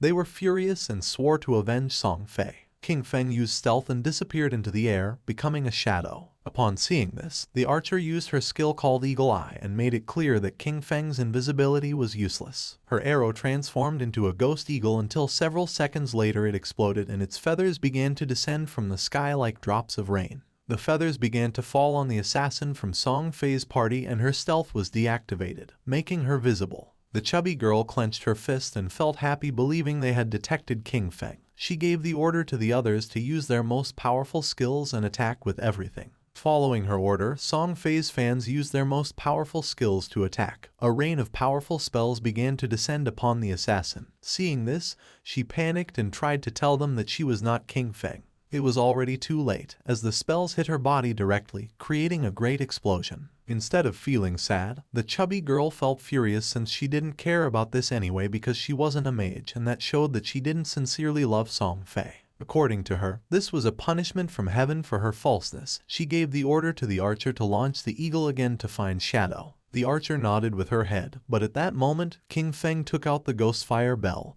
and started shaking it, activating its active effect called Soul Attack, which could immobilize all enemies within a range of 100 meters for 3 seconds, with a cooldown of 521 seconds. Just before the archer could use her skill called Eagle Eye again, an aura appeared around her body and those of her friends, leaving them immobile. Seeing this, they felt confused. Just before they could take another breath, King Feng appeared and using Instant Slash, attacked like thunder, cutting their bodies into pieces without even giving them a chance to react. Song Fei, who was hiding behind the corner, peeked his head out and felt confused, not knowing what was happening or why they had suddenly died. At first he thought the culprit was Shadow, but then dismissed this idea since if he had made a move, he would have revealed himself. King Feng, who was invisible, approached him and with an arrogant gaze made it clear that his death was near. Upon hearing Shadow's voice, Song Fei's eyes widened in fear and surprise, making him tremble. Without losing another second, he activated his magic shield, causing a powerful shield to appear around him. But to his surprise, King Feng launched a poison dart which passed through Song Fei's shield without much trouble, breaking it into pieces. The dart hit him squarely on the forehead, making the bastard Song Fei fall to the ground and start screaming in agony. Song Fei's body transformed into orbs of lifespan. King Feng deactivated stealth, and upon seeing that Song Fei had so much remaining lifespan, he realized that originally he had more than 2,000 days of tradable lifespan. Song Fei's body disappeared, leaving only lifespan. King Feng began to observe it and felt somewhat confused since he didn't know why his fans had no tradable lifespan, realizing that they had given all their lifespan to Song Fei. A lot of time had already passed and there were still people thinking that the godforsaken game was just a game. The crazy fans were truly terrifying. For our boy it was a shame since the tradable lifespan added up in total to several hundreds of years, and now it was only going to go to the nearby monsters. Back in Firefly Town, Song Fei and his fans respawned again. Song Fei was furious since out of more than 2,000 days of tradable lifespan now he only had 500 left. With a confused gaze he asked the archer why she hadn't been able to find King Feng using her detection skill. She explained that she had indeed used the skill, but the only thing she had found was their assassin sister. The chubby girl mentioned that she could see there was stealth level in her attribute panel. She didn't know if Shadow's stealth level was higher than they expected. The archer revealed that her Eagle Eye skill had a counter stealth level of 1, so she could only see targets with a level 1 stealth. If the opponent had a higher stealth level, she couldn't detect them. Song Fei felt frustrated since Shadow attacked and disappeared without leaving a trace. He didn't know how to defend against that. Touching his face, Song Fei thought that he had not offended Shadow, and now that he had also taken the boss kill, Shadow had no reason to come after him again. But then he thought maybe Shadow was jealous of his unparalleled beauty, and was going to come kill him again. Song Fei's fans raised their weapons and decided for everyone's safety to level up somewhere else. Wherever Song Fei wanted to go, they swore to follow him. Not long after, King Feng also returned to Firefly Town. After searching for a while, he thought this was strange since Song Fei and the others had left. He didn't know if they had gone to another town or logged off. Deactivating stealth, our boy asked a player who was in the area if he knew where Song Fei and the others had gone. Upon seeing Shadow, the man couldn't help but feel afraid. Pointing to one side, the man revealed that Song Fei and his fans had gone in that direction. He begged Shadow to please kill Song Fei. He also had a request. After killing Song Fei, he asked King Feng if he could spare the life of his girlfriend, a female hunter named One Flying Treasure Cat. Our boy advised the man to look for another girlfriend, realizing that his girlfriend was the hunter who could detect invisibility. Using stealth, our boy disappeared again.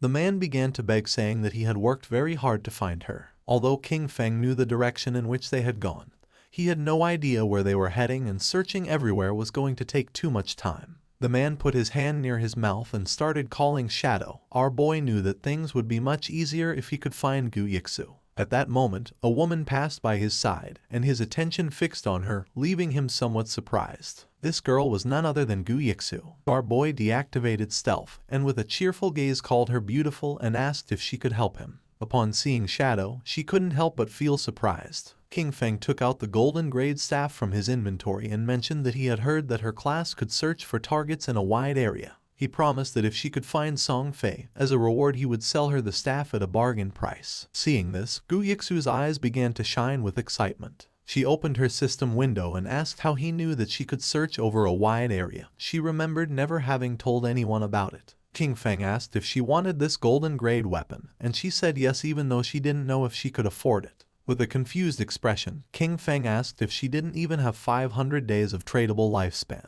revealing that the original price was at least 700 or 800 days. Upon checking her system window, she realized that she did have 700 days to buy the staff. Hearing this, our boy made a deal with her and handed over the staff. A system window appeared to confirm that the transaction had been successful. She took the staff and started drooling. Our boy gave her a gentle tap on the cheek so she'd stop drooling, asking her to hurry up. Upon hearing this, she blushed and nodded with a smile. Using the new staff, she began to use her powers and concentrated. Even though it was the first time she met Shadow, he gave her a strangely familiar feeling. Her owl began to fly around her, and she asked if Shadow wasn't afraid that she would take things and leave without helping him. With a serene expression, our boy asked if she didn't hate Song Fei. Seeing that he knew that she hated Song Fei, Gu Yixu's eyes widened in surprise. She didn't know if Shadow could be a friend of hers in real life, but his voice didn't seem like it. King Feng started to smile and decided that she should guess. She raised her hand and the owl began to fly. She was too lazy to guess. Just then, her eyes widened in surprise. The owl began to fly over the town,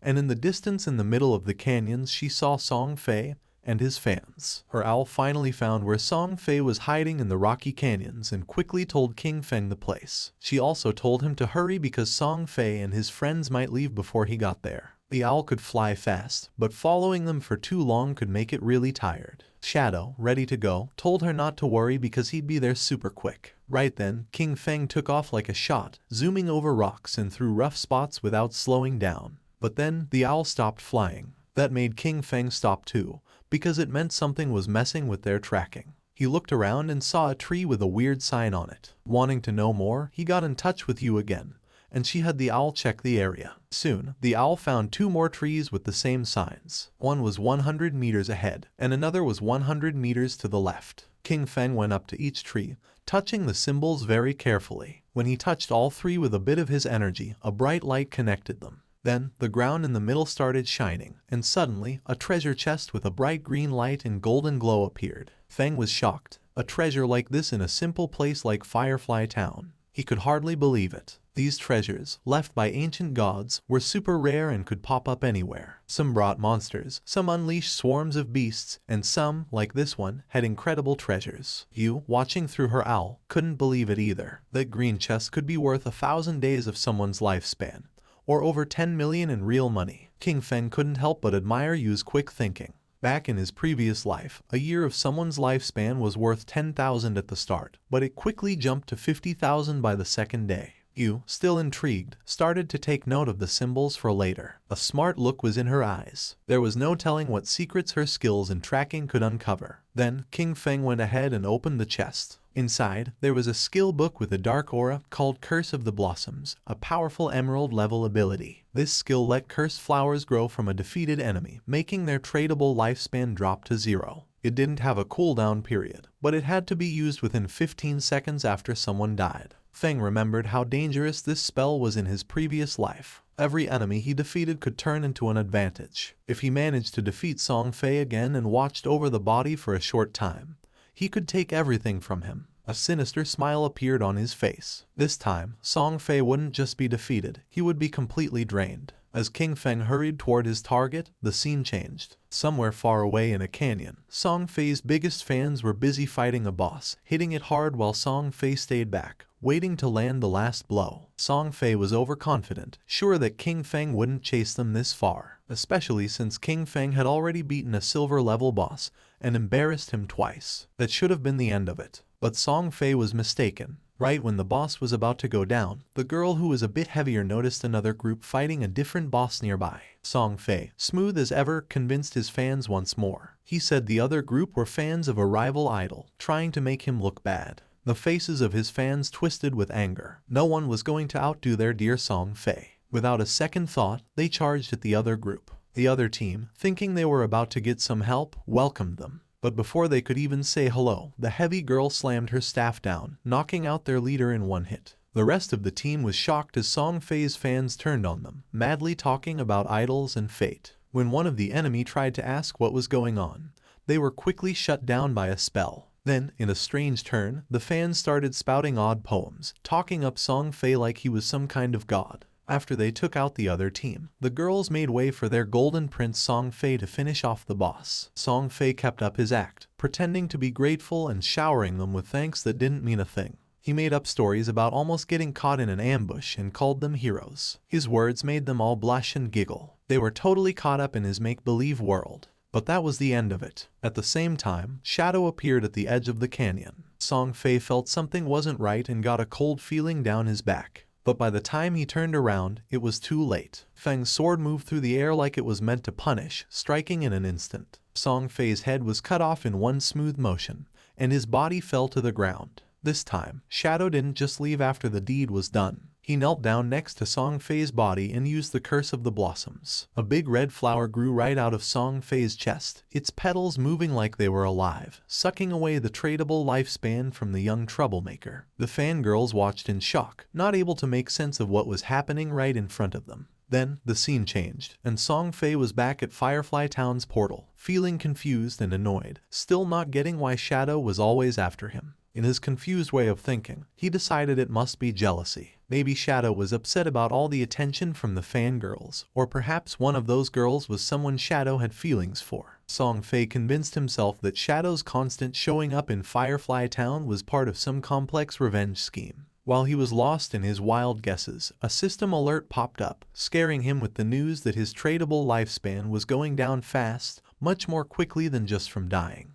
At first, he thought it was some kind of penalty for dying too much, but before he could really figure it out, his fan club started showing up at the portal as well. The heavier mage girl was among them, out of breath, telling Song Fei about the creepy red flower that grew from his body, clearly taking away something important. Song Fei quickly figured it out. The cursed flower and his disappearing lifespan were Shadow's doing, thanks to a scary new ability. The realization hit him hard, and he suddenly ordered his fans to log off. He knew if they kept losing to Shadow, their tradable lifespan could drop to 0, which meant actual death. Still acting the leader, he called them his family, promising to step into the real world to extend their lifespan, and come back with new gear bought with the lifespan they had saved up. The girls, still totally under Song Fei's spell, were all in, imagining their big return to beat Shadow with new power. Even as Song Fei disappeared from the game, anger and frustration warped his face. He wasn't ready to see this as a loss. After working for 2.5 years to get to where he was, he couldn't stand the thought of being taken down by some unknown player. In his mind, with enough money, he could crush any obstacle. He just needed some time. Back where the fight had happened, red flowers were everywhere, each one growing from a fallen player, quietly taking away the tradable lifespan from Song Fei's fans. With Shadow's relentless attacks, his rank as a killer had jumped to level 4, making the loss of tradable lifespan upon death a staggering 96.8%.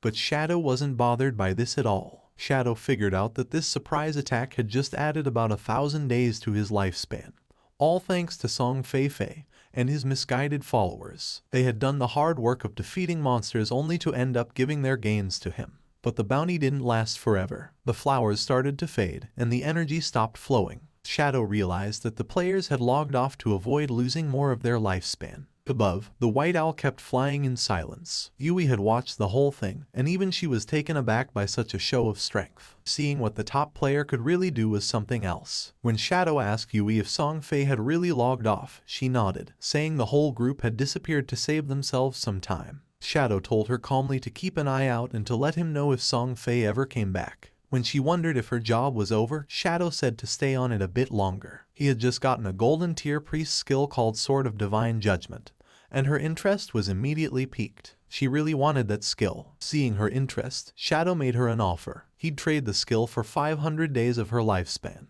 but he'd cut the price in half if she agreed to one thing. Yui's eyes narrowed, and she quickly said she wasn't going to trade her dignity, which caught Shadow off guard. He hurried to explain she had the wrong idea. He just wanted her to join his team as their main healer. She relaxed and laughed, agreeing right away, but warned him she'd hold him responsible if the team was a disaster. Shadow reassured her they were a solid group and decided to get in touch with them immediately. Then the story moves to a different part of the game world, where Wang Mang was feeling proud after defeating a poisonous monster, happy about the experience points. He called over to Ju for a heal and something to counter the poison, but Ju was stuck, not knowing what to do. Wang tried to remind her again about her priest class's ability to remove toxins. But before she really got what he was saying, she accidentally used the skill on a tree instead of helping Wang, who needed it. As time ran out, Wang fell to the ground, succumbing to the poison, his victory over the monster wasted. The team was left in shock, frustration simmering as they looked at Feng's sister, unable to believe how useless she had been. Standing near the teleportation stone later, the team leader faced a tough decision. He knew they needed a new healer since every skilled hidden class priest was already taken. But they couldn't continue like this. Zhao, on the other hand, was blissfully ignorant of her failure, lost in fantasies of being the chosen one, a goddess in this new realm.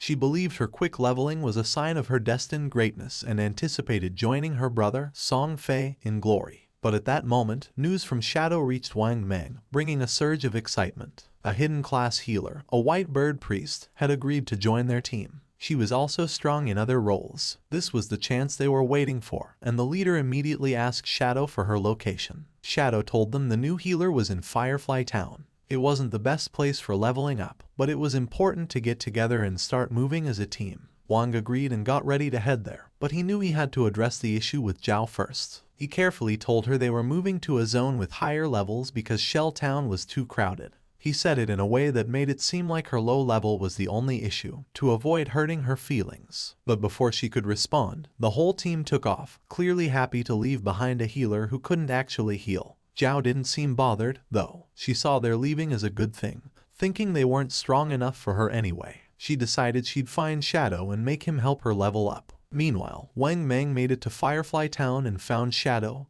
and Yu. Right away, he gave them the lifespan he'd gotten from their last fight, ready to settle up and get going with the new team setup. As they moved forward, Wang realized just how challenging it was to keep up in this game. While making plans, he brought up a new ally, a captain named Yu. Hearing that name made Shadow stop dead in his tracks, his thoughts racing. That name wasn't just random. Then, suddenly, she showed up. Greeting them with a cheerful wave, Yu caught the attention of both men right away. Shadow was in disbelief. The woman standing before them was the Yu, also known as Justice Execution, the only one in the game with the Dragon Swordsman hidden class. In Shadow's previous life, she was in the top 20 players worldwide and played a crucial role for the country's official forces. She was a national hero, respected and feared. And there she was, showing up early, glowing, and looking at Shadow with clear admiration. Yu introduced herself with a warm smile, admitting her admiration for Shadow. She even half-joked about him being a time traveler or a reincarnated hero because of how quickly he was advancing.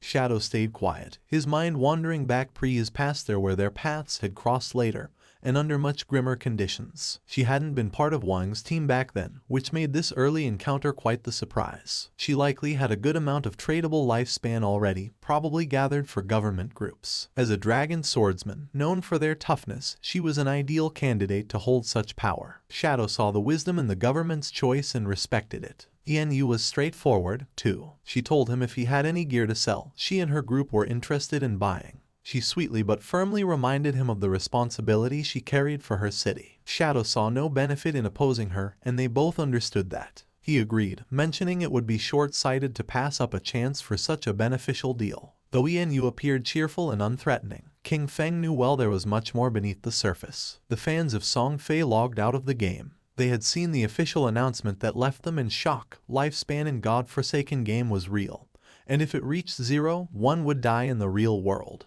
The archer was furious since she realized this wasn't just a game. She had given all her tradable lifespan to Song Fei. Some of them only had a few days of lifespan left. The assassin had killed several players and had the assassin's stat, and dying one more time was going to make her lose double the lifespan. They were in shock. They couldn't believe how it was possible that dying 3 times cost so much lifespan. The chubby girl began to read the messages and her face filled with sweat. She realized, cursing to herself, that in the game, as a tank mage, she had always charged at the front. She had killed many people and died many times, so now she only had 1 day of lifespan left. If it reached 0, she was going to die. Just then, something caught her attention. Brother Song Fei was buying lifespan. That was great. She decided to go find Brother Song Fei, thinking that he would definitely help her. Quickly, she changed clothes and thought about putting on Brother Song Fei's support outfit from head to toe, thinking that it was great, and that she was going to find Brother Song Fei, who would definitely help her. She even mentioned Brother Song Fei's latest release, the Song Fei Ultra Thin Anti-Side Leak. She dressed in Song Fei's merchandise, and without wasting a second, she left her house and started heading to the concert. Not far away, there were some apartments. Qin Feng's sister also logged out of the game. She didn't know if she was in the real world since now it was hard for her to tell the difference. She turned on her phone and couldn't help but smile when seeing that. At that rate, 1 day of lifespan could be sold for 15,000.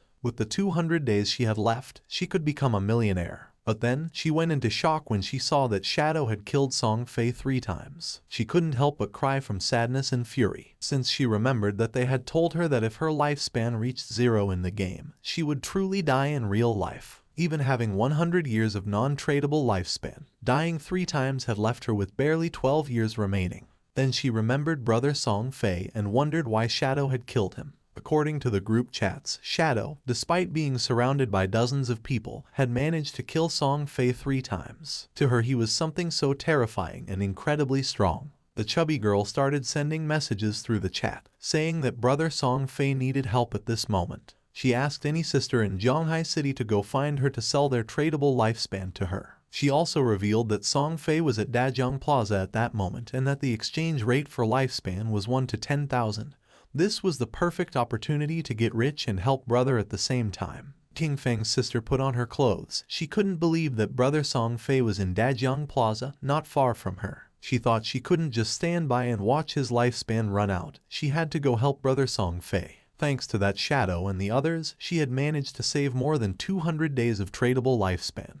Just enough to help Brother Song Fei. Without wasting any more time, she decided to go to Dajiang Plaza. At the same time in the game, our boy slaughtered several monsters without much difficulty. A system window appeared, informing him he had reached level 10. His attributes had increased by 2, and he had gained 5 free attribute points. He had unlocked class promotion. In addition, as the first player to reach level 10 in the Zhonghai City area, he had earned 7 reputation points. As the first player in the Great Xia Kingdom area, he had earned 14 reputation points, and as the first player worldwide to reach level 10, he had earned 21 reputation points. The window also revealed that the teleportation function to the continent of Forgotten Gods would be unlocked when there were 7 level 10 players in the Zhonghai City area. The system revealed in all towns that Shadow had reached level 10. People were in shock and commented with amazement. They said that, as expected, it was Shadow again. He had gotten the first kill of a gold tier monster and was the first player worldwide to reach level 10.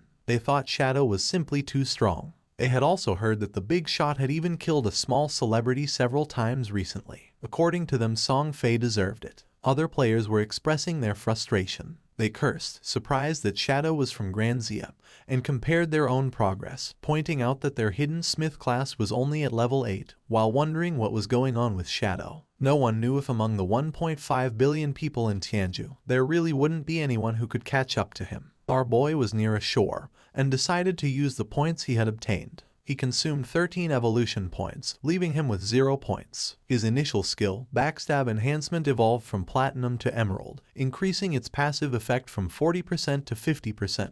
Even though his tradable lifespan was just a little over 7,000 days, he realized it wasn't enough. He knew that to leave Starter Town, they needed to gather 7 level 10 players to activate the teleportation portal to the continent of the Forsaken Gods. But since the highest level at that moment was only 7, they would have to wait a bit before it became possible. He decided to go back to the real world to take care of a matter. His figure disappeared with the sand, and several seconds later, he opened his eyes in the real world and the system asked him, "Do you want to consume tradable lifespan to transfer your skills to reality?" Without losing a second, Qin Feng accepted. When the system asked what skill he wanted to extract to the real world, he stood up and decided to extract his class. The system then consumed 1,000 days of tradable lifespan and completed the extraction. He gained the shadow, its passive was activated, and his attributes increased: strength by 3, constitution by 3, agility by 8, and spirit by 5. Then, he decided to extract level 2. The system informed him that he had successfully extracted level X2, consuming 2,000 days of tradable lifespan in the process. His level in reality immediately increased to level 3, and his stats received a boost: strength plus 4,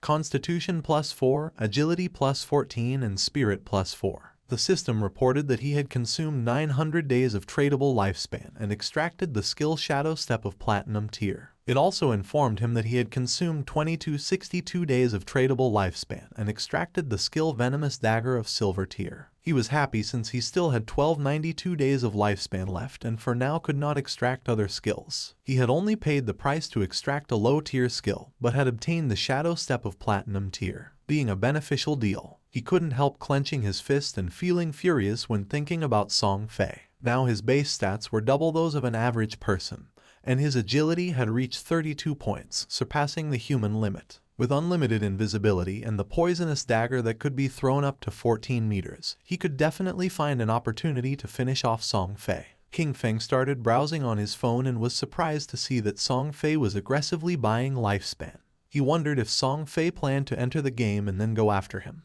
He saw that this bastard was in Dajiang Plaza and calculated that being about 7 or 8 kilometers away, at his current speed he could get there in just over 10 minutes. Just then, his hand began to tremble upon seeing a message from Hu Qinbin, the arrogant and powerful company supervisor. Hu Qinbin was furious upon seeing that after growing wings, Qin Feng wasn't even answering the phone. She knew that the young lady had taken an interest in him and this was his big chance. She couldn't believe he didn't want to cooperate. Qin Feng decided to block Hu Qinbin, and while he was walking, he threw the phone and began to turn invisible, thinking that those people would soon realize what the true Forsaken Gods game really was. After a few hours, at Dajiang Square the Song Fei concert was taking place, which was full of girls. Among them was also King Feng's sister. On stage was Song Fei sitting next to a blonde woman. With a smile, she mentioned that she had heard he had been killed 3 times by Shadow in the game. She told him not to worry because she was already sending people to investigate Shadow's true identity. With a curious look, Song Fei asked how the investigation was going,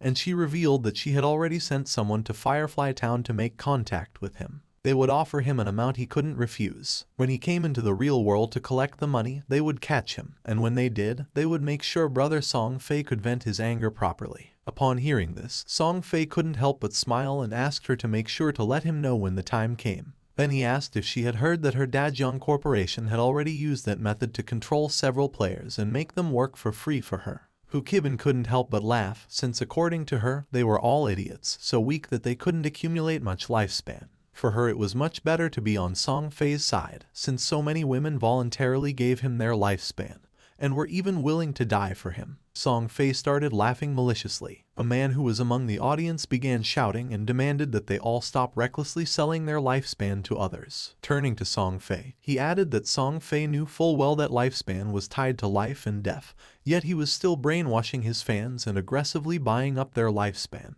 He accused Song Fei of endangering lives and declared that they were going to report him. Song Fei couldn't help but smile, thinking that there was always a fool who showed up to cause trouble. He stood up and made a public statement, saying that he had noticed some of the recent debates. He stated that his actions in acquiring lifespan had occupied certain public resources and caused inconvenience to the public, and for that reason, he felt deeply regretful and offered his most sincere apologies. His fans said that he didn't have to apologize since he hadn't done anything wrong. With a sincere smile, Song Fei admitted that he was truly grateful for all the support and affection from his fans. At the same time, he sincerely urged everyone to remember that all love should be positive and uplifting. He hoped everyone could follow their idols with rationality. During that special moment in the game, while ensuring their personal safety, they also needed to work together in a more positive way to contribute to society and bring positive energy. With his face full of tears, he explained that while the entire nation was being affected by the game, he had been actively cooperating with the authorities and working hard within the game.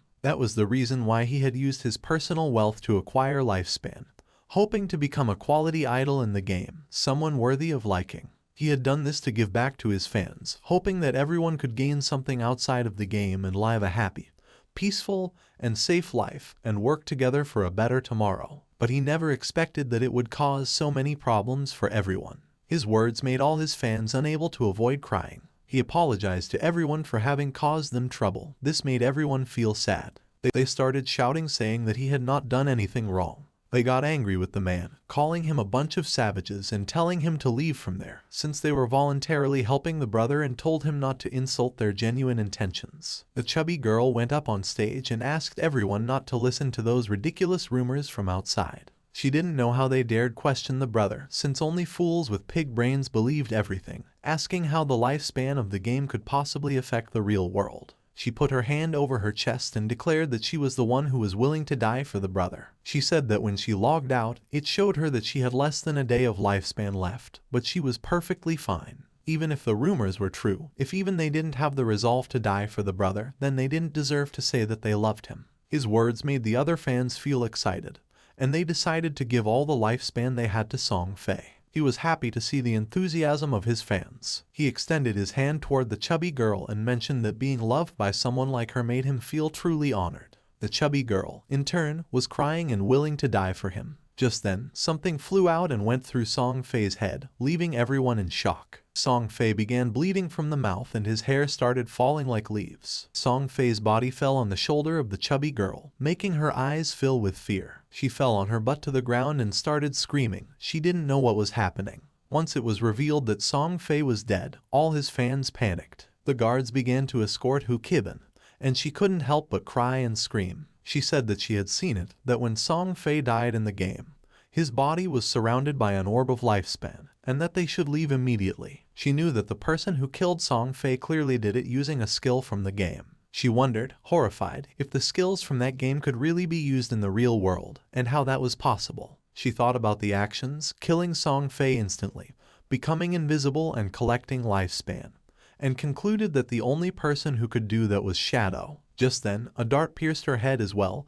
killing her instantly and leaving the guards in shock. Among the crowd was King Feng. It was already dusk, and the news announced the tragic death of superstar Song Fei in Dajiang Plaza. It was also reported that his most devoted fans had sacrificed all the lifespan they had left, falling dead next to Song Fei's corpse, and the police investigation had revealed that his death was due to supernatural abilities. The faces of King Feng's sister and her friend were full of tears and fear. She was sad since she still couldn't believe that just the day before they had gone to see Song Fei's concert, and now he was already dead. The friend wasn't dumb at all and realized that the throwing knives and invisibility must be abilities from the godforsaken game. She wondered if Shadow had been the one who killed Song Fei, since she had heard that Shadow had killed him 3 times in the game. Xiaoyu was confused as she wondered how the game's skills could appear in reality. She couldn't believe that Shadow had killed Song Fei. She remembered that Shadow had killed him several times in the game and came to the conclusion that, in reality, the only one who would kill Song Fei would be Shadow. The throwing knives and invisibility weren't those an assassin's skills. It had to be. The killer was Shadow. Her brother had been killed by Shadow and her world was already left without light. If Shadow could find a way to use the game's skills in reality, then she would get close to him, approach him. No matter what it cost, she would become stronger. From that day on, she would have only one goal. They stopped the taxi and got out. Her friend was somewhat confused and asked if she was okay. Xiaoyu's eyes were full of rage because all she wanted was to kill Shadow and avenge her brother Song Fei. At the same time, our boy was quietly eating noodles in a restaurant. In the godforsaken game, although players were invincible in reality, they still consumed energy and, if they got hungry, they still needed to eat. Just then, his phone started ringing, and when he unlocked it he saw that he had a message. Someone informed him that Fat Hu was furious. He had blocked his phone and WeChat, and if King Feng didn't go soon, he would be expelled and wouldn't receive his salary for that month. The message was from Yang Xiaoya, whom he considered a good girl, although quite delicate and often bullied. In his previous life, she had also been a member of his Jan Shen guild. King Feng asked her not to worry about him or the job but to focus on leveling up in the game. She was confused since she asked King Feng if he had played the game. She had heard that it was very difficult and that the lifespan of many people was almost exhausted. Our boy explained that, whatever her profession was, she simply had to focus on improving agility at the beginning. She decided to listen to him, but mentioned that she had heard that the lifespan produced in the game was really expensive at this moment. Then, she asked King Feng how his progress was going and how much he had earned. Our boy replied not much, since he had almost spent it all. He knew that Fat Hu was a lackey, and that the real problem was his boss behind him, Kyan Shishi. She was the daughter of the president of Kyan Group, and the company for which he used to work belonged to said group. This young woman did nothing all day except look at men. She had gone into a hotel with 6 middle-aged foreign men, had driven a sports car with 3 African men for fun,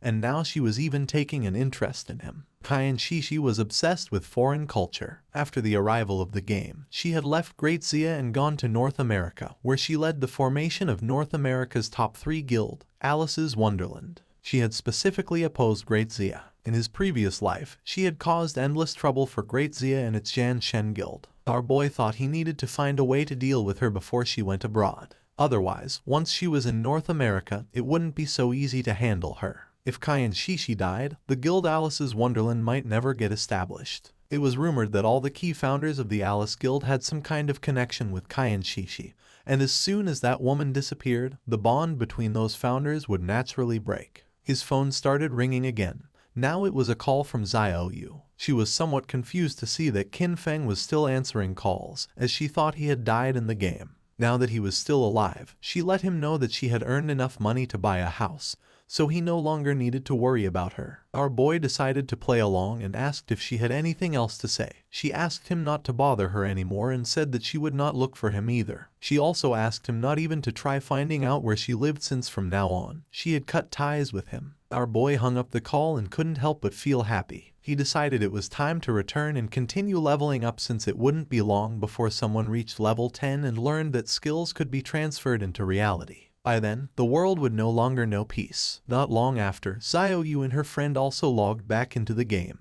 The friend was somewhat confused and asked if it wasn't too harsh to cut ties with her brother and advised her to make peace. Xiao Yu stood firm and refused, revealing that she had sold her lifespan to the Kyan Group, sold for a full value of 2 million. This left the friend in shock. Xiao Yu also mentioned that she had bought a house and that they would live together. She added that soon she would meet Shadow, and by then, King Feng would no longer matter. Just then, a player who was passing through the area caught her attention. With a smile, the man handed her a book and mentioned that this was the assassin skill book she wanted. He also reminded her not to forget what she had promised him. With a cheerful expression, she nodded and said that once everything was done, she would indulge his little wishes. Although inwardly she called him a flatterer and thought that once she met Shadow, no one would care about a worthless piece of trash like him. She informed Wang Meng that she had an assassin skill book, a control skill. She asked him to check with Shadow if he needed it, since she could give it to him. A smile spread across her face. According to her, Zhang Wei, that flatterer, was still somewhat useful since he actually had such a good skill book. This skill book would be the red thread between her and Shadow. She would approach Shadow soon, stay quietly by his side, heal him, help him kill enemies and level up with him. She would make sure he felt every bit of her help so that he gradually trusted her, so that he saw her as his other half. But when she became strong enough and he no longer served any purpose, she would kill him with her own hands and rip out his eyes, all to avenge her brother Song Fei. But to her surprise, Wang Meng said that Shadow said this skill was trash. He didn't need it. She could keep it and sell it herself for money. A while later, Shadow also logged into the game, and just then, he heard someone fighting a boss that didn't seem ordinary. Following the sound of battle, King Feng saw a man carrying a shield fighting against a multi-armed boss. The man started running, but it was in vain since the monster cut him into pieces. Our boy realized that this boss was a golden arachnid, a level 8 gold tier boss. This boss possessed a level 2 anti-stealth ability. That meant that, in front of it, his invisibility would be completely ineffective. The monster began to roar. King Feng gathered momentum and came out of his hiding place, and attacked quickly, using Shadow Slash, causing it several thousand points of damage. He had the buff, damage doubles when attacking outside the target's sight. He knew this effect, in a situation where the enemy could see through invisibility, wouldn't activate, which significantly reduced his damage. However, the legendary effect of Graceful Liberation amplified the head and heart weak points of the Golden Arachnid by 200%.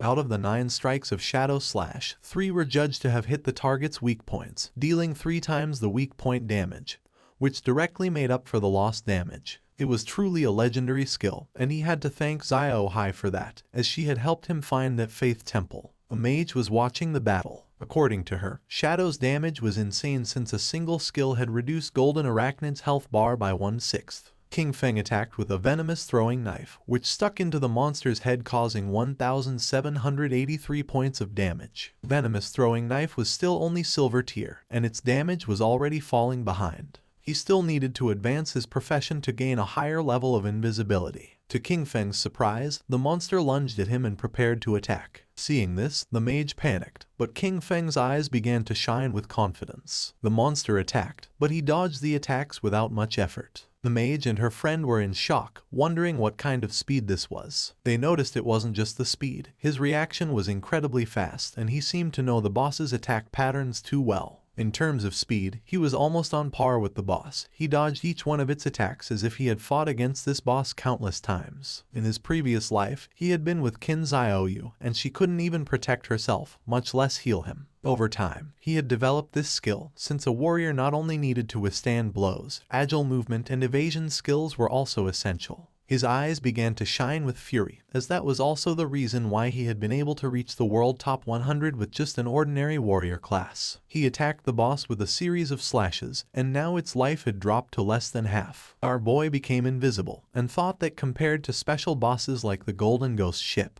which had unavoidable attacks, dealing with the Golden Arachnid was much easier. The mage was in shock to see that the boss was fleeing. King Feng was not going to let this happen, so he drew his dagger and slit the monster's throat. A system window appeared informing that he had killed the level 8 gold tier boss and obtained 64 experience points, 7 evolution points and 497 days of tradable lifespan. King Feng used Greedy Hang and obtained 21 evolution points and 497 days of tradable lifespan. He was happy to see that a gold tier boss had given him 28 evolution points and almost 2,000 days of tradable lifespan.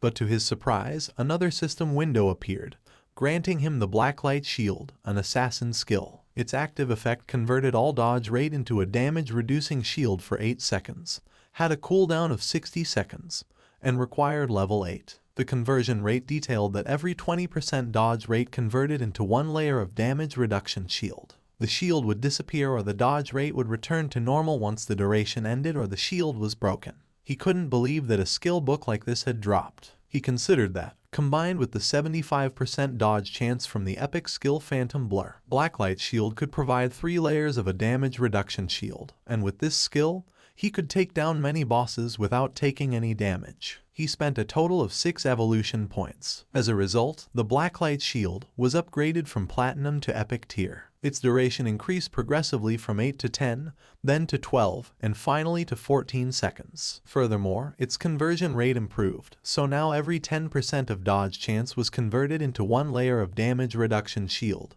an improvement from the initial 20%, then 15%, and then 12%.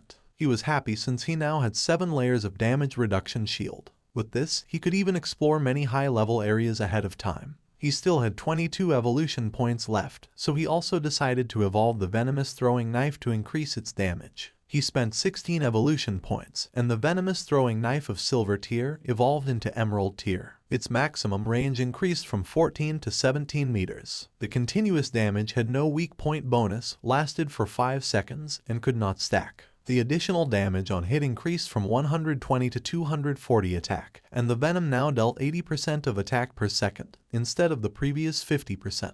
He was aware that evolving venomous throwing knife 3 times had at least doubled its damage. With a base cooldown of only 5 seconds, it could continuously output damage, making it no weaker than Shadow Slash, and he had gotten 2 assassin class gear pieces, so he would equip them right away. He also obtained the Agile Ring of Platinum tier, an assassin class accessory that provided plus 20 agility, plus 20% movement speed, plus 20% attack speed, and plus 20% cooldown speed, with an equipment requirement of level 8. Additionally, he got the heavy red leather gloves of gold tier, an assassin class armor that provided plus 18 physical defense, plus 15 to all elemental resistances, plus 12 constitution, and plus 588 HP.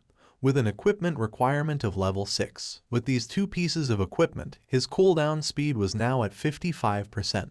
What used to be a 12-second cooldown for Shadow Slash was now only 7.7 seconds. Plus, he had increased 51 points of constitution, 106 points of physical defense, and 17 points of HP. It was not bad at all. Now, his stats allowed him to tank 3 attacks from the golden arachnid without dying. Combined with Blacklight's shield, his survivability had greatly improved. The mage and the others went out and praised Shadow, saying that the boss had been nothing to him. They couldn't believe he had defeated it alone. Then, the mage asked him if he had any equipment or skill that she could use, adding that she would buy them. Our guy revealed that for a mage, he had a gold tier skill book, Frostball Bounce, a group skill that released ice balls, bouncing up to 10 times, priced at 800 days for a one-time purchase. The mage thought that 800 days was a bit expensive, as she had seen someone sell a level 5 gold tier skill book for just 400 days earlier. With a serious gaze, he made it clear that this Frostball Bounce was a level 7 skill book, which had over 40% higher damage than a level 5, so 800 days wasn't expensive at all. The mage did not hesitate and made a deal with King Feng and decided to buy it for 800 days. The system window confirmed that the transaction had been completed. Our boy started to become invisible. At this moment, there was no boss in the initial stages that could threaten him. He decided to go back to the town to post a message, gathering information about the locations of silver and golden tier bosses. This way, he would have a constant flow of bosses to hunt,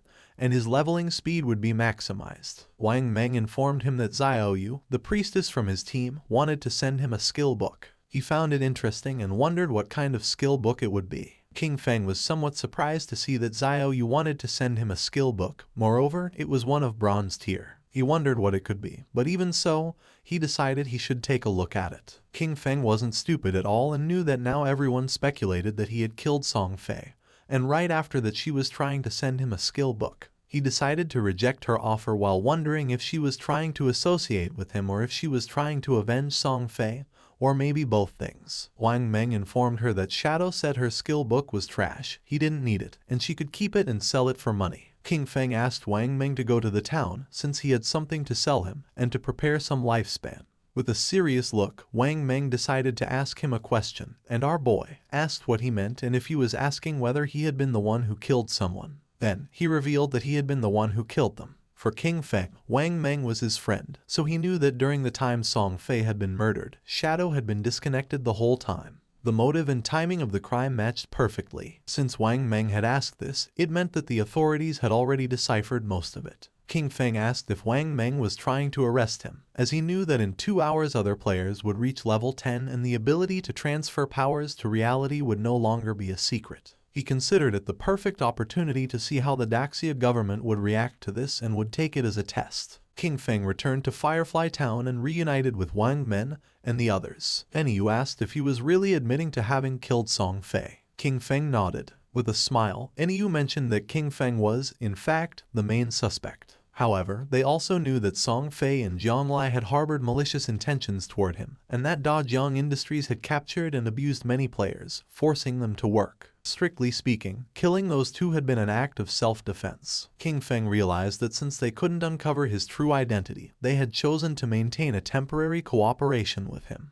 He reflected that in his previous life, by working with the officials, his record had been spotless. However, this time he had directly killed Song Fei and Zhonglai, which might cause some changes. He was eager to see how much his rebirth could alter that doomed era of games. For now, he considered selling the platinum tier equipment he didn't use. Since they were backed by the authorities, they would accept equipment and skill books of any class, and most importantly, they possessed enough resources for the transaction to be worthwhile. Our boy opened the system window. Upon seeing what it contained, the others couldn't believe that he possessed platinum tier equipment and skill books. They exclaimed in astonishment, wondering if Shadow had just achieved the first kill of a platinum grade boss. However, they immediately dismissed that possibility, as there had been no global announcement about it. Our boy mentioned that his luck had been decent. He had found a few treasure chests, and Xiao Zhu could confirm it. Even he himself had obtained an emerald tier skill book. The mage confirmed that she herself had seen King Feng open that emerald chest. Little Black couldn't help but feel jealous upon noticing that King Feng called her Xiao Zhu, but when it came to her, he simply said you. Our boy decided to call her Little Blackie instead of Little Black, and this made her angry and she asked him to better call her Little Black. Wang Meng let out a sigh, since according to him, people really couldn't be compared with each other. And you felt jealous since it was true that they had barely managed to defeat a silver grade boss, while Shadow casually opened platinum and emerald tier chests. King Feng revealed the prices of the items. The Platinum Grade Archer Skill Book at a fixed price of 2,500 days. The Platinum Grade Berserker Weapon at 1,500 days. The Platinum Grade Mage Skill Book at 3,000 days. And the Gold Equipment and Skill Book package at 8,000 days, including the remaining Platinum Equipment and Skill Books, which totaled 25 items. He offered a discount, setting the total price at 16,000 days. Wang Meng was in shock and asked NEU to pay whatever he said. Then he asked if she wasn't going to try bargaining. With a smile, she mentioned that she thought the price was quite fair. She would also include what Xiao Zhu and Wang Meng owed her from before in the deal. The transaction was completed and King Feng praised her, calling her a true heroine, direct and decisive. Deep down, King Feng knew that once the tradable lifespan exceeded 10,000 days, the unit would change to years. 60 years converted to days were approximately 22,000 days. At the current exchange rate, that equaled 400 million in cash. Even for the officials of Zhanghai City, it was a huge expense, but the benefits for them far outweighed the money. After all, with this batch of equipment and skill books, many teams under the tutelage of Zhanghai City officials could develop ahead of schedule. He was aware that the stronger the authorities became, the more unnecessary problems could be avoided in the future, and they could even gain an advantage in international confrontations. NEU informed King Feng that several players had been imprisoned at Dajiang Industries. They were planning a rescue mission and asked if he wanted to join them. King Feng felt somewhat confused since he didn't know whether the authorities were trying to recruit him or just trying to whitewash the fact that he had killed Song Fei. He said he wouldn't go but that he could tell them something in advance. Their suspicions were correct. He had indeed used game skills to kill those two, leaving everyone in shock. King Feng made it clear that, while in the game they reach level 10, they could consume lifespan to extract skills from the game into reality. NEU realized that for this reason, Dajiang Industries was also buying lifespan at that time. Once their people reached level 10 and extracted skills from the game, their rescue mission would face even greater resistance. King Feng was glad that she had understood and decided it was time to leave. Not long after, he transformed into shadow and disappeared from the place. With a serious look, NEU gave Wang Meng the order. From that moment on, they should level up separately. She explained that their 6-person team already had high levels, and when they stayed together, they defeated small monsters with a single blow due to excessive damage. However, if they separated, each leading a team, they could greatly improve their overall leveling efficiency. Wang Meng nodded his head, and NEU mentioned that everyone should reach level 10 first. Then, she told him to log off for a moment to report that intel. 2 players who were in the town noticed that Shadow was setting up a stall again. But this time he wasn't selling, he was buying. A system window appeared and announced that Shadow was buying Silver Boss coordinates for 30 days. And Gold Boss coordinates for 100 days. Upon seeing this, one of the men nearby couldn't help but smile. He approached our boy and informed him that his young lady had said that as long as he was willing to help her level up, she would give him 300 million, plus shares in Dajiang Industries. The man added that such an opportunity rarely came along in life and advised him to take advantage of it. The other players noticed that the man still hadn't disconnected. He probably didn't know that Shadow had killed Song Fei and the young woman from Dajiang Industries in real life. Some couldn't believe that the girl from Dajiang Industries had also been eliminated. They had seen that girl and thought it was a waste. The man's face filled with rage as he remembered that the girl had brought it upon herself. She had initially planned to capture Shadow in real life to force him to do illegal work, but she was killed on the spot. With a shock, he realized that Zhonglai was dead. He recalled how, at first, Zhonglai had offered 10 million for Shadow to help her level up. Shadow refused, so he, seeing the money, rushed to help her. He thought he could get a huge payment of 5 million, but when it came time to collect the money in real life, they knocked him out. When he woke up, he found himself locked in an unknown basement. They whipped and abused him every day, forcing him to earn lifespan for them in the game and lure more people in. He never expected that Zhonglai had already been killed by Shadow. With a bitter laugh, he thought that hateful woman got what she deserved with a good death. He used to mock Shadow for being stupid, but it turned out the real fool was him. Upon seeing his expression, King Feng realized that he must have helped her tie up quite a few people. The man got nervous and refused, then mentioned that he had been forced to do it and decided to leave. King Feng knew this guy was trash and decided to let the officers take care of him. 2 players approached King Feng and revealed that they had the coordinates for a silver boss, offering them for 30 days, and proposed closing the deal. Someone arrived in the city and everyone's attention turned to them, realizing it was Ace of Spades. It was said that she was Kayan Shishi, the heiress of the Kayan group in reality. They warned each other to stay away from her since she had killed quite a few players, and to be careful because she might try to steal their lifespan. Kayan Shishi logged into the game along with her men. She couldn't help but smile, since she didn't think the game was anything special. You only needed to spend money to buy a lot of equipment and skills. As long as her combat power was ahead of other players, when she found someone with lifespan, she would kill them and take it. She was furious since that damn game had delayed her flight. At that moment, she should have been in North America, enjoying pleasures with Big Dick and Max Fackle, surrendering herself to lust and passion. Her attention focused on two players who were trembling with fear. She was trapped in Daxia's magic city, unable to leave the country. She looked at those men from Daxia, each one as weak as an insect. According to her, Tony's men were still more attractive. With a smile, Tony mentioned that she had good taste. They were naturally much stronger than those men from Daxia, being superior in that aspect. He added that, once they returned to reality, she could experience it for herself. Upon hearing this, she couldn't help but blush like a tomato. She had heard that the useless Song Fei had died. She had played against him once and he disappeared in a minute. According to her, he was a waste. She felt excited since it was said that the person who had killed him was named Shadow. Although he was a man from Daxia, he was still #1 in the world. Maybe she could get to know him. Upon learning that Shadow had been capable of killing Song Fei, she deduced that murdering an ordinary person would be even easier for him. She believed this was a good opportunity to get to know him. She informed her men that she would disconnect to make a call and send someone to contact Shadow. She claimed that although Shadow might not be interested in cash, he definitely wouldn't reject 3,000 days of lifespan. To obtain this, all she would need was to kill an ordinary person with a simple flick of the finger. Internally, she chuckled softly, promising never to forget the expression on Qin Feng's face when he rejected her, and stated that soon, Qin Feng would die. At the same time, in the forest, a player killed a monster and its body transformed into lifespan, while a healer was healing him from the monster's attacks. The man was exhausted and asked Xiaoyu that next time she healed him, not to be so extreme, since he was about to meet his great-grandmother. Xiaoyu turned her back on him and asked why he was being so fierce, adding that he wasn't dead. With a confused look, the man replied that he hadn't meant to be fierce. He was just reminding her. She mentioned that the system had warned her that her hunger level had reached 90%.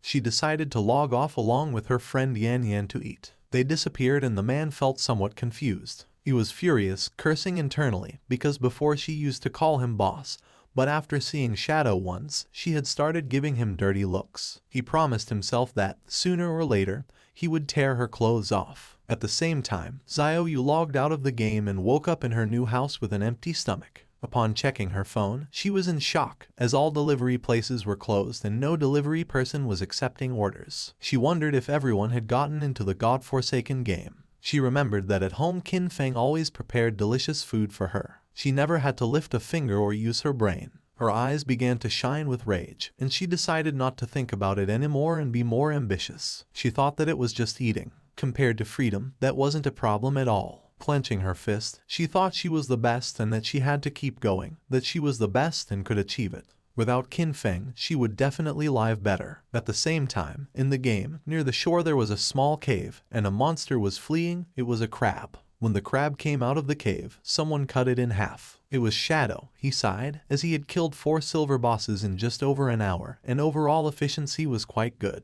Each boss granted 16 evolution points. The crab's corpse transformed into lifespan. On average, each silver level boss yielded 3,500 days of tradable lifespan. Thanks to this, all his equipment was now gold tier or higher. He couldn't help but smile, as his cooldown speed had increased from 55% to 75%.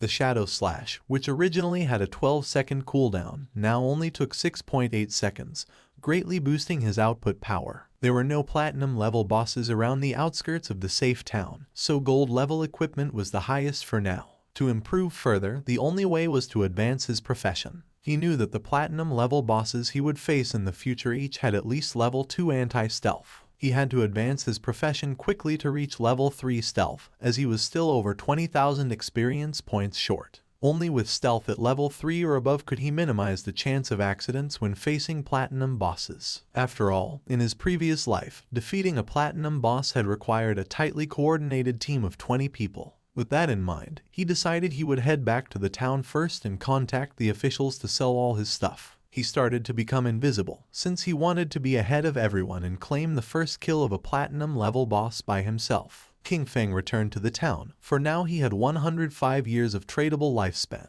While he was walking through the area, a player asked him that next time he had more equipment, to sell it to them. King Feng had almost 40,000 days of tradable lifespan, and knew that it would allow him to extract quite a few skills. A man who was hiding behind a pillar peeked out and, with a smile, realized that he was Shadow. He approached and offered him an assassination contract, asking if he would take it. He asked him to kill someone in reality, assuring him that the payment would not be less than what he deserved. Our boy ignored the man and left. Seeing this, the man panicked and stood in front of King Feng, asking him to stop. He explained that it was just about killing an ordinary person named Kin Feng. He would give Shadow the address. He argued that since he had even killed Song Fei, this should be easy for him and asked him not to reject free money. With a cold gaze, our boy was in shock and asked if King Feng had provoked him and if he wanted to kill him. He told the man not to worry about that. With an arrogant smile, the man made it clear that the payment would not be small. If he completed the task, he would get 3,000 tradable lifespan days. King Feng was pleased, realizing that 3,000 days, which at current prices was about 50 million, was an interesting offer. He wondered who wanted to kill him, as he hadn't met this person in real life, nor were they any player he knew in his previous life. It seemed like they were just a messenger. The real person wanting to kill Kin Feng was someone else. He recalled that in his previous life, his grudges with others had also surfaced in the later stages of the God-forsaken game. The man couldn't help but smile since this was a tempting offer. King Feng knew that being the target so soon must be due to grudges prior to the game's arrival. Only someone who held a grudge would be willing to pay such a high price. He couldn't help but wonder if it was Cayenne Shishi. King Feng knew better than anyone that she had both the motive and the means to hire someone to kill Kin Feng. However, with the financial power of the Cayenne group, if they had really wanted to kill him, they could have done it before the game arrived. So this contract must have other intentions. He feared that her main goal was to get familiar with Shadow. As for getting rid of Kin Feng, that was probably just a side effect, since Kin Feng had once rejected her invitation for fun. He laughed internally, thinking it was interesting.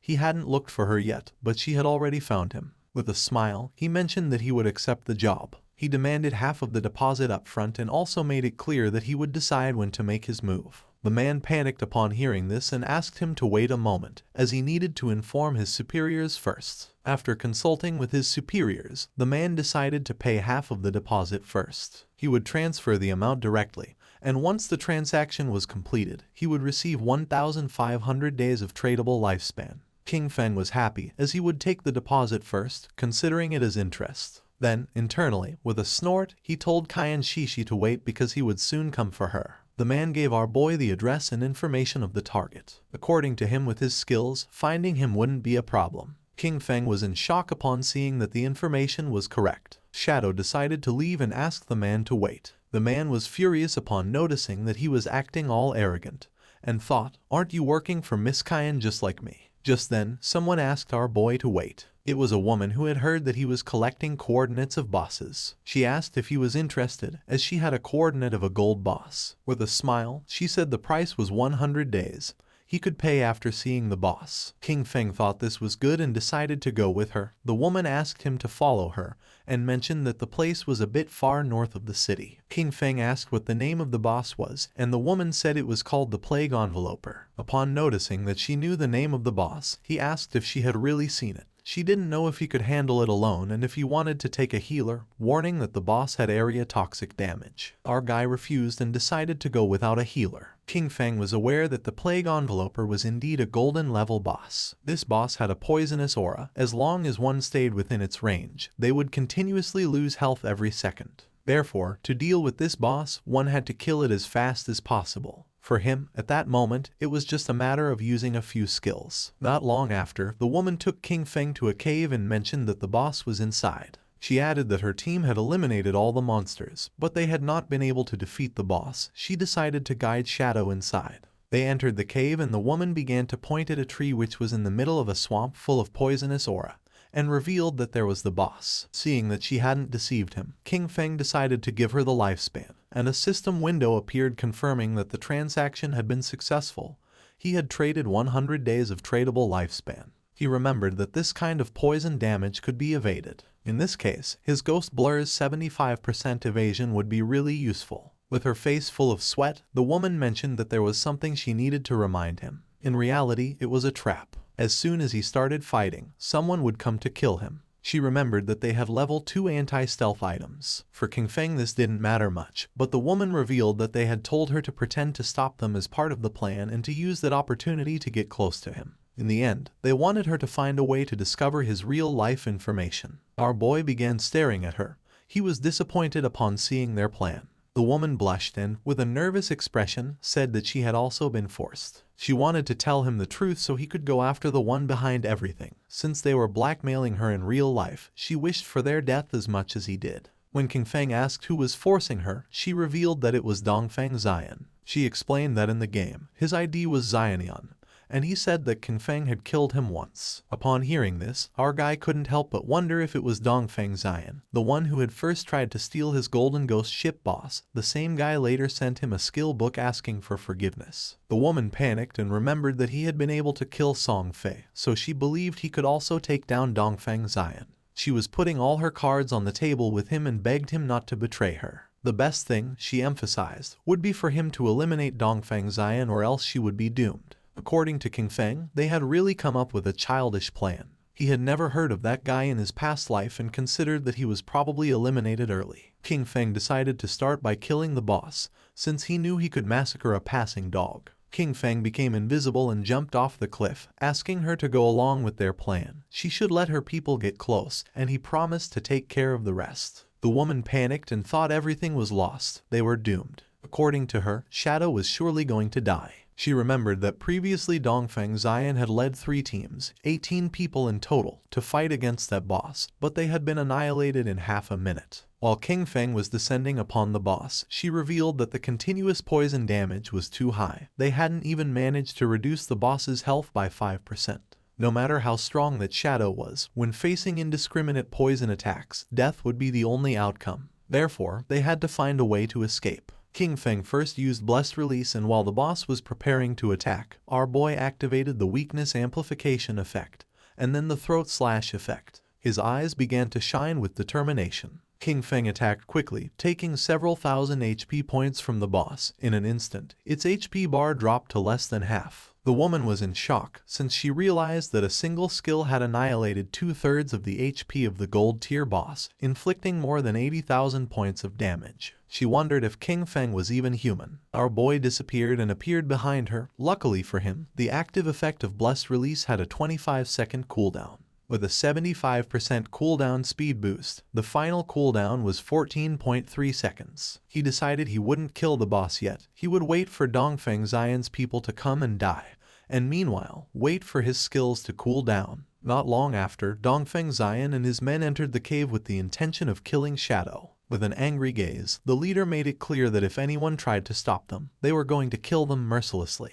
The woman drew her sword. King Feng was somewhat annoyed, since out of all the people, it was this guy again, and now he was also involved with Dongfeng Xian. He wondered if their plan, which consisted of Snowy pretending to block this group, would really work. He didn't know if Snowy's combat power was really that strong. More than 10 people were rushing in, and he wasn't very sure if she could really stop them. Snowy used her powers and summoned a golden shield. Seeing this, Shadow understood why they had chosen her to act. With this defense, there really weren't many who could break through it in the early stages of the game. The men began to attack the shield. King Feng knew that she had encountered an ancient god's blessing in the wild and had gotten a golden level treasure chest. His eyes began to shine with seriousness, and using instant shadow, King Feng attacked quickly, cutting their bodies into pieces. With eyes shining with rage, King Feng used the skill Blooming Curse, and the corpses of the men transformed into flowers. Snowy was in shock since, according to her, it was terrifying. A single skill had killed so many people,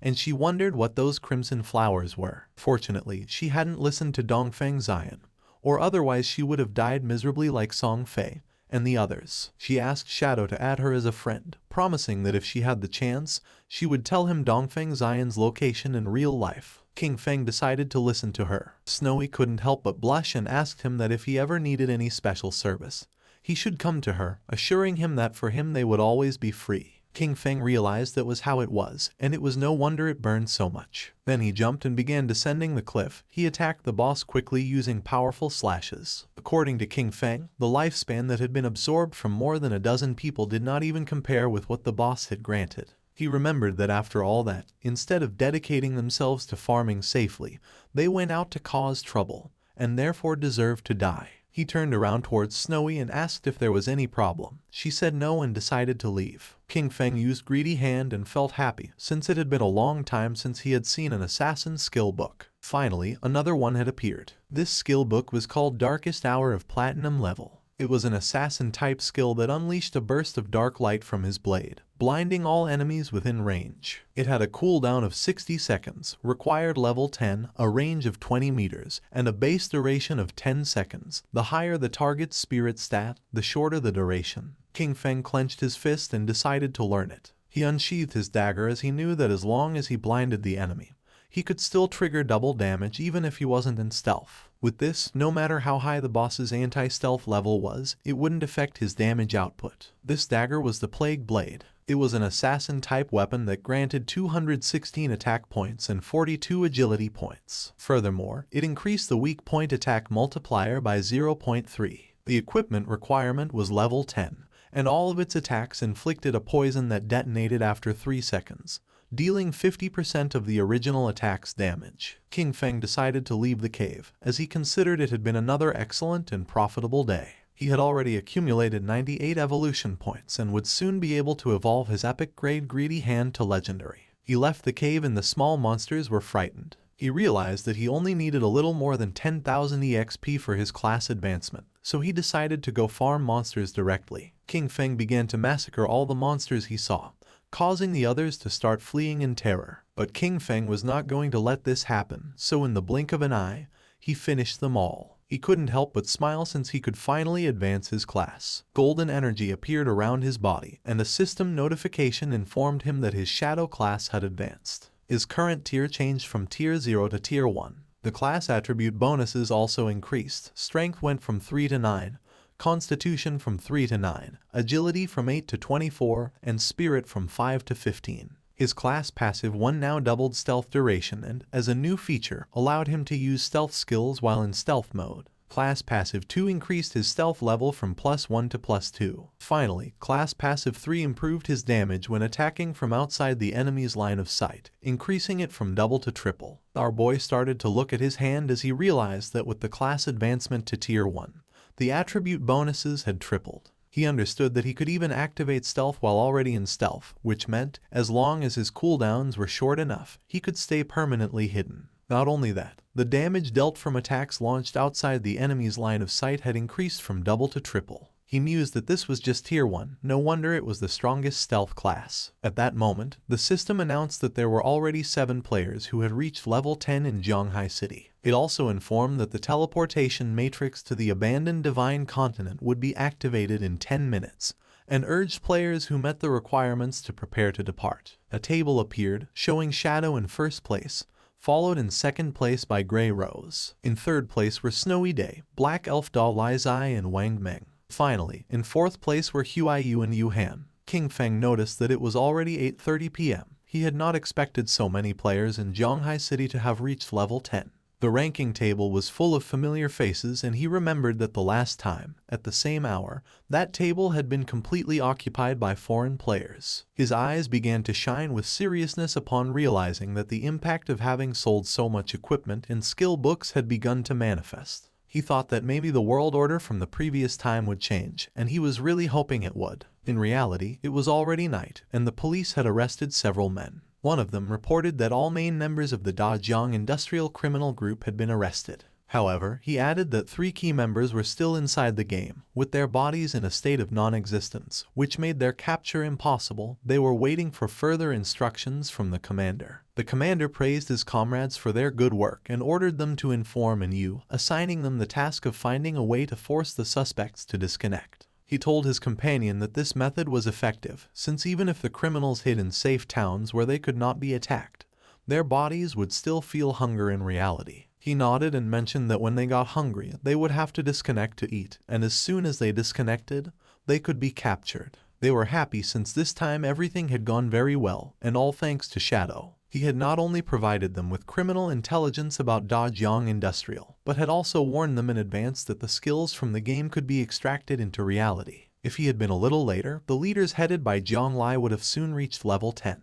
By then, they would have already extracted their skills, and any attempt to capture them would have resulted in numerous casualties. Several countries had already experienced small-scale uprisings, with thousands of deaths. The squads they had sent into the game had gradually reached level 10, largely thanks to the equipment and skills provided by Shadow. They knew that Shadow was an indispensable talent for Great Zia, and that they needed to find a way to fully bind him to their warship. At the same time, our boy returned to Firefly Town, and Snowy mentioned that she didn't expect him to be a great hero who would free the town from evil. She admired him. King Feng asked what she was rambling about and told her that if she had something to say, just say it. She stuck out her tongue and, with a smile, told King Feng that he didn't need to be modest, since the authorities had already made the news public. She explained that Dongua Industrial, along with Song Fei, had orchestrated the kidnapping, detention and murder of players, and that the reason he had to kill Song Fei and Zhang Lai was under official orders. King Feng remained silent. He could not believe that the authorities were clearing his name, and he could not help but think that, surely, they were doing it to facilitate future cooperation with him.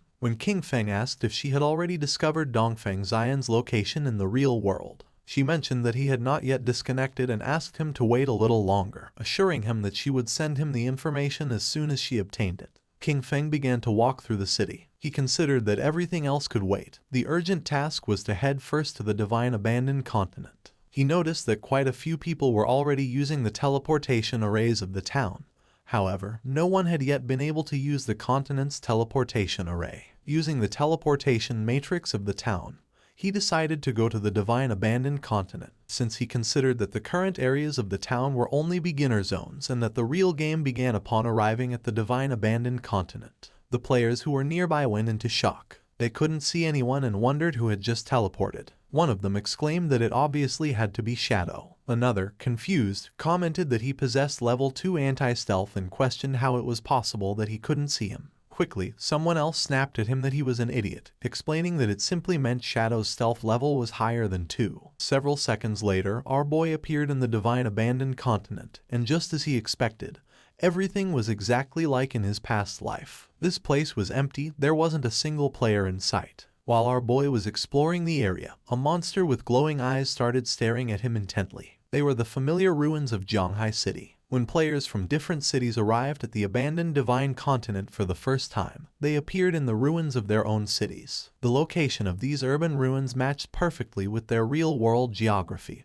and the reason for this had always been a mystery. The monster emerged from its hiding place, and upon noticing this, King Feng turned around. A worm-shaped monster appeared and began to roar. The monster attacked fiercely, destroying the ground. Using Shadow Blur, our boy dodged the attack, and then using Instant Shadow Slash, he cut the monster in half. A system window appeared informing that he had killed a level 11 Earthshaker. Just then, more Earthshakers appeared and tried to attack King Feng, but he jumped and dodged the attacks. With his eyes shining, he used Blessed Release, and then activated Instant Shadow Slash and cut the monsters into pieces. The bodies transformed into Lifespan, and he knew that there were no longer safe zones like in the towns. The monsters lurked from all directions, ready to attack at any moment. But he was aware that, as long as one could find the refuge hidden in the ruins, a fortress could be established and dominate the area. He remembered that the best refuge in the ruins of Zhanghai City was located in the northwest. It was exactly the refuge of the Godslayer Guild from his previous life. At the same time, in the Divine Abandoned Continent, another group of players also arrived. It was Wang Meng's party. Little Black was somewhat surprised, while Wang Meng did not know why this place looked like the ruins of a modern city. For them, this place was very familiar. Little Black began to point toward the tower and asked if these were not the ruins of Jiangnan City. Gu Yixu replied that yes, and confirmed that she was right, adding that the towers of Jiangnan City were still standing. Little Black began to look around the area, since she had heard that someone had said they had seen Shadow teleport here, and she was insistently wondering where he was. Gu Yixu asked her to stop searching, adding that he could turn invisible. At that moment, 2 Earthshakers emerged from the ground. Seeing this, Wang Meng drew his shield and warned everyone that they were being attacked by monsters. Gu Yixu used her skill called Elven Blessing.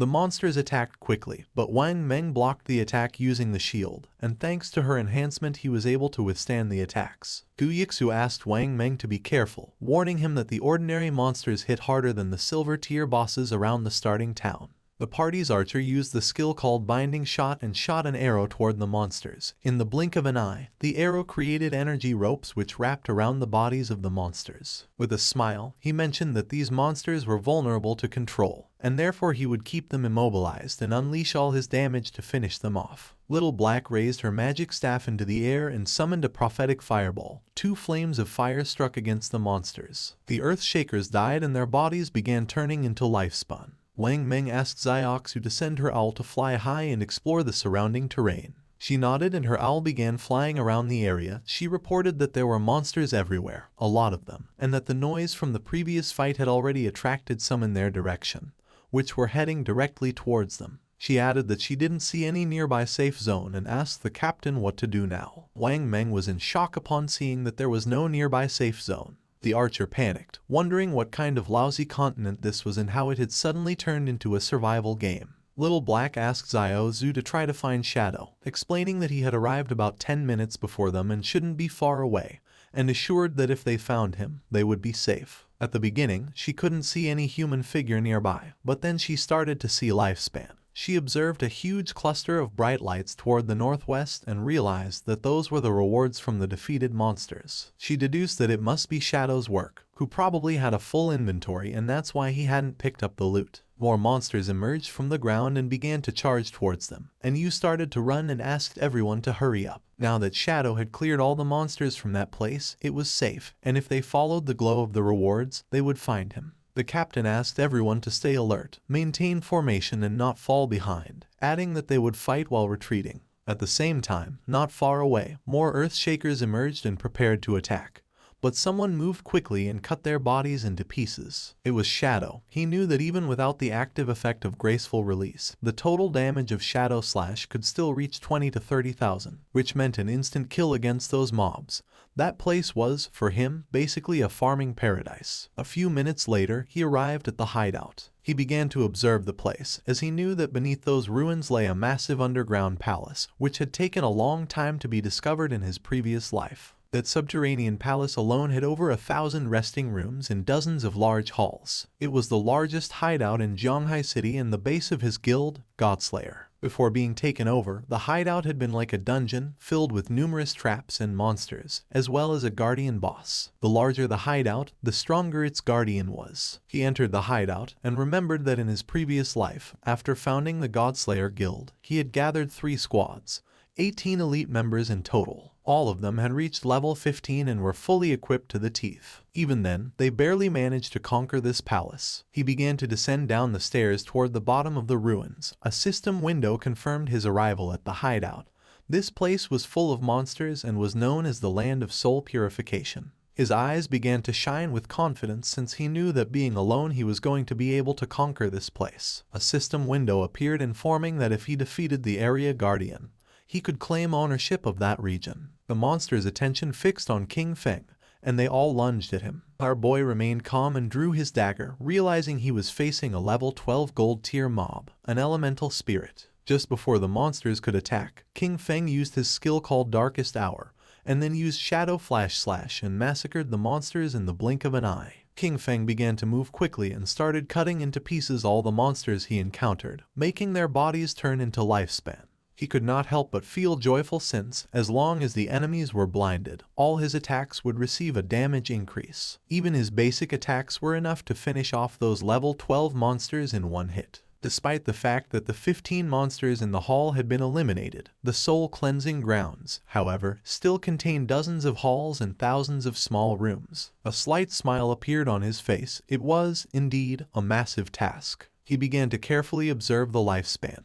and judging by the number of monsters in the hideout, he realized that after eliminating all the monsters, it would be enough to evolve Greedy Hand once more. King Feng began to look toward the ground and his eyes started to shine with seriousness. He knew that after clearing all the monsters from each area, the Guardian would appear. Not long after, 2 players who were in a bookstore teleported to the Divine Abandoned Continent. The man was somewhat confused since he didn't know if this place was real. He wondered if they were really on the divine abandoned continent. For the girl this was strange, and she wondered why this place felt so familiar. Upon observing closely, they realized that these ruins were simply Chaoyu. When exploring the place they arrived at the ruins of Mountain City, and a few hours later they arrived at the ruins of London. The man was in shock, and he wondered if it could be that people from different regions were all transported to the ruins of the city they originally came from. According to the girl, this was strange, and she wondered if it could be that the geographical locations of the cities corresponded exactly to the real world.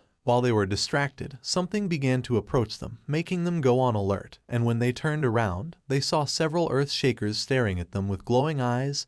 They panicked and decided to flee. The monsters began to attack and they began to flee the area. At the same time in the Zhonghai ruins the ground was filled with lifespan, and not far away were Wang Meng and his team hidden under some rubble. Wang Meng stuck out his head and, seeing that there were no monsters nearby, suggested that they first take a moment to recover. And you couldn't help but blush since for her shadow was impressive. She had believed that they were strong enough, but in the end, they could only cower trembling under the shadow of the boss. Wang Meng coughed and asked her to watch her words. She felt somewhat confused and asked if that wasn't an accurate description. Little Black stuck out her head and mentioned that, fortunately, Shadow had cleared that area, since otherwise, with so many monsters, they probably all would have died. She added that she was a little curious about where exactly they would reappear if they died in this place. While Gyixu was controlling the owl to explore the area, Wang Meng reached out to Yu and suggested that the 6 of them should postpone exploration for the moment, proposing that they wait until all members of their team reached level 10 before moving forward together. She nodded her head. Yixu's owl was flying over the area and she observed that the monsters were really falling like flies. But she wondered why Shadow had stopped there, since it was as if he had disappeared right in that place. She also noticed that there was a lot of loot, and part of it was gold tier. She really wanted to go pick it up. With a serious look, Wang Meng decided to contact Shadow to see if he still wanted those things. At the same time, our boy cut one of the monsters into pieces. The area was filled with lifespan orbs. He felt relieved, as he had finally cleared all the mobs. He had cleaned more than 40 halls and more than 1,000 small rooms, taking down over 400 monsters. He had also defeated 4 bronze tier bosses and 2 silver tier ones, which had granted him more than 80,000 experience points and had raised his evolution points to an impressive 205. He began to walk, knowing that he only needed 5 points to evolve Greedy Hand. Wang Meng contacted Shadow and mentioned that they had noticed he had left some loot from the monsters he had killed, and proposed if they could collect it and pay him in lifespan according to its value. Upon hearing this, our boy realized that it seemed Wang Meng and his official squad had also arrived. He did not refuse and decided to let them collect the loot, adding that he would contact them later as he had a batch of equipment to sell. Wang Meng thanked him and said they would wait for him at coordinates 89,554, 66,666 inside the ruins shelter. At that moment, electricity began to manifest. King Feng's attention was fixed on it. It began to move quickly toward our boy. King Feng realized that the Guardian had appeared. A knight made of electricity appeared in front of him called Soul Purifier of Tier Platinum. According to the system window, its description indicated that it was the guardian of the Soul Purifier's domain, and that by defeating it, he would become the master of the Soul Purifier's domain. Our boy began to think, knowing that the highest level monsters in the city ruins were level 15. This Soul Purifier, Faisal, was already the highest level monster within the city ruins and also the highest grade boss. If he remembered correctly, this boss had a total of 750,000 HP, and 3 phases. Using instant shadow slash, King Feng decided to take the first step and attack, but the attack didn't have much effect. King Feng attacked using throat slash. This time the attack took a bit of HP from the boss. It raised its hand and summoned a spear of electricity. A rain of spears began to descend from the sky towards Shadow, but he started moving quickly and dodged the attacks. While dodging the attacks, he realized that if he were hit by those lightning attacks, with his current defense and lightning resistance, death was certain. He knew that any skill or attack from a platinum level boss or higher had hit correction. With his current evasion rate of 75%, normal monsters only had about a 25% chance to hit him, but the Soul Purifier's attacks hit him with at least a 50% probability. However, his agility attribute had already reached 182 points, and at maximum speed, his running speed exceeded 40 meters per second. Therefore, as long as he paid close attention, he could easily dodge before the lightning struck him completely. His eyes began to shine with rage because last time, he had barely survived with his guild, relying on the priest's shield and luck. He attacked with all his strength since this time he would give the boss no chance. The boss had already lost a quarter of its HP, as the throat-cutting damage from Graceful Release, combined with Shadow Slash and the burst from Plague Blade, had directly taken off 250,000 HP from it.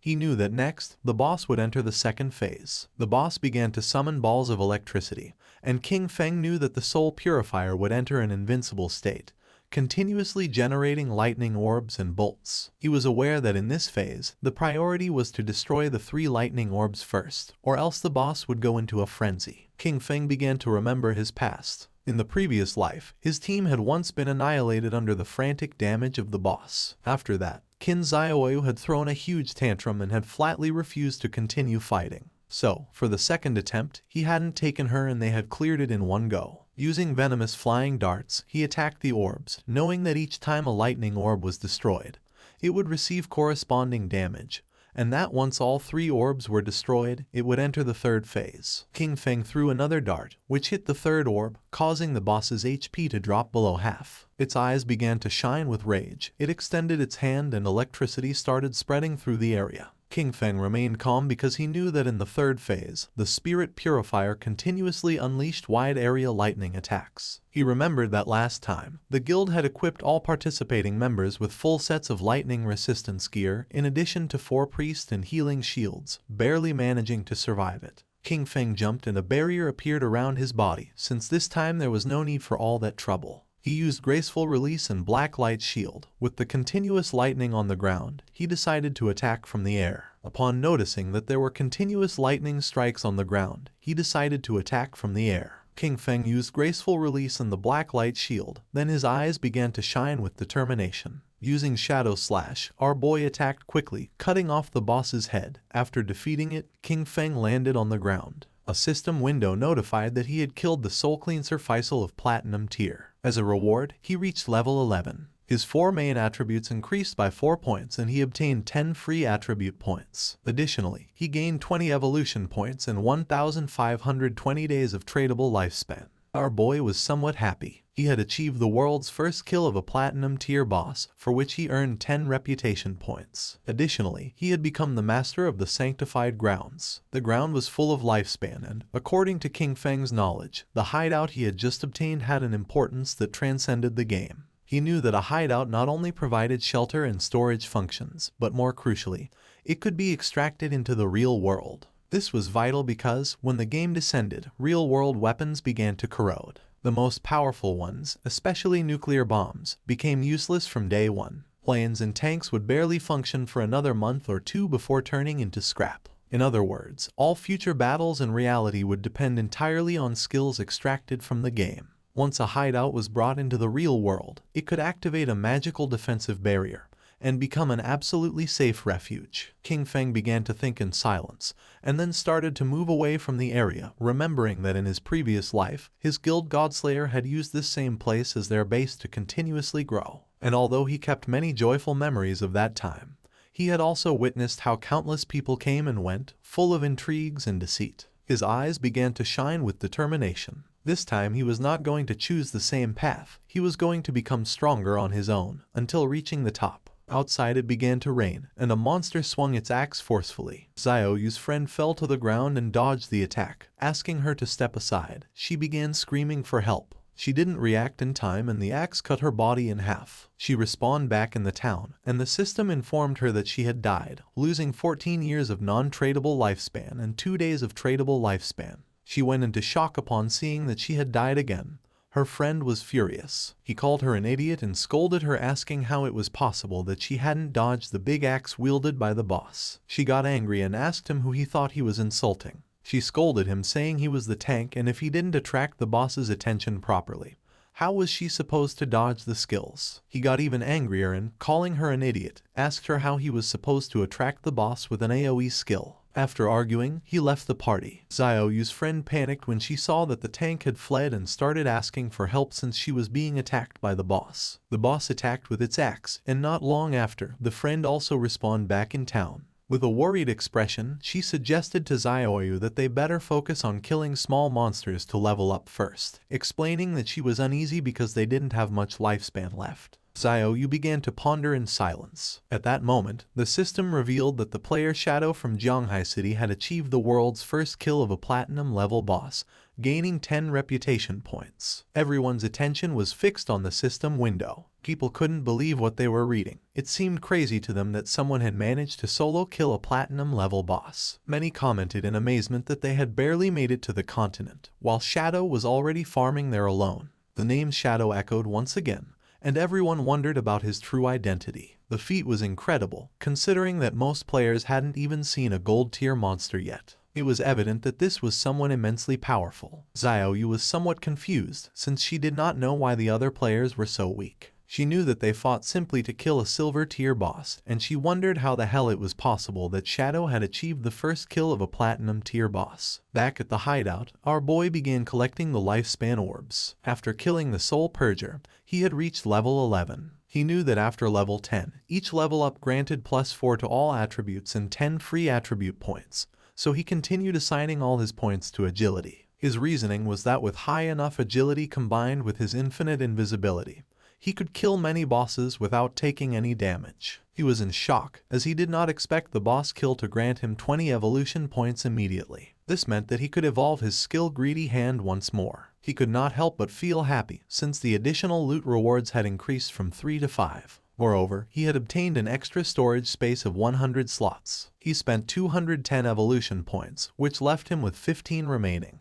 As a result, his Greedy Hand skill evolved from epic to legendary. The assassin skill now granted a 500% chance to get an extra loot reward, and that extra loot had a 100% chance to increase by 1 tier. Additionally, he gained a new passive effect, 100 slots of greedy space for item storage. King Feng decided to use his legendary tier Greedy Hand skill to collect the loot, and as a result, he obtained 5 extra loot drops. Additionally, he gained 100 evolution points, bringing his total to 115 remaining points. While observing the system window, King Feng noticed that 2 pieces of assassin gear and a book of assassin skills had dropped. However, since his level was still not high enough to use them, he decided to store them for the moment in the safehouse warehouse. King Feng summoned a devout believer and gave it the order to collect all the loot from the palace and pile it up. The devout believer got to work. King Feng was happy because he knew that the 115 evolution points he had left could be used to upgrade those skills that had not yet reached the epic level. He consumed 42 evolution points to evolve Shadow Stealth 3 times to epic level.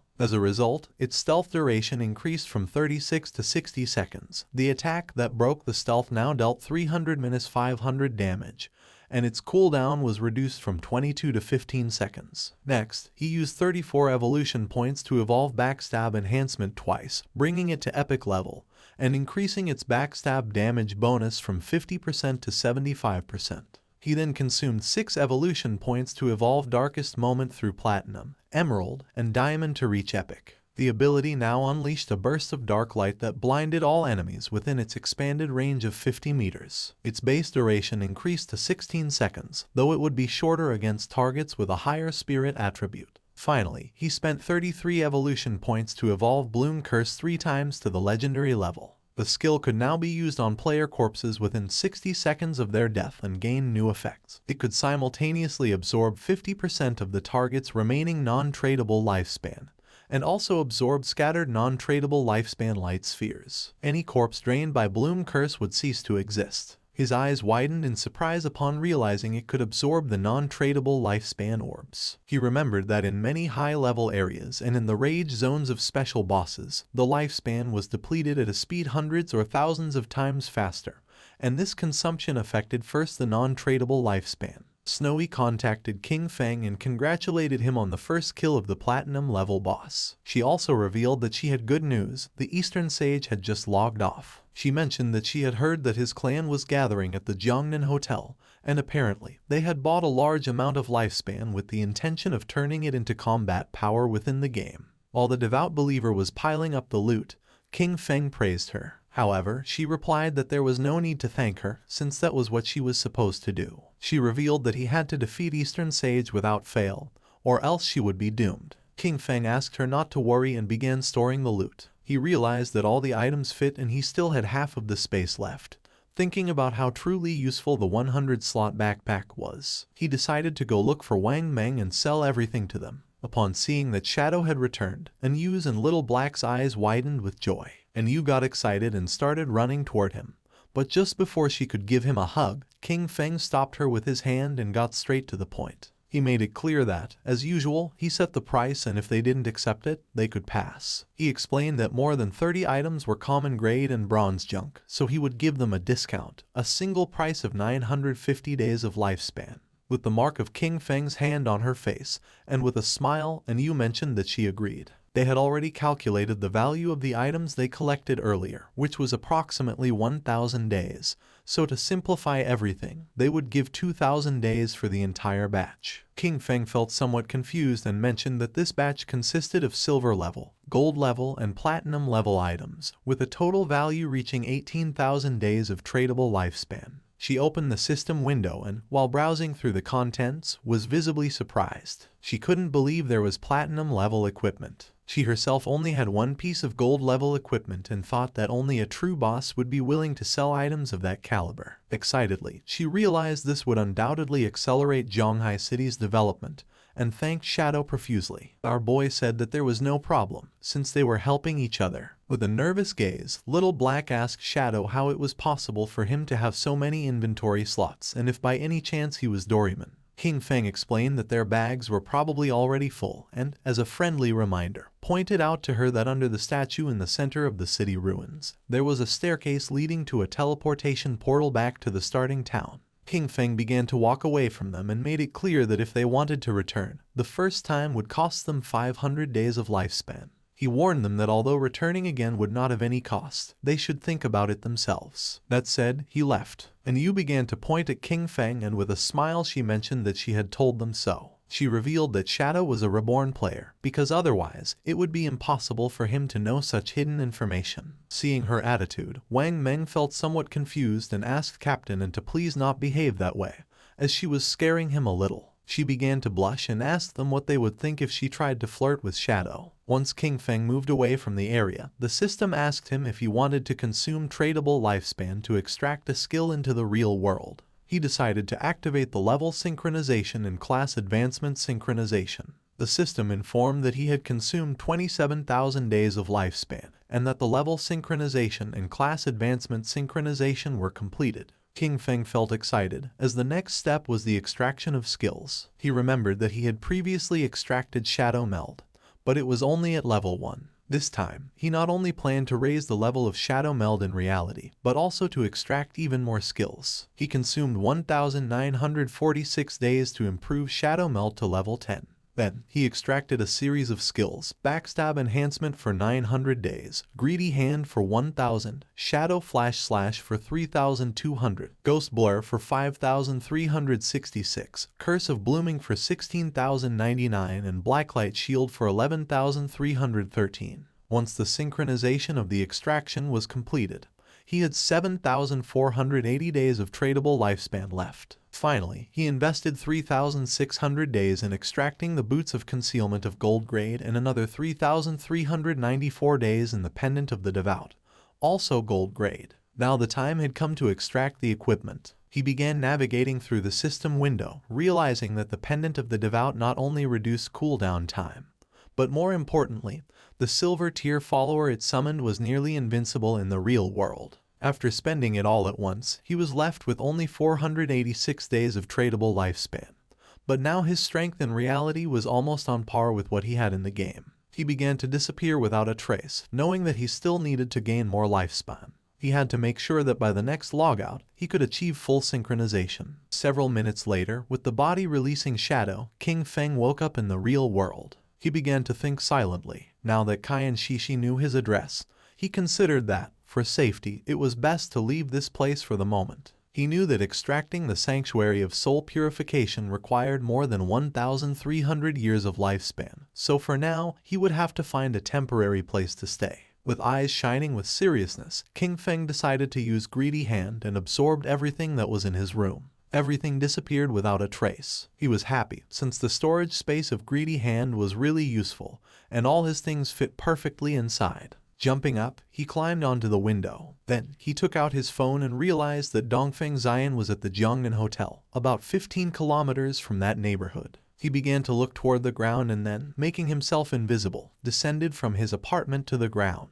He calculated that, at his current speed, he could get there in 10 minutes. Our boy began to move quickly through the night toward the Jiangnan Hotel. Several minutes later, he arrived at the place. Inside there were several men having dinner, and one of them mentioned that, given the current situation, the various skills and the lifespan of the game could affect the real world. He considered this a great opportunity for his Dongfeng family and praised Zioner for having done a good job by initially establishing a faction within the game. With a smile, Zioner replied that everything was what he should do. With a cheerful look, the grandfather said that he was very pleased with Zioner's progress. He explained that this time they had bought a large amount of exchangeable lifespan, all in order to acquire equipment and skill books. The goal was for the main members of their family to reach level 10 as quickly as possible, thus gaining an initial advantage to then use it and expand the family's influence in the real world. With this dual development, their Dongfeng family would surely become a dominant power, and even the dream of establishing a millennial family and dynasty would cease to be just a dream. Zioner began staring silently at his grandfather, and then his eyes began to shine with malice. In his mind, he thought with contempt about that damn old relic,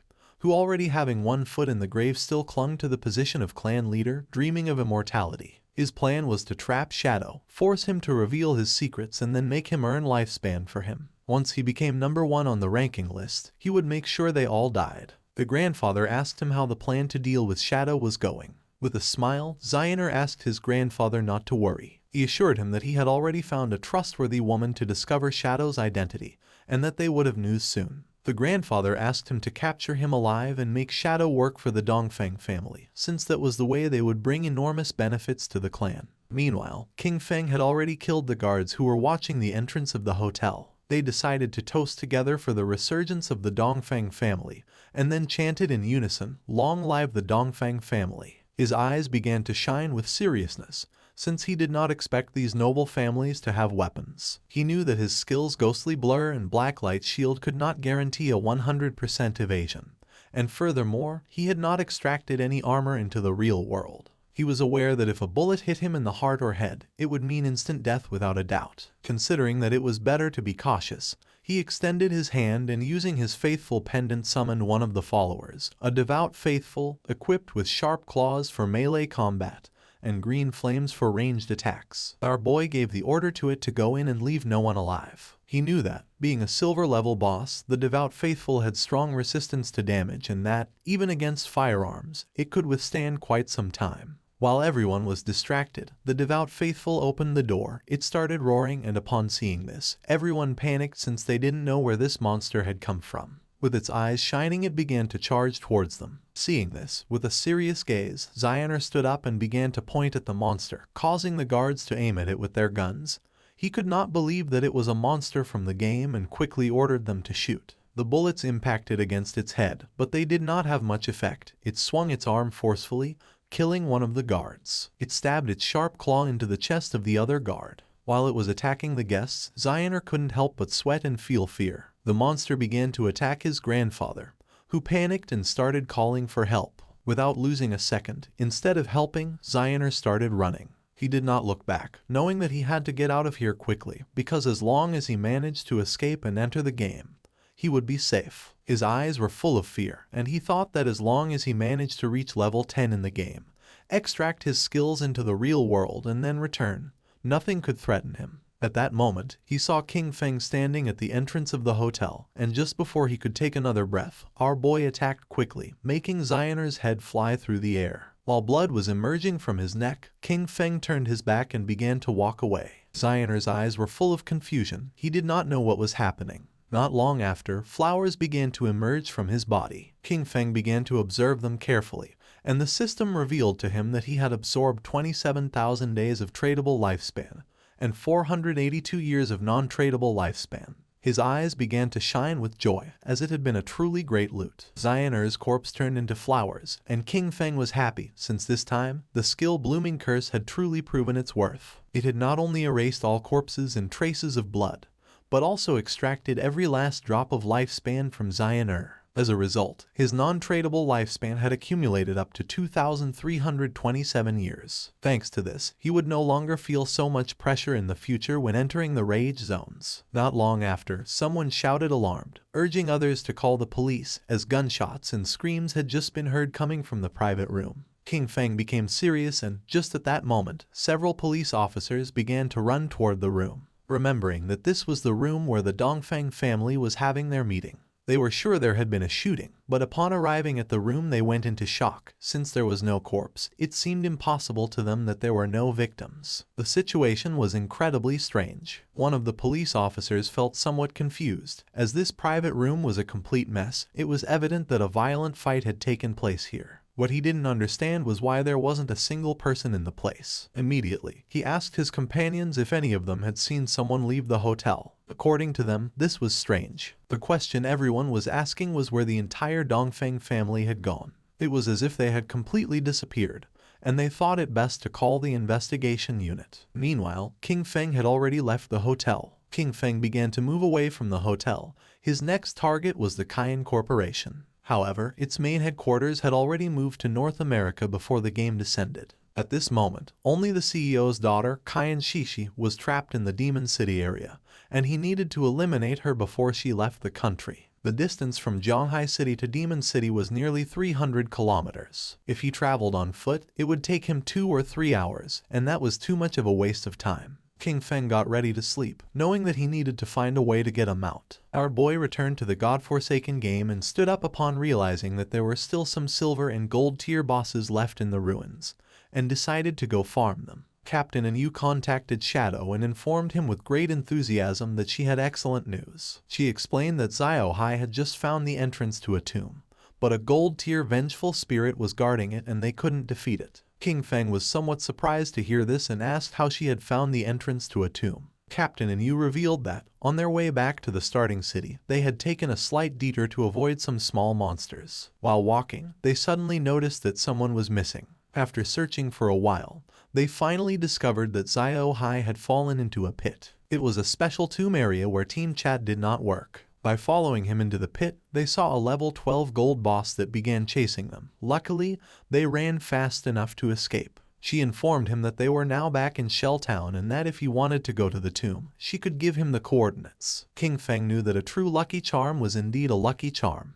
That someone could find a tomb just by taking one wrong step while walking through the ruins of the city was an incredible coincidence. He was aware that tombs, like faith temples and curse ruins, were wild random events and very rare. He asked the captain to give him the coordinates, and you sent him the coordinates revealing that the tomb was near the ruins of Shell Town. King Feng thanked her and mentioned that if he obtained something he couldn't use, he would sell it to them without hesitation. He couldn't help but think about how truly clever Yu was. King Feng's attention was fixed on a well. He was somewhat confused to see this and wondered if this was really the access point. With such a large well, it seemed incredible to him that someone could simply fall in by accident while walking. Without a doubt, that girl, Xiao Hai, was truly unique. Without hesitating for even a second, King Feng jumped into the well, and a system window welcomed him, announcing his arrival at the Tomb of Resentment and notifying him that his long-range communication would be blocked. King Feng landed at the bottom and began to walk down the corridor. At that moment, a giant monster appeared before him, the Wailing Spirit, a level 12 creature of gold rank. King Feng began to observe the boss in silence. He had never encountered this wailing spirit in his previous life, but judging by its form, he deduced that it must have an extremely high attack power and a wide attack range, definitely being a type of physical damage. This explained why Yu and the others had fled in panic. The equipment and skill books he had sold them did not increase their defense much. He estimated that Wang Meng, being a holy shield warrior with about 5,000 HP at this moment, would probably lose at least half of his health with a single hit from this boss. King Feng began to observe the boss in silence, aware that if it hit him with its axe, death would be inevitable. Combining the skills Blessed Release and Instant Shadow Slash, King Feng attacked quickly, cutting off the monster's arms. He knew that this boss had very high defense, and the damage of Instant Shadow Slash was only 80% of normal. But this didn't matter, since the creature wouldn't be able to withstand the subsequent damage from throat slitting of the skill-blessed release. At that moment, the monster's arm started moving toward King Feng, making him panic. Not long after, it exploded, but King Feng reacted in time and jumped away from the area. He was somewhat surprised. It was a corpse explosion. He acknowledged that he had been careless by not dodging it and, fortunately, his skill Ghost Blur had activated. Otherwise, he would already be dead. The boss's corpse transformed into lifespan. King Feng remembered that in his previous life, something similar had happened once.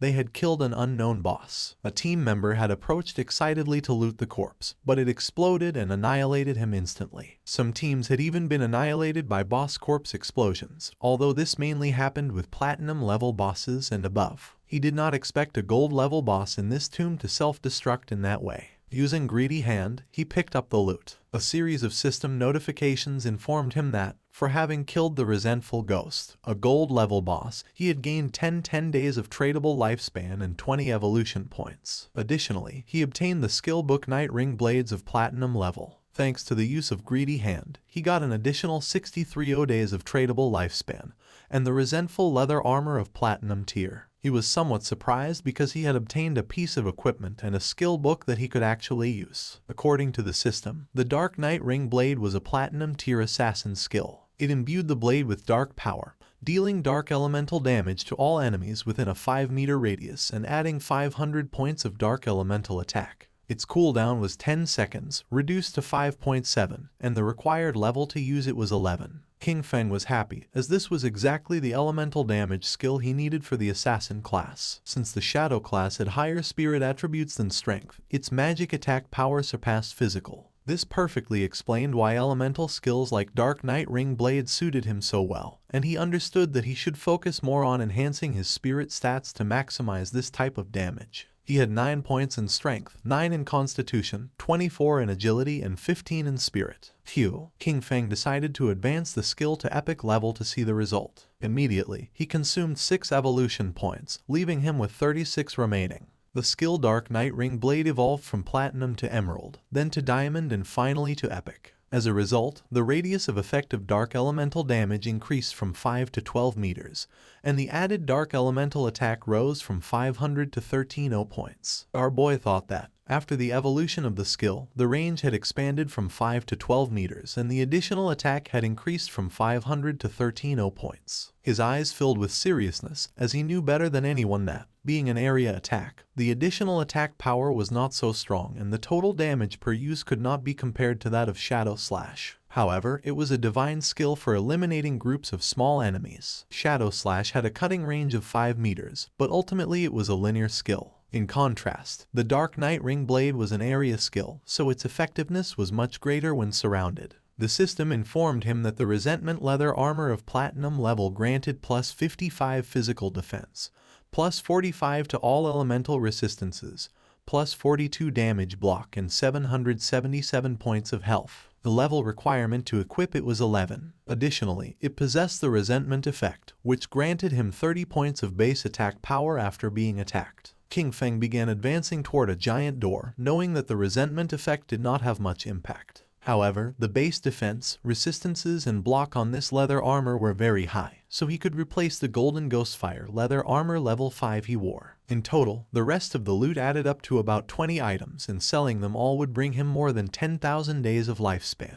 Now that he could enter the tomb, he hoped to find good material inside it, and if he managed to get a mount, that would be best. At the same time, a goblin swung with force its sword, cutting Xiaoyu and her friend in half. She and her party respawned back in the town. The man was so furious that he started shouting like a madman. Then, he grabbed Qin Xiaoyu by the collar and made it clear to her that she was a useless person who grew in height but not in brain. He scolded her that it was always because of her that the team ended up being annihilated, and that, because of this, he only had 2 years of non-tradable lifespan left. He threw her to the ground with force and threatened her, warning her not to even think about looking for him at school, or he would definitely take care of her. The friend approached her to help her and the man disconnected from the game. The friend asked Qin Xiaoyu to go with her to her parents' small town. She explained that she had heard that there was a community support group there that specifically helped the elderly and people like them, who didn't know how to play the game. She clenched her fists tightly and couldn't help feeling furious. She disconnected from the game and rejected her friend's offer, telling Yanyan to go alone. Furious, she woke up in her bed and, using her phone,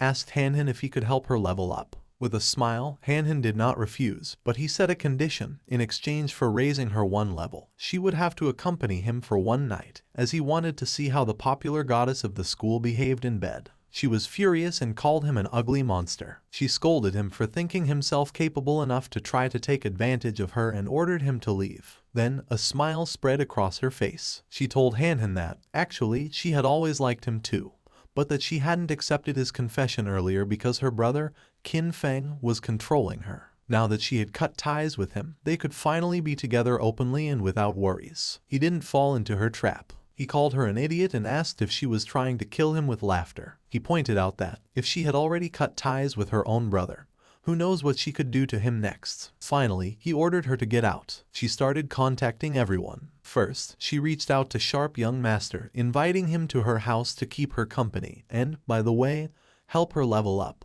However, he recognized her immediately and mocked her, boasting that he was now a platinum-level talent and had plenty of women, before ordering her to get lost. Then, she tried her luck with brother Xiaoma, telling him that she was bored and waiting for him in Shell Town. The response was just as curt. He reminded her that everyone knew how she had deceived Jiang Wei and threatened to hit her with his new skill. She was sad and desperate. She cursed those men, thinking that not one could be trusted when it really mattered. In her desperation, she lamented that she only had 2.5 years of non-tradable lifespan left and didn't know what she was supposed to do. Her eyes were full of tears. She felt alone. She thought of King Feng and then remembered that he definitely would not ignore her. He must have a way to solve this, and she had to go back and find him to confirm it. It was night and, several hours later, she arrived at King Feng's apartment. For a moment, she thought that once inside she would find Qin Feng, apologize with some kind words, and that he would definitely forgive her. However, almost immediately she rebelled against this idea. She had done nothing wrong. Why should she apologize? She prepared herself to knock on the door and decided that she could not think in that way. She convinced herself that lowering her head was only something temporary. First, she would pretend submission so he could help her level up, and she was sure he would accept because he was the person who had cared for her the most since childhood. A smile appeared on her face. Once she leveled up and no longer faced the crisis of lifespan scarcity, she would completely cut ties with him. This was the plan, and Xiaoyu thought she was truly a genius. Satisfied, she knocked on the door, asking Qin Feng to open. She started knocking on the door, calling for Qin Feng to open it. She insisted, wondering aloud if he might be asleep, and then announced that she had returned. Her tone became increasingly pleading, begging him to please open the door. Furious, she kicked the door open but went into shock upon seeing that there was no one inside. She wondered where Qin Feng was, only to discover with greater astonishment that the bed, table, clothes, everything had disappeared. She turned on her mobile phone and tried to call King Feng, but there was no answer. She didn't know where our boy had gone. At the same time, in the depths of the grudge tomb, King Feng was massacring all the monsters. Not long after, he realized that he had reached the end of the tomb. King Feng summoned a devout follower, remembering that along the way he had annihilated more than 200 minor monsters and several bronze and silver level bosses. Thanks to this, he was about to reach level 12. In front of him was the final coffin and, knowing that once opened, the ultimate boss of the tomb would appear, he hoped it would be platinum level. It began to push the coffin. King Feng's attention was fixed on it, and not long after, something strange happened. Evil energy began to enter its body through the eyes and mouth. The system informed our boy that his devout follower had been annihilated. King Feng realized that this was Death Miasma, a gold-level boss. He cursed his luck for having run into this disgusting thing, as he knew that this boss had no physical form, which made it completely immune to physical attacks. He remembered that in his previous life, someone released this boss, and it ended up spreading to a nearby base. Countless unsuspecting civilians were killed or injured. Being possessed by this was practically a death sentence unless a teammate helped dispel it or one belonged to one of the few classes that could use special invincibility type skills to survive. The eyes of our boy began to shine with seriousness, and he decided to use the Dark Knight Ring Blade. Shadow began to spin around his body. Thanks to this, he was able to see the true body of it, which was hidden inside the miasma. Using the dagger, King Feng attacked the true body and a system window appeared, informing that he had killed the gold tier boss, Death Miasma. King Feng knew that the strength of this boss was clearly above platinum level, even though it was classified as gold tier, and its drops were only of gold grade. Fortunately, the skill he had recently learned, Dark Night Ring Blade, was one of magic damage. The corpse transformed into Lifespan Orb, and using greedy hand, King Feng picked up the loot. He sighed. After all the effort it had taken to clear this tomb, he hoped that it would drop gold tier loot. King Feng obtained the rare item called Mount Bell. He was in shock upon seeing this. Our boy was happy since the boss had really dropped a mount. This showed him that Lin Liu's famous Koi luck was not just a simple rumor, it was a completely real fact. According to the system description, the Mount Bell, Ghost Night Wolf, served to summon a level 11 Ghost Night Wolf. This creature could assist in battle and also be mounted, requiring the user to have a minimum level of 11 to use it. King Feng remembered that the Ghost Night Wolf was one of the fastest mounts that could be obtained in the early stages of the game. The Ghost Night Wolf was level 11, and its grade was gold. It possessed 148 strength, 155 constitution, 135 spirit, and an impressive 191 agility. The mount would gain experience alongside its owner, growing stronger over time. However, if its bell were traded, the creature's level would reset to its initial state. Its abilities were also noteworthy. Dash. When mounted, it increased movement speed by 245%. Nightwalk. At night, it allowed the mount to remain permanently in level 1 stealth. Attacking would break this effect but added 120 reveal damage, and it took 60 seconds to re-enter stealth. Pounce. It allowed the mount to pounce on a single target 3 times in succession, with each hit dealing an additional 267 physical damage, on a 12-second cooldown. Wolf Howl. It granted allied units a bonus of plus 35 attack, plus 35 physical defense, and plus 35 all-element resistance for 18 seconds, with a 600-second cooldown. King Feng knew that it was not just a mount, but also a battle pet. The fact that it also included a stealth skill made it an immense gain. It was night, and mounted on the Ghost Night Wolf, King Feng emerged from the ruins and began heading to his next destination. His plan was clear: reach level 15 and accumulate enough lifespan to be able to extract the mount. Once he disconnected from the game, he would go directly to Magic City to eliminate Kaiyan Shishi, cutting off any future threat at its root. King Feng passed by Zhonghai Coliseum and remembered that it covered an immense area and had 2 additional underground levels, forming a complex labyrinth. The place was full of monsters, which made it the perfect site for him to level up quickly. Taking small jumps, the Ghost Night Wolf climbed on top of the Zhonghai Coliseum wall, which was full of powerful monsters, who began to stare at our boy. The Ghost Night Wolf made a jump. King Feng and his beast began to descend from the sky towards the monsters. King Feng's eyes began to shine with determination.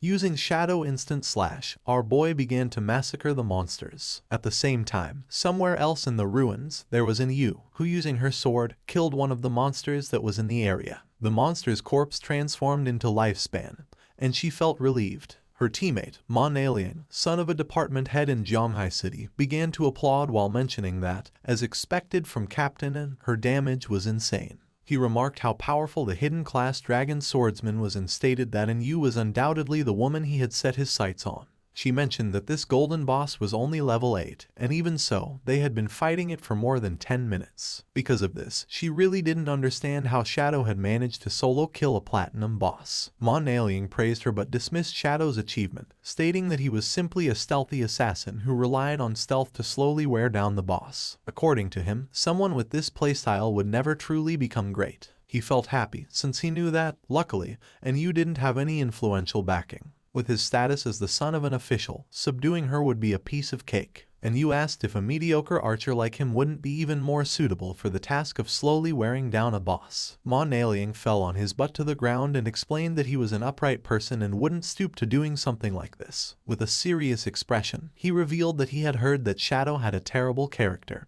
and was a ruthless killer in the real world. He also mentioned that he knew a hunter from the Metropolitan Police who already possessed level 3 anti-stealth skills. He suggested finding a way to set him up, discover Shadow's identity in the real world, and, afterwards, take control over him. He argued that someone like Shadow could only be trusted if you worked for his organization. Otherwise, incidents like those of Song Fei and Zhang Lai would keep happening. He was tired of cleaning up Shadow's messes. Yu and Wang Meng looked at each other and started laughing at Mon Liang. They asked him if he really hadn't understood it. They explained that the situation wasn't that Shadow begged them to clean up his messes, but quite the opposite. It was they who had to clean up what he left behind. Only in this way could they ensure their interests were aligned with his, thus allowing cooperation. They reminded him of Shadow's achievements, the first global kill of a golden boss and the first kill of a platinum boss, both solo. With a furious expression, Manhwa made it clear that, to him, Shadow was nothing more than a fragile assassin.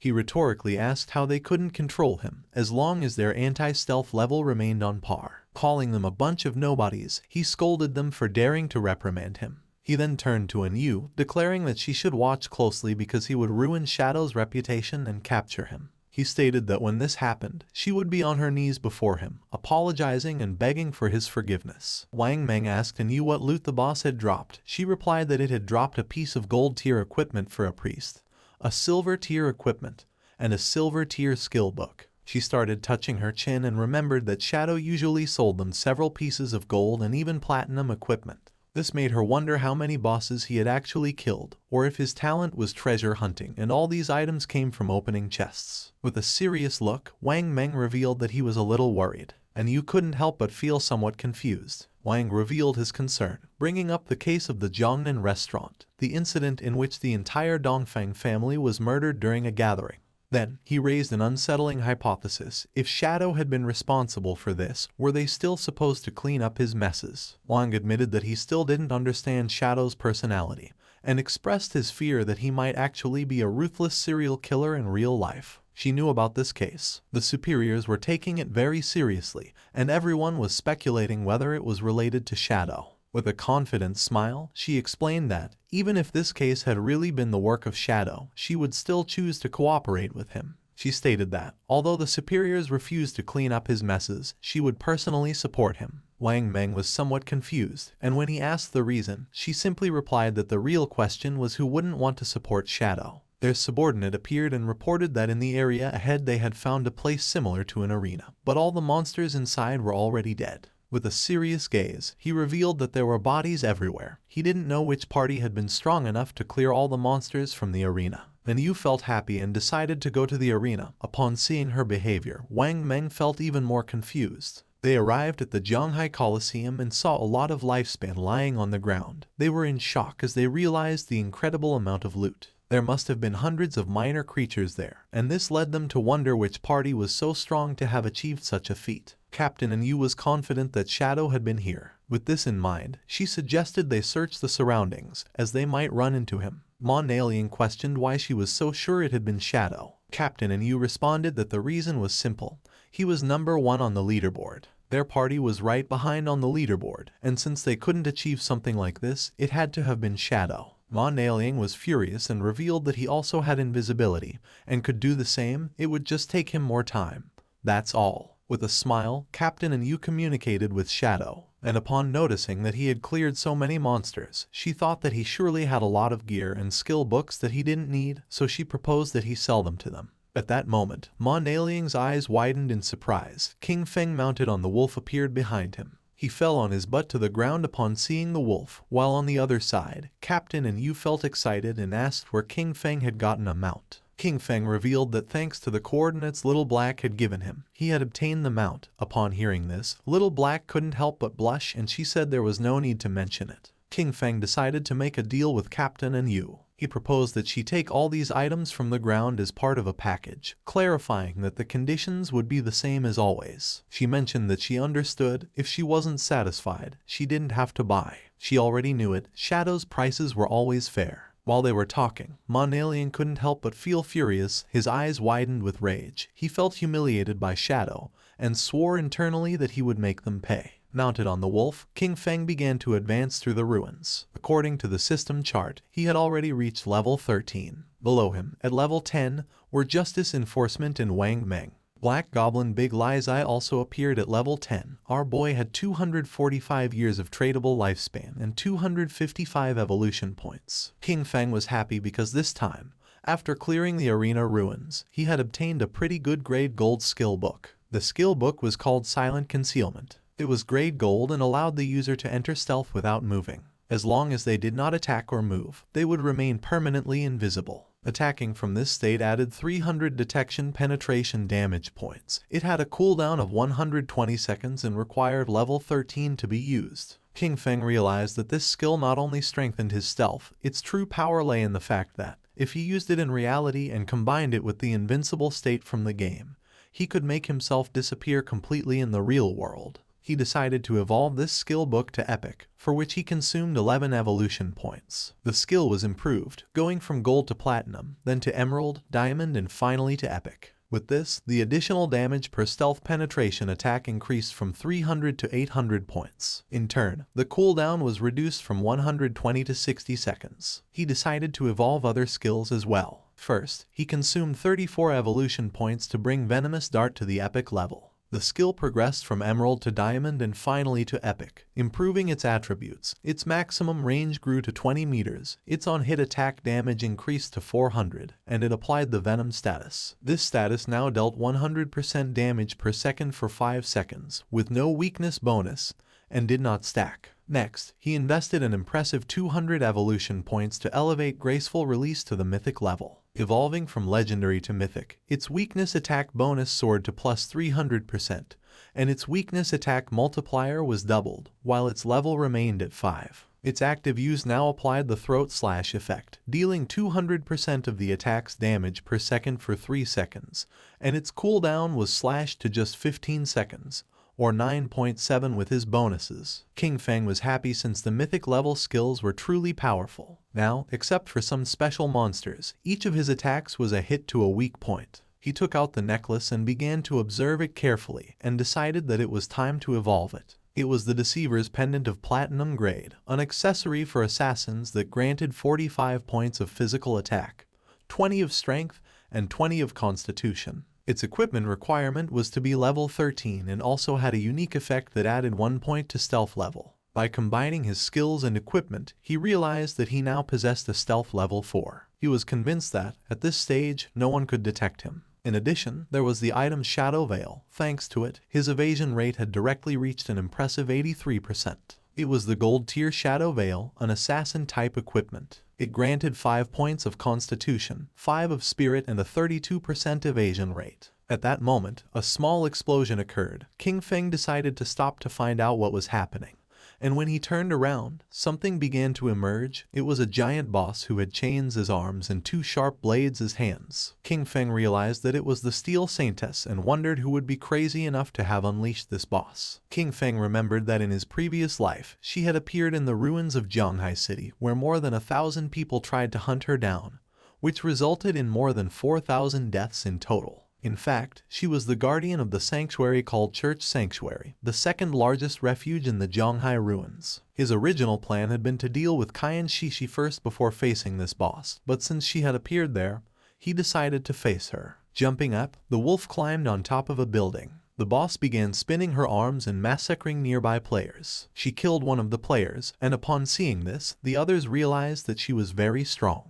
Just before they had time to react, she swung her blade-made arms with force and began to kill the other players. King Feng, upon seeing that the players wanted to face the Steel Saintess, knew that they were greatly overestimating their own abilities. A player who was mounted on a tiger began to fight against the boss, and King Feng noticed that he was Dong Wuming, also known as Chen Wuming, possessor of the hidden class Paladin. It was about an old friend of King Feng, with whom he had fought for 9 years in his previous life without a clear winner. This man was cunning and deceitful. Whenever he was about to lose, he managed to escape with some dirty trick. King Feng remembered that in the past life, the Steel Saintess was defeated by Chen Wuming's guild, the Knight's Sanctuary. This gave rise to the saying, West/God, East Sanctuary, since each one controlled respectively the western and eastern regions of Zhanghai City ruins. The Guild Knight's Sanctuary, when recruiting its first members, made them sign a very harsh contract that guaranteed their safety but with a tax rate on their lifespan of up to 50%. Most of the members became black slaves, basically forced to work for the higher tier players of the guild. King Feng's eyes widened with joy. For him, this was simply perfect. He made the firm promise that, this time, Chen Wuming would not escape. The boss began to spin her arms forcefully in circles, and while she was distracted, King Feng, using invisibility, landed near her. His eyes began to shine with evil intent, and without wasting time, he used the Dark Knight Ring blade and in the blink of an eye killed the players who were nearby. Wrapped in red aura, our boy began to spin quickly, killing all the players. Upon seeing this, Chen Wuming was in shock. Upon realizing it was Shadow, He asked why he was killing his people, stating that they had no grudge against him. King Feng appeared behind him and, with a murderous gaze, replied that it was because he didn't eat beef. Upon hearing this, Chen Wuming's eyes widened in fear. With a cold and arrogant expression, using instant shadow slash, King Feng killed Chen Wuming. Then, he extended his hand and used the skill Blooming Curse. Not long after, the players respawned back in their town. Chen Wuming was furious since he didn't know what Shadow not eating beef had to do with them. His subordinate panicked since his lifespan had reached 0. Chen Wuming knew this must be the work of a skill from Shadow. He decided they would gather their people to counterattack. But first they would move to another place to level up and thus recover the lost lifespan. Among them was also Xiao Yu. She couldn't help but cry while wondering why Shadow was attacking her directly. Her lifespan was about to run out completely. The system informed King Feng that his skill, the Flower Bloom Curse, had absorbed from Xiao Yaoya 4 days of tradable lifespan and 1 year of non-tradable lifespan. King Feng couldn't help but feel happy upon realizing that she was also in Chen Wuming's party. His eyes widened with excitement. She had just absorbed this small amount of lifespan, a clear sign that she was already desperate. Because of this, she had chosen to join the Knight's Sanctuary Guild as a black slave. For him, this was something she well deserved. At that moment, the boss tried to attack Shadow, creating a smoke screen. Once the smoke cleared, it could be seen that he had dodged the attack using ghostly blur. He knew that in the first phase this boss wasn't very difficult to deal with. The boss was somewhat confused. The chains that formed her arms began to tense. Not long after, her arms began to spin. She didn't know what was happening.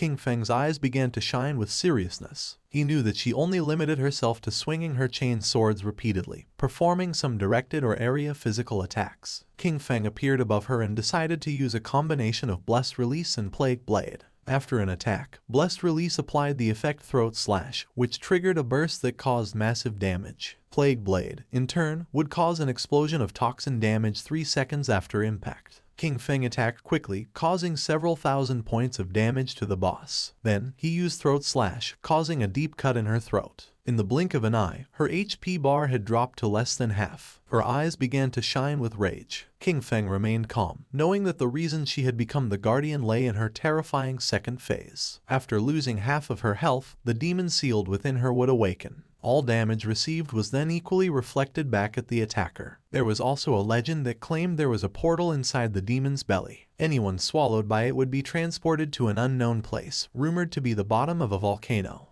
However, in his previous life, no one had achieved this. He suspected that some fools had simply confused this with mechanics from other games. A group of players was watching the battle. According to them, Shadow was ruthless. The Platinum tier boss had been summoned by the Knight's Sanctum Guild, but Shadow suddenly appeared and annihilated them all. Right after that, he used a single skill that took away half of the boss's health in an instant, pushing it directly into its second phase. While they were talking, King Feng's attention, who was using invisibility, focused on them. His eyes began to shine with seriousness. He was aware that the Steel Saintess had a weakness in her second phase. When she launched an attack, the damage reflection effect disappeared momentarily. This meant that if he attacked right when she did, he could avoid receiving the reflected damage. However, the problem was his skills like Shadow Slash, Throat Cut, Plague Blade, and Poison Dagger, since they all inflicted damage over time. If he used any of them, he would still receive the reflected damage, and at his current level of development, this would kill him instantly. Thinking about this, he considered the players who had been spying on him from the cliff.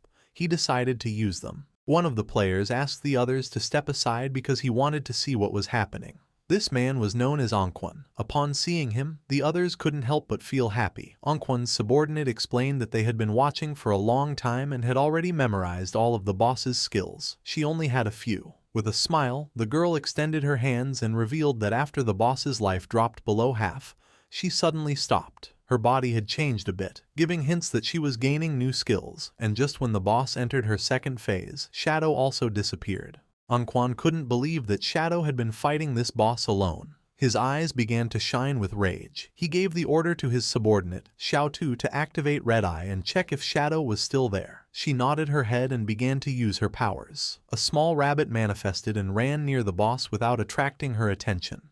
Then, she revealed that she couldn't find Shadow's location and thought he had probably left. Upon seeing that her level 3 anti-stealth could not find Shadow, Anquan realized that this meant he had definitely left, as he considered it impossible for him to have a level 4 invisibility. Anquan jumped and got down from the building, making Xiao Tu feel somewhat confused. Anquan asked her to keep a close watch and alert him immediately if Shadow returned. She nodded her head. Anquan descended to the ground and drew his swords. His eyes began to shine with joy and a confident smile spread across his face. According to the other players, he was looking for death by trying to fight a platinum tier boss alone. However, one of them recognized him. He had seen him in the starting town defeat a gold tier boss without receiving a single scratch. It was revealed that his class was Soul Warrior, which granted him 100% dodge when rolling, and he was the famous player known as Safety First. It was also rumored that he had been a top-level global streamer in Souls-type games, with ultra-fast reflexes. The boss's attention focused on him. She attacked using her sharp blade-like arms. Luckily, Anquan reacted in time and slid across the ground, narrowly dodging the attack. The boss grew arms made of energy, and when she tried to crush Anquan, he rolled again, dodging the attack once more. When the boss tried to catch Anquan, he rolled again and moved away from her. His subordinates began to praise him, amazed by his incredible skill and the calmness with which he dodged. They highlighted his discipline in not letting himself be carried away by the greed of an extra hit, considering his performance simply brilliant. With a smile, one of them mentioned that he was truly amazing, perfectly dodging each attack from the boss. This seemed incredible. He even saw multiple slash effects flashing over the boss's body, which led him to wonder if the Soul Warrior class was really that powerful. With a curious expression, the black-haired woman explained that Anquan, by rolling, activated the special passive or counter-attack mechanic of the Soul Warrior. Each dodge or roll counter-attacked, dealing damage to the boss. Because of this, every time he dodged perfectly, he was actually hitting the boss simultaneously, draining her life. This was why the boss's HP decreased every time he rolled. With a smile, Xiao Tu made it clear that the perfect dodge was only the foundation. What truly set Anquan apart was his devastating offense. His attacks struck with force and precision, turning defense into an unrelenting assault. His skill combo and timing made him not only untouchable but also lethal. Defense kept him alive, but it was his offense that ended fights quickly. The boss was desperately trying to catch Anquan. Xiao Tu's eyes began to shine with confidence when she revealed that if the dodge successfully activated during the roll, Anquan's next attack would ignore 50% of the boss's defense. Anquan turned around and decided to face the boss, and blue energy began to emerge from his body. Upon seeing this, his subordinates realized that this striking effect meant that the blow would definitely deal 4-digit damage. Anquan's eyes began to shine with excitement. Just before the boss could react, he unleashed the powerful strike he had prepared. His movement was a graceful dance. A single blow split into 3 shadows, swift and fierce like shooting stars. With absolute mastery, he precisely swung his swords through the gaps in the boss, causing deep cuts. In the blink of an eye, her HP bar dropped to less than half. His subordinates began to applaud upon realizing that, before they noticed it, the boss only had a third of her life left. Anquan turned his back on the boss and a confident smile spread across his face, but at that moment, someone attacked with powerful slashes, causing him more than 34,000 points of damage, killing him instantly. His subordinates couldn't help but panic. They couldn't understand why he had died, since they were sure he had dodged all the attacks. They were even more puzzled because, although their skills hit the boss, her health did not decrease with the blow, despite having seen it drop drastically moments before. Not far away stood our boy. He began to silently observe Anquan's lifespan orbs and thanked him. Anquan's constant showboating had caused the boss to use many of her moves. King Feng's eyes began to shine with joy, as during this time, he had been constantly attacking, finally reducing the boss's life to a third. The flashy moves of the Soul Warrior had inflicted decent damage, but in the end, he had caused his own death. Due to the traits of his class, it was simply impossible for him to defeat the Steel Maiden. When he rolled, he couldn't attack, and when he attacked, he suffered reflected damage. This was a true curse. The boss began to turn around, and King Feng's attention fixed on her. He knew this wasn't good. With her health so low, the boss was trying to return to the church sanctuary. If she managed to get there, she would fully recover, making all previous efforts useless. King Feng began silently observing Anquan's subordinates, and then his eyes started shining with seriousness. He realized that the Soul Warrior's death had scared these people and doubted they would attack the boss again. However, if the boss didn't make a move, her damage reflection effect wouldn't disappear. It was time to get serious. Our boy landed in front of her, knowing that he couldn't allow her to return to the sanctuary. Upon seeing our boy, the other players were somewhat surprised. To them, Anquan was just a clown. Shadow was the real boss. It seemed terrifying to think that all the cuts the boss had suffered moments before had been his doing. Xiao Tu couldn't believe it. Her level 3 anti-invisibility hadn't detected Shadow's presence, which could only mean that Shadow's invisibility was level 4 or higher. The gaze of one of them fixed on the lifespan orbs of Anquan, and his mouth watered upon realizing that the loot of the Soul Warrior was still on the battlefield. He decided to find a way to recover it. With eyes shining with determination, our boy used his skill Blacklight Shield, making a golden shield appear around him. This skill created a 10-layer shield, each one capable of blocking one instance of damage. The boss's attention focused on King Feng and her arms transformed back into blades. She attacked, and King Feng realized that this was the moment he had been waiting for. Using instant shadow slash, King Feng attacked with quick slashes. He began to stare at the boss. Now his black light shield had 7 layers left. He remembered that, out of the 9 strikes of instant shadow slash, the last 3 had hit the boss during her damage counterattack phase, right after her attack ended. If it hadn't been for the black light shield blocking those 3 hits, he would already be dead. The boss began to concentrate energy in her abdomen, and then she jumped and started to release purple flames. Our guy stepped back. Now he had no layers left of his blacklight shield. The boss began to stare at him with eyes shining with evil. King Feng realized that the damage from the flamethrower was coming too frequently. Despite having a dodge rate over 80%, this had instantly destroyed all 7 layers of the shield. If he had been just half a second slower, they would have killed him instantly. While he was distracted, one of the players tried to take Anquan's loot, but our guy noticed and threw a poison dart which stuck in his forehead. The player was eliminated. King Feng made it clear that he wasn't going to let anyone steal the loot from him. The system informed our boy that he had obtained 612 days of tradable lifespan and 67 years of non-tradable lifespan from Safety First. Additionally, Blossom Curse had absorbed 355 days of tradable lifespan and 20 years of non-tradable lifespan from Clean Hands and Feet. King Feng was somewhat surprised, since Safety First had a really large amount of lifespan, which probably meant that he had never died. This seemed interesting to him, so he decided not to use Blossom Curse on him. The boss started roaring, but King Feng remained calm. He knew that he would have to rely on the black light shield and the normal shadow slash to slowly wear her down. She attacked with force, but King Feng moved out of the range of the attack, causing her hand to hit the ground. Although the efficiency was low, it was relatively safe. While King Feng and the boss were fighting, Xiao Tu was watching the battle. She was somewhat surprised by Shadow's incredible ferocity. She wondered what kind of skills he possessed. Before, she hadn't understood how he had gotten the first kills, but now, seeing him in action, she was completely convinced of his power. Our boy's eyes began to shine with determination and he decided to give the final strike. King Feng moved quickly, cutting the boss's body into pieces as if it were nothing. The system confirmed that he had killed the Steel Maiden, granting him 48,000 experience points, 120 evolution points and the Church Sanctuary key. The other players were in shock. They couldn't believe that Shadow had really soloed the boss. For them, this was precisely the reason why he was number 1 on the leaderboard.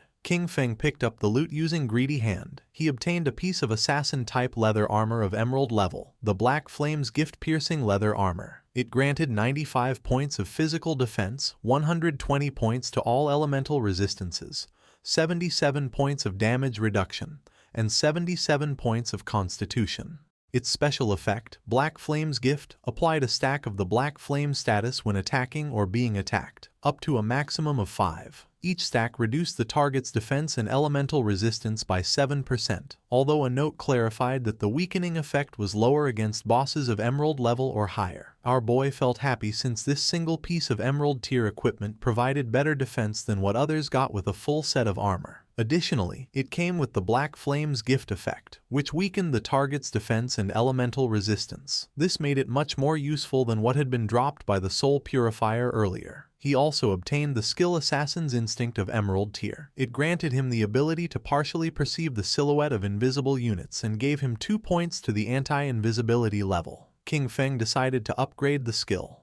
The process consumed a total of 33 evolution points, leaving him with 97 remaining. As a result, his skill assassin's instinct evolved through the Emerald, Diamond, and Epic tiers until reaching Legendary tier. With this, his anti-invisibility level bonus progressively increased from 2 points to 5. Additionally, the legendary effect added the ability to more sensitively detect weak points of the target, granting him a 50% modifier to critical hit damage. It was an anti-invisibility skill, upgraded to legendary tier, with a level 5 anti-invisibility and a 50% increase in critical hit damage, combined with the passive of Graceful Deliverance.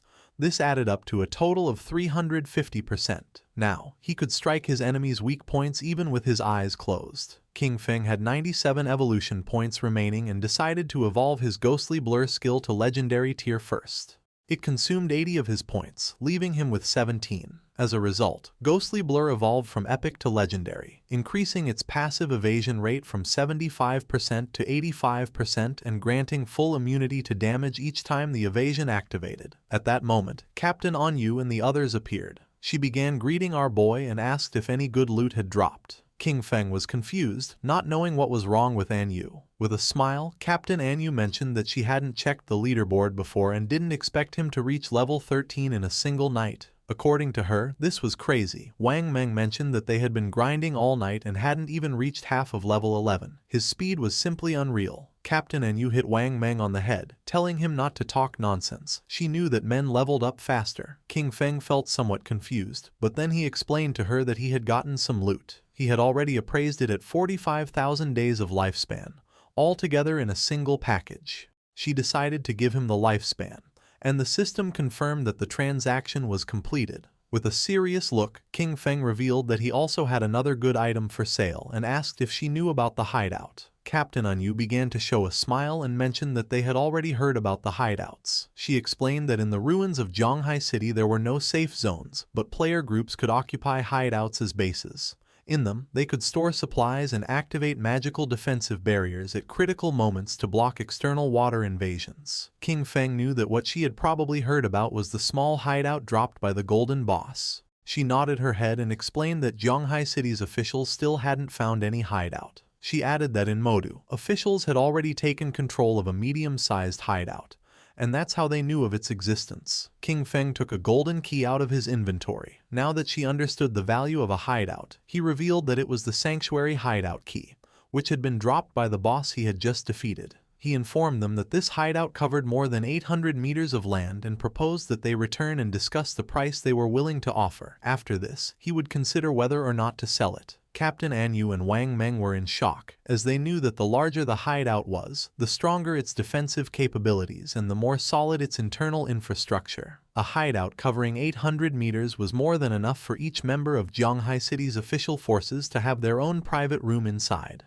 She extended her hand and, with a curious look, asked how much he planned to sell such a large hideout for. King Feng decided to go back and discuss it first, to see what price they could offer. He knew that in his previous life, this hideout could be sold for 2,000 years of lifespan. If he managed to sell it to the government, this, combined with the lifespan he already possessed, would be enough to extract all his gear, skills, and levels into the real world. With a nervous expression, Captain Anyu accepted his proposal and assured him that she would immediately report it to her superiors. Then, she said there was something else and asked for his help. They had just received news that 7 gold tier bosses had appeared together in Dark Moon Town, where many people had already died. Because of this, they were willing to offer 10 years of lifespan if Shadow intervened to eliminate them. Upon hearing this, our guy mentioned that 7 gold tier bosses didn't seem like a big problem. He considered that even if they were grouped together, the official forces should be able to eliminate them with some time. Therefore, he deduced that if they had come asking for his help, there must be something particularly problematic about them. She began giving a thumbs-up gesture, impressed by his insight. She confirmed that he was right. She explained that they had managed to isolate and kill one of the 7 bosses, but it came back to life. And not only that, suddenly the stats of all 7 bosses skyrocketed, instantly annihilating her entire team. King Feng's eyes widened in surprise. He remembered the existence of group-type bosses that could resurrect. This led him to suspect that they might be puppets created by the Cursed Slate, one of the ancient god slates. If it really was an ancient god slate, then it was something he couldn't let go. He decided to go now and asked her to send him the coordinates. She wished him good luck. According to our guy, Anyu was quite genuine. The loot from 7 gold tier bosses could be sold for 40 or 50 years of lifespan, and she had even offered him an additional 10 years as a reward. Honestly, this was very generous. Mounted on the ghost night wolf, King Feng began to move through the ruins, passing by a statue, and his eyes widened in surprise. Not far away, there was a group of players hitting a girl. It was Xiao Yu, King Feng's sister. With a smile, the woman gave her a strong slap on the face, accusing her of being a slut who tried to seduce the guild leader even though she had just joined. Xiao Yu, whose face was full of bruises, began to cry. With an angry gaze, the woman made it clear that this was a warning. She should stay away from the guild leader or she would destroy that pretty face. They continued beating up Xiao Yu. King Feng, who was watching from the top of a building, realized that Xiao Yu had gotten involved in internal drama after joining the Knight's Sanctuary. These insignificant power games were nothing new to him, but in his past life, he had always been the one to resolve them for her. He descended to the ground and asked her to simply enjoy life being alone. Xiao Yu began to cry, begging them to stop hitting her, as it hurt a lot and she thought she was going to die. The women did not stop and swore they would kill her, accusing her of being a damn slut. They didn't know how many men she had seduced. King Feng entered the statue, remembering that beneath the enormous statue in the center of Zhonghai City's ruins, there was a hidden chamber that allowed returning to the starter town. Information that very few people knew. In front of our boy, a magic circle appeared. He knew that teleportation wasn't free. The first trip cost 500 days of lifespan, the second 1,000 and the third 2,000, doubling with each use. Over time, the starter town would evolve into a higher level zone where minor monsters would transform into bosses and hidden treasures would appear. An example of this was the ancient god's slate on this occasion, an item he couldn't let slip away.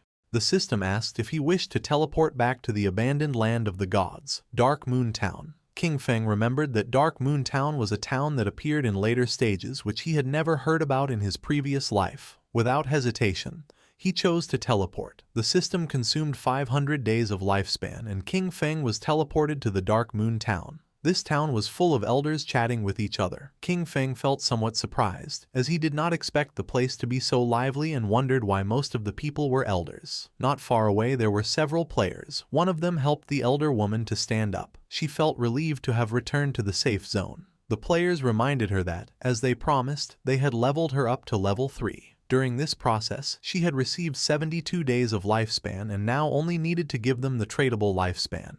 The old woman got angry and refused, asking why they wanted money if they were supposed to be a charity organization that helped her level up. With a kind smile, one of them explained that they weren't asking her for money. When they partied before, part of the lifespan dropped by the monsters they defeated was shared with her. The other guy mentioned that she only needed to give them that portion, as had been agreed from the beginning. The old woman became even more furious, making it clear that she didn't know what damn agreement they were talking about. It seemed shameless to her that some young people had the nerve to ask an old lady like her for money. The players tried to calm her down, explaining that she was mistaken. They were helping her level up for free and only asked in return for the lifespan dropped by the monsters. They clarified that unless she formed a party with them, the lifespan would not be shared with her, and she would not gain the same experience. The old woman asked them not to touch her and began screaming for help, accusing people from the Manhwa River Guild of harassing her. Just then, someone grabbed her from behind and threw her to the ground, leaving both her and the players somewhat confused. It was King Feng. He grabbed her by the neck and with a murderous gaze, drew his dagger. Without hesitating for a second, our boy finished her off. Upon noticing this, the two players couldn't help but feel somewhat confused and went into shock. Lifespan orbs appeared on the ground. Our boy mentioned that her lifespan was on the ground and now they could take it for themselves. The players began to celebrate and wanted to know which expert had just intervened to help. King Feng said he was just doing a small favor. He turned his back on them and started walking away. The players picked up the lifespan. They were happy since they had obtained 72 days. And thanked our boy. For King Feng it was really inconvenient that fights were not allowed inside the town. He began thinking about the Manhwa River Guild, realizing that their origin was Dark Moon Town. He remembered that this guild was founded with a focus on charity work, helping the elderly survive in the abandoned land of the gods for free. Later, it gained official recognition and strong support. In terms of numbers alone, Manhwa River was considered the largest guild in Huaxia. King Feng's eyes began to shine. According to him, in this chaotic apocalypse it was precisely when more people like these were needed. It was night, and somewhere in the forest, someone was fighting against a monster made of mud. They were two mages. One of them asked her friend called Mother to use lightning strike. She obeyed and began to charge her magic staff. Not long after, a thunderbolt descended from the ground and struck the monster. The swordsman of the party decided to take advantage of this opportunity and cut the monster in half. Its corpse began to transform into orbs of lifespan. He felt relieved for having defeated the monster. The girl praised them, saying they were the best. The player named Mother mentioned that if they listened carefully to other people's tutorials, they could also defeat small monsters. They started walking through the forest, and the boy asked Yanyan if her good friend Xiaoyu had really joined the Guild Knight's Sanctuary, since he had heard that it had very high membership fees. She nodded her head and added that she had invited Xiaoyu to join the Guild Mengsha River with them. With a sincere gaze, she explained that she had told her that Mengsha River was a charity guild, where many people like them who were not good at games helped each other, and there were even experienced players guiding them. But she didn't want to join. The other player remembered that Xiaoyu was already level 10, since she had been leveled up by people from Knight's Sanctuary. She added that she had heard that this guild's membership contract bound its members for 3 years. Once signed, they became their slaves during all that time. The boy knew that, even if they had raised her to level 10, they were only treating her as a tool, nothing more. According to the player, if one didn't have skills, the best thing was to kill small monsters in silence and slowly accumulate lifespan and experience. Just like they did, limiting themselves to killing small monsters, retreating to ask for help when encountering a boss. Yanyan let out a sigh. She knew that Xiaoyu believed herself special, since after all, she had a hidden class and, in that sense, was certainly stronger than them. At that moment, a rain of invisible arrows began to descend upon them. They didn't have time to react, and the arrows pierced through the player's body, taking away 1200 HP points. The man's corpse transformed into lifespan. Yanyan panicked since this man was her father, and her mother couldn't help but cry. The archer who had shot the arrows couldn't help but smile, as he had eliminated him instantly with a single skill. The masked men asked him to stop talking nonsense, claiming that it was impossible for the Mengsha River Guild to have experts, since they were just trash. They wondered what kind of player with skill would want to carry those elders, insisting that they were all scum. They approached Yanyan and her mother. With a smile, the archer asked them to hand over all the lifespan they were carrying. Yanyan could not help feeling afraid. She knew that the authorities had officially forbidden killing people in-game and remembered that the attackers were risking becoming wanted criminals. The archer began to point at her with his finger and a smile, making it clear he didn't give a damn about the authorities. He decided to stop chatting and gave them 3 seconds to hand over the lifespan. The player named Mother obeyed. Yanyan, however, stood firm, telling her mother not to even think about it. She asked her to quickly ask for help on the guild channel while she held them off. Upon seeing this, the archer gave the order to his men to attack. They had to kill the older one and keep the young one alive for fun. The masked men rushed at her, but just at that moment, a wolf appeared and bit them. Yanyan felt somewhat confused as she didn't know what was happening. The archer's eyes filled with confusion. Just before he could take another breath, someone attacked quickly, cutting off his head. It was none other than King Feng. While the wolf was devouring his subordinates, our boy began to observe the archer's head in silence. He soon realized that he was Shadow. The archer and his subordinates respawned back in the town. He was furious, and his men too. They wondered if the cause was the killer status, but even with it, there was no way that their lifespan could be completely drained. They were in shock, not understanding how all their lifespan had disappeared and why such a large amount had dropped, ready to be traded. They started running toward the forest, knowing that if this continued, they were going to die. They had to kill monsters quickly to get some lifespan. At that moment, a strange energy appeared, and not long after, a sword made of energy descended upon them. The energy made them unable to move. Someone approached them. They knew they had finally been caught for having been wandering around and attacking other players. They were 2 priests. The man who was holding the skill book revealed that they were official bounty hunters and that, according to the law, they were going to arrest them, for which he asked them to provide their real-world information. The other man began staring at them with a serious gaze and made it clear that if they resisted, they would immediately end their lifespan. Back in the forest, flowers began to emerge from the archer's corpse. Yanyan felt happy and thanked our boy, knowing that without his help, she and her mother would have been doomed. King Feng started looking down at the ground. He did not expect Chuyen to be so good. Kind-hearted and brave, she was completely different from Qin Xiaoyu. He didn't know how they had become best friends, but fortunately, they had taken separate paths. King Feng disappeared without a trace, and upon noticing it, Yanyan and her mother felt somewhat confused. Yanyan picked up the lifespan orb and her eyes filled with confusion since she didn't know if it was her father's lifespan. The mother was somewhat confused since she didn't know where the others were. She asked her daughter how Shadow had suddenly disappeared. Yanyan said that she didn't know. The only thing she knew was that he was the #1 shadow boss in the world. Somewhere else in the forest, there was another group of players. They remembered that Captain and Yu had said that Shadow would arrive in a few minutes, but almost half an hour had already passed and they wondered what he was doing. With a curious expression, one of them asked the other if Shadow could defeat the bosses that were inside. The other player said he doubted it, since, after all, these bosses could revive. He found it incredible that he had dared to accept the mission, considering they were bosses that revived infinitely. Our boy, who was invisible, passed between them. King Feng began to move away from them. He was aware that the ancient god slate added 1 positive and 1 negative affix to equipment. With luck, these affixes could even alter class traits. Some had even seen the 7th player in the world ranking summon the ghost of an ancient god using 7 of these slates to destroy a legendary level boss. Sometimes, these bosses were invisible with extremely high stealth levels, so players passing nearby were eliminated without even knowing what had hit them. The group-type bosses created by the ancient god slate contained unique mechanics, and each possessed different skills.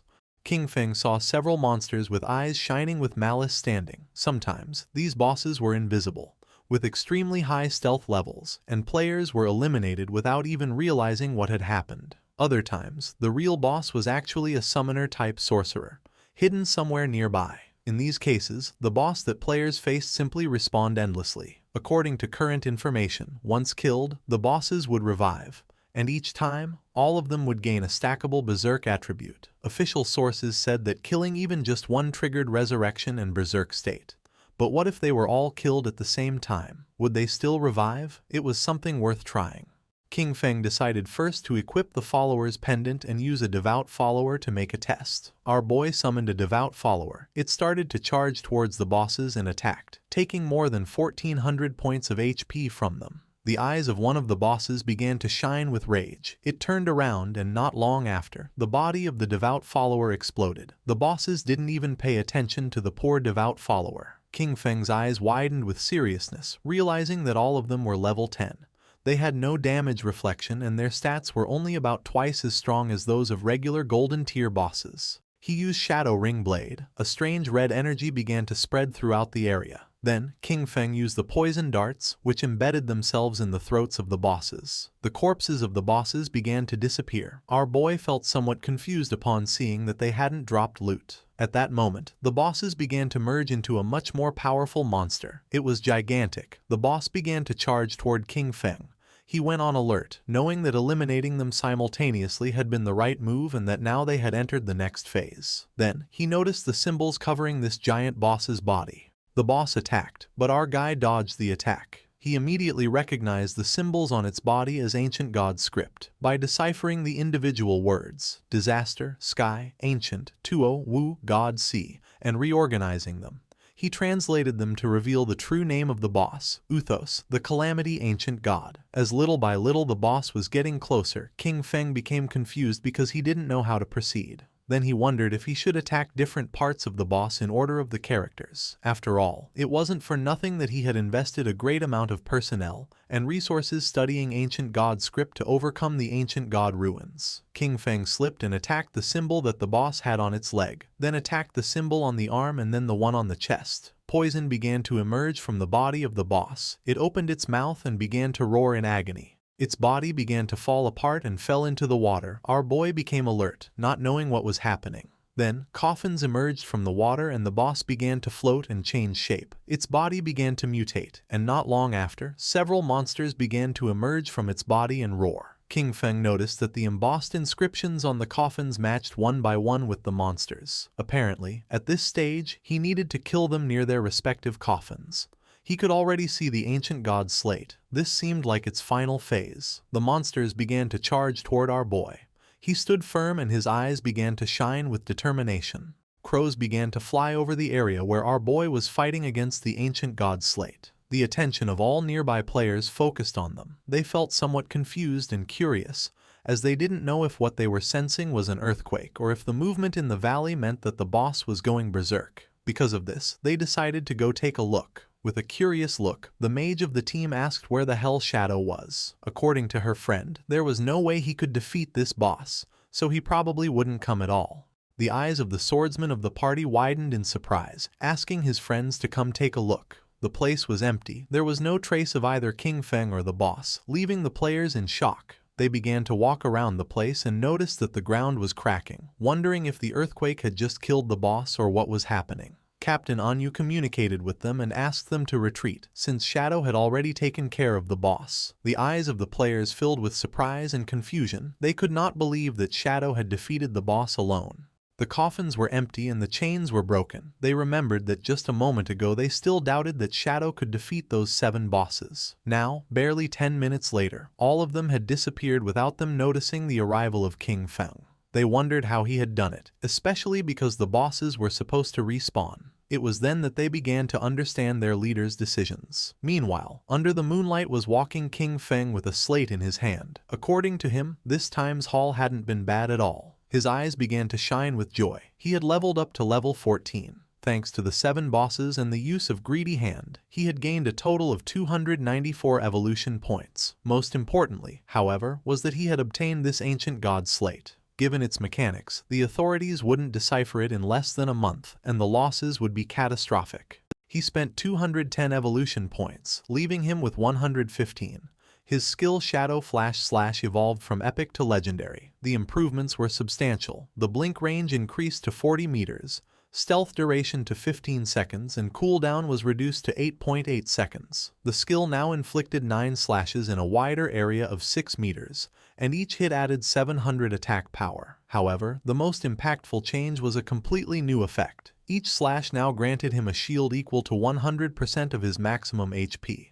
Stackable up to 9 times and lasting for 60 seconds. Our boy was confident and couldn't help but feel cheerful, since from now on, if the 9 slashes of Shadow Flash / hit, his effective HP would become 10 times greater. His margin for error had just skyrocketed. He turned invisible and began to walk through the area, knowing that, at his current leveling pace, he would reach level 15 in another 5 hours. Then, it would be time to head toward Magic City. Several hours later, our boy arrived at the ruins, where the women were still beating up Xiao Yu. They were willing to beat her to death. King Feng was somewhat surprised to see that they were still fighting. These women were quite ruthless. The white-haired woman began to stretch her arms to rest a little. She was exhausted and complained that her back and waist hurt. The friend was somewhat furious, as her hand was swollen from so much hitting, and she complained that her hands were practically smoking from the fight. They spat on Xiao Yu and decided that it was enough for today.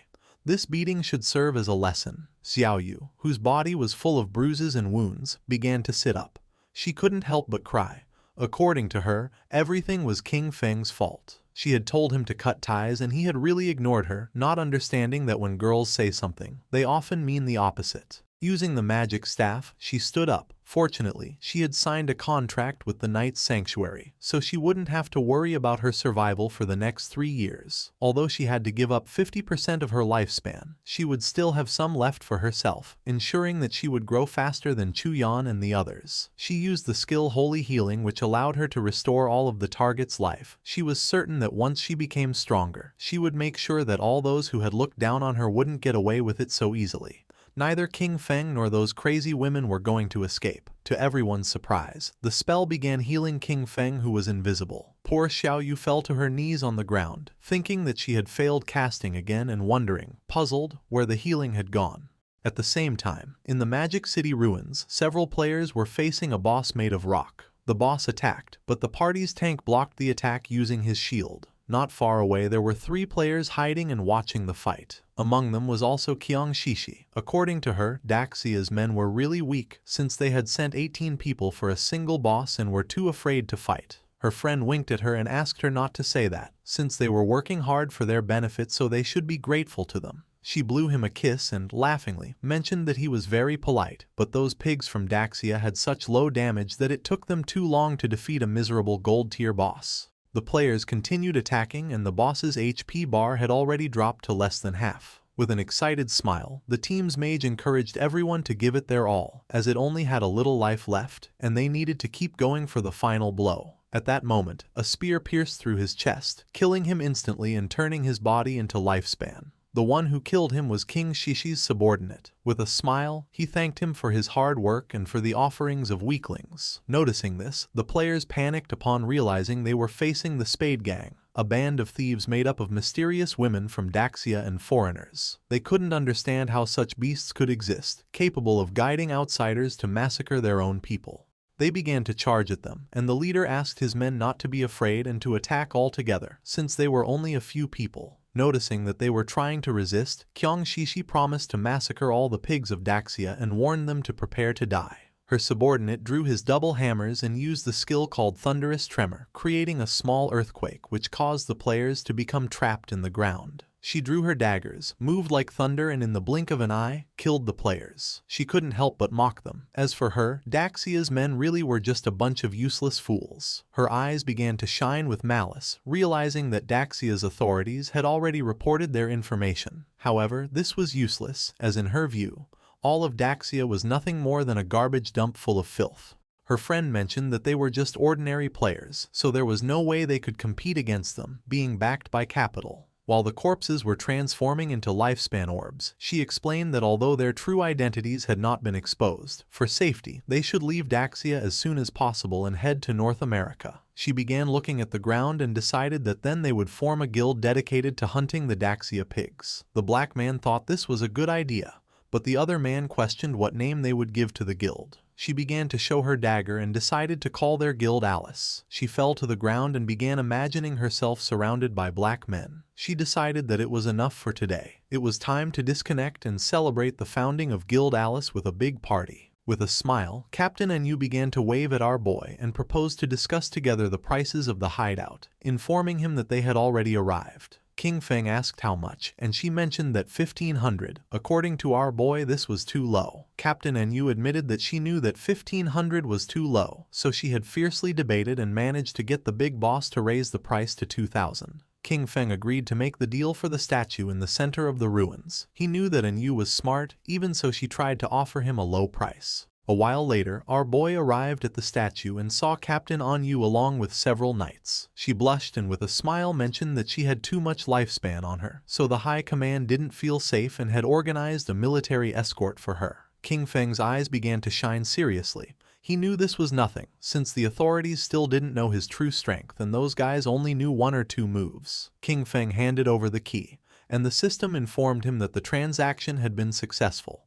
He had lost the church sanctuary hideout key, and in exchange had gained 2,000 years of tradable lifespan. After making the deal, King Feng decided to leave, and Captain Enyu said goodbye to him. The knights were somewhat confused upon noticing that she was willing to pay 2,000 years of lifespan just for this. She clarified to them that they didn't understand. This was a hideout that could house hundreds, even thousands of people, and no one but Shadow would be generous enough to give it up.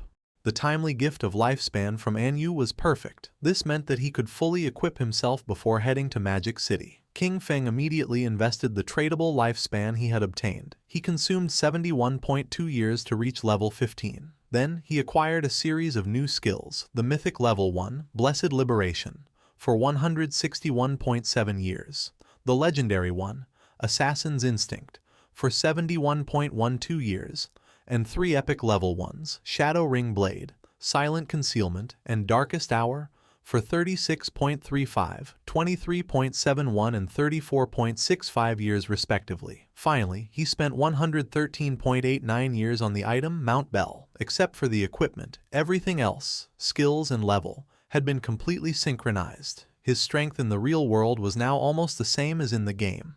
The system alerted him that his hunger level had reached 90%. He hadn't eaten in a long time, so he decided to disconnect to take care of his hunger first. King Feng disconnected from the game and woke up in a cage at the Hoi Lun Hotel. The men noticed that our boy was awake. They drew their weapons, asking him to hand over the lifespan he carried or he would end up like the others in this motel. One of them mocked, celebrating that the apocalypse was great because it meant he could kill whoever he wanted. King Feng began to look at them with a penetrating gaze. Seeing this, one of the men furiously demanded that he hurry up and hand over his lifespan.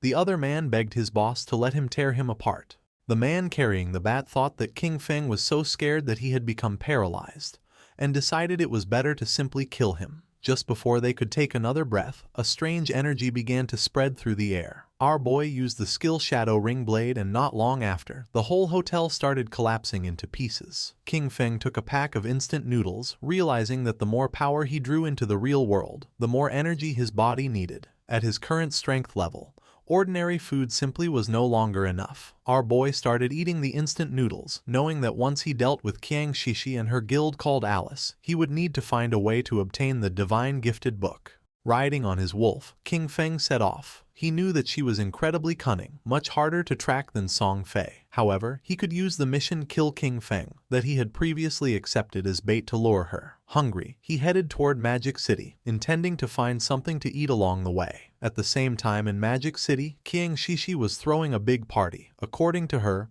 her men were amazing. She hugged the two black men and mentioned that for her, the feeling of falling asleep and entering the game after their epic and exciting battle was simply incredible. The men praised her, declaring that her skills were absolutely unmatched. Amid laughter, they called her a crazy hot chicken. One of her subordinates informed her that Shadow had just sent a message. Qin Feng was already dead. He told her to meet in Magic City in the real world. He would bring her Qin Feng's head and then collect the final payment. She knew that meeting with Shadow in real life was too risky. She mentioned that it wasn't necessary to meet in person and simply asked him to send a photo. Her subordinate explained that Shadow didn't use a phone because he was afraid of being tracked by the authorities. She couldn't help but smile upon noticing that Shadow was also hostile toward the authorities. Lately, their persecution had become more intense, and if they could take advantage of the opportunity to lure Shadow into Alice, the Daxia pigs would no longer be a threat. Because of this, she decided to stage a small play to test the waters and see which side Shadow was really on.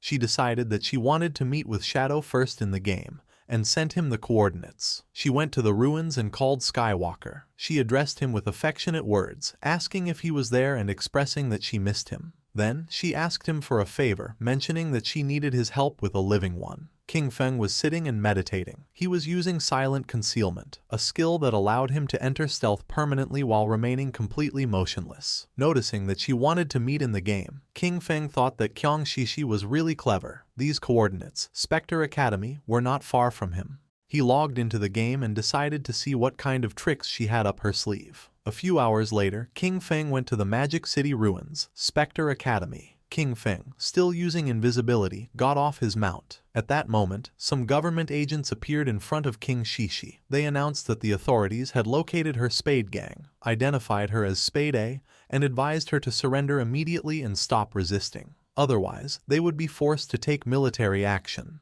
With a smile, she asked Tian Xingjian to go back and tell his men from Daxia to remember this well. They were no longer the Spade Gang, now they were the Alice Guild. Showing off her melons, she made it clear that they, the Alice Guild, specialized in killing Xiaoguo's men. Tian Xingjian and his men couldn't help but blush. Furious, they cursed Spade A, promising that Great Zia's officers would bring her to justice, calling her audacity shameless. With an expression full of excitement, she provoked the Daxia pigs to face her. She hinted that if they performed well in this show, she might become even bolder with them that night. King Feng was watching everything. Tian Xingjian clenched his fist upon noticing that she was as stubborn as ever and swore to arrest her. King Feng remembered that he was Chu Haonan, with the code name Tian Xingjian. He was a well-known informant who had provided intelligence to the Alice Guild, and who had only fallen in the 7th year since the start of the game. He found it interesting that Qiang Shishi and Qiu Haonan were conspiring so early. He understood that both had orchestrated all this to test him. If he intervened to help Qiang Shishi, he would become an enemy of the authorities.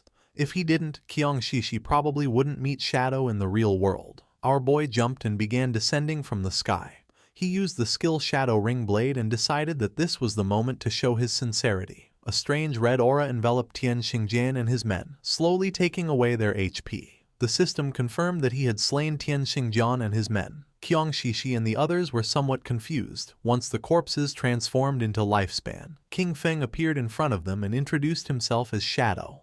King Feng approached her and greeted her, introducing himself as Shadow. Qiang Shishi's eyes widened with love, and she couldn't help but feel excited and blush. To her, he was just too cool. She simply adored this kind of powerful man. She began to cry. According to her, it was a shame that Shadow was a pig from Daxia. She couldn't understand why such a powerful man had to be from Daxia and cursed the nation because she felt they didn't deserve him. Her subordinates were surprised to notice that King Feng had dealt more than 40,000 damage. They acknowledged that this was the power of the number one in the world and quickly greeted him. Our boy moved like thunder, killing the two men in an instant and causing their corpses to transform into orbs of lifespan. With a cold expression, he made up an excuse, saying that he didn't understand what they were saying, but assumed that they were definitely insulting him. Qiang Shishi was in shock. She clarified that they weren't insulting him, but simply greeting him. King Feng played dumb and offered an apology, recommending that to avoid future misunderstandings,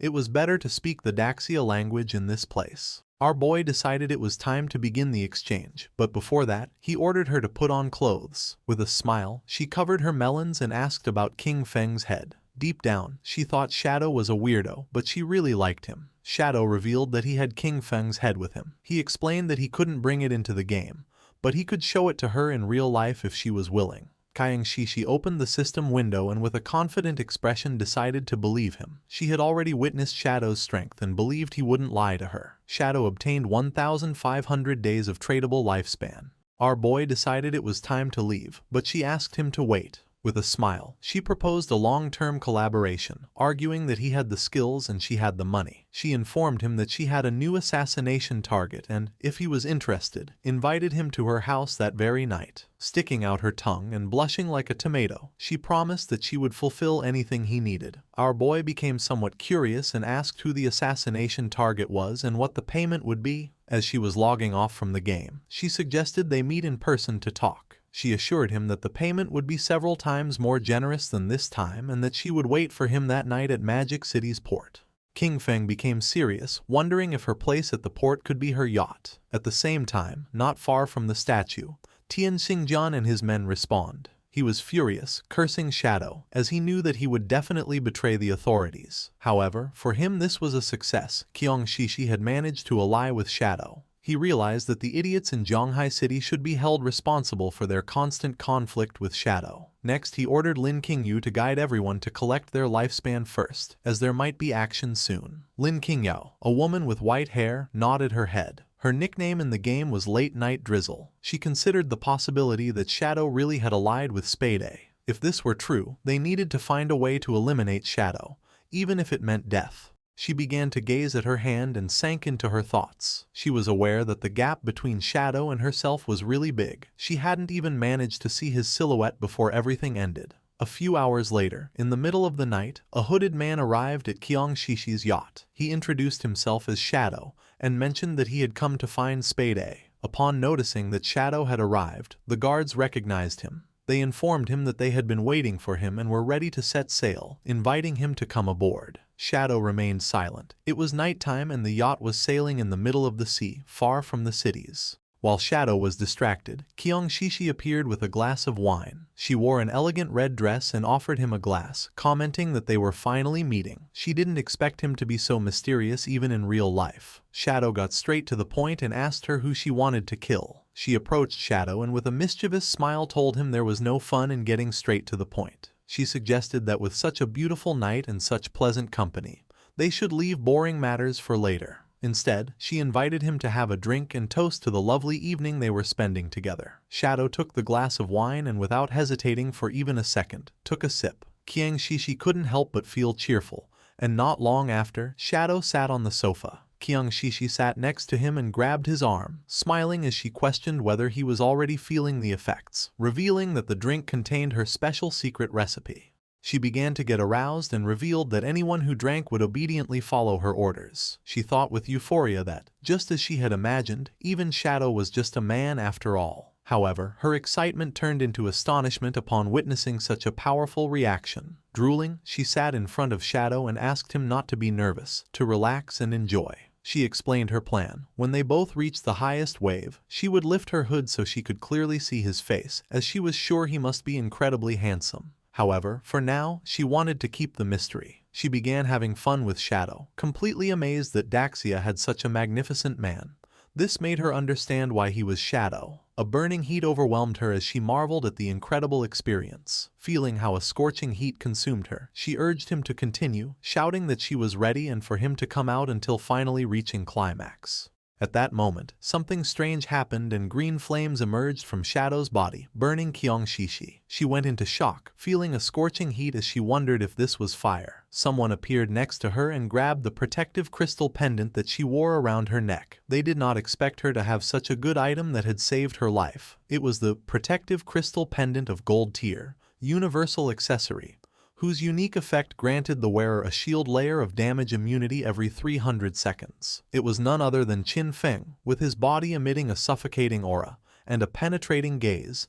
He began to stare at her. Kang Shishi was in shock. She wondered why he was here, since she remembered that Shadow had killed him. Our boy decided to reveal the truth. There was only one reason: he was Shadow. She moved away from the supposed Shadow who was sitting on the couch, and her eyes widened in fear. The hooded man was none other than a devout follower that our boy had summoned so that it would pretend to be him. It was very happy since it had had a lot of fun with Kyung Shishi. The formerly arrogant Kyung Shishi now knelt before King Feng. Banging her head against the ground, she begged him to spare her life, admitting that she was wrong. She offered him all of her lifespan and pledged to be his slave, telling him he could do with her whatever he wanted. King Feng asked about the 5 foreigners who were with her. With her eyes full of tears, she began to bark like a little dog, asking her daddy if he would let her go in exchange for the information. Just before she could finish the sentence, King Feng broke her neck, and while she writhed in pain, he grabbed her phone, realizing that the 5 guys were not on the yacht.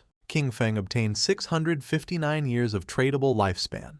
He wanted to catch them all at once, which was a shame. He decided that the first thing would be to use Kyung Shishi's phone to call the authorities. Not far from Kyung Shishi's luxurious yacht, police boats began speeding toward it. A large-scale murder case had been reported on the yacht, where one of the victims was the heiress of the president of Chien Group. According to the informant, the skills used by the killer closely matched those of Shadow from the game, making their identity almost certain. The investigation team was immediately dispatched to the crime scene. On the boats was also Tian Xingjian.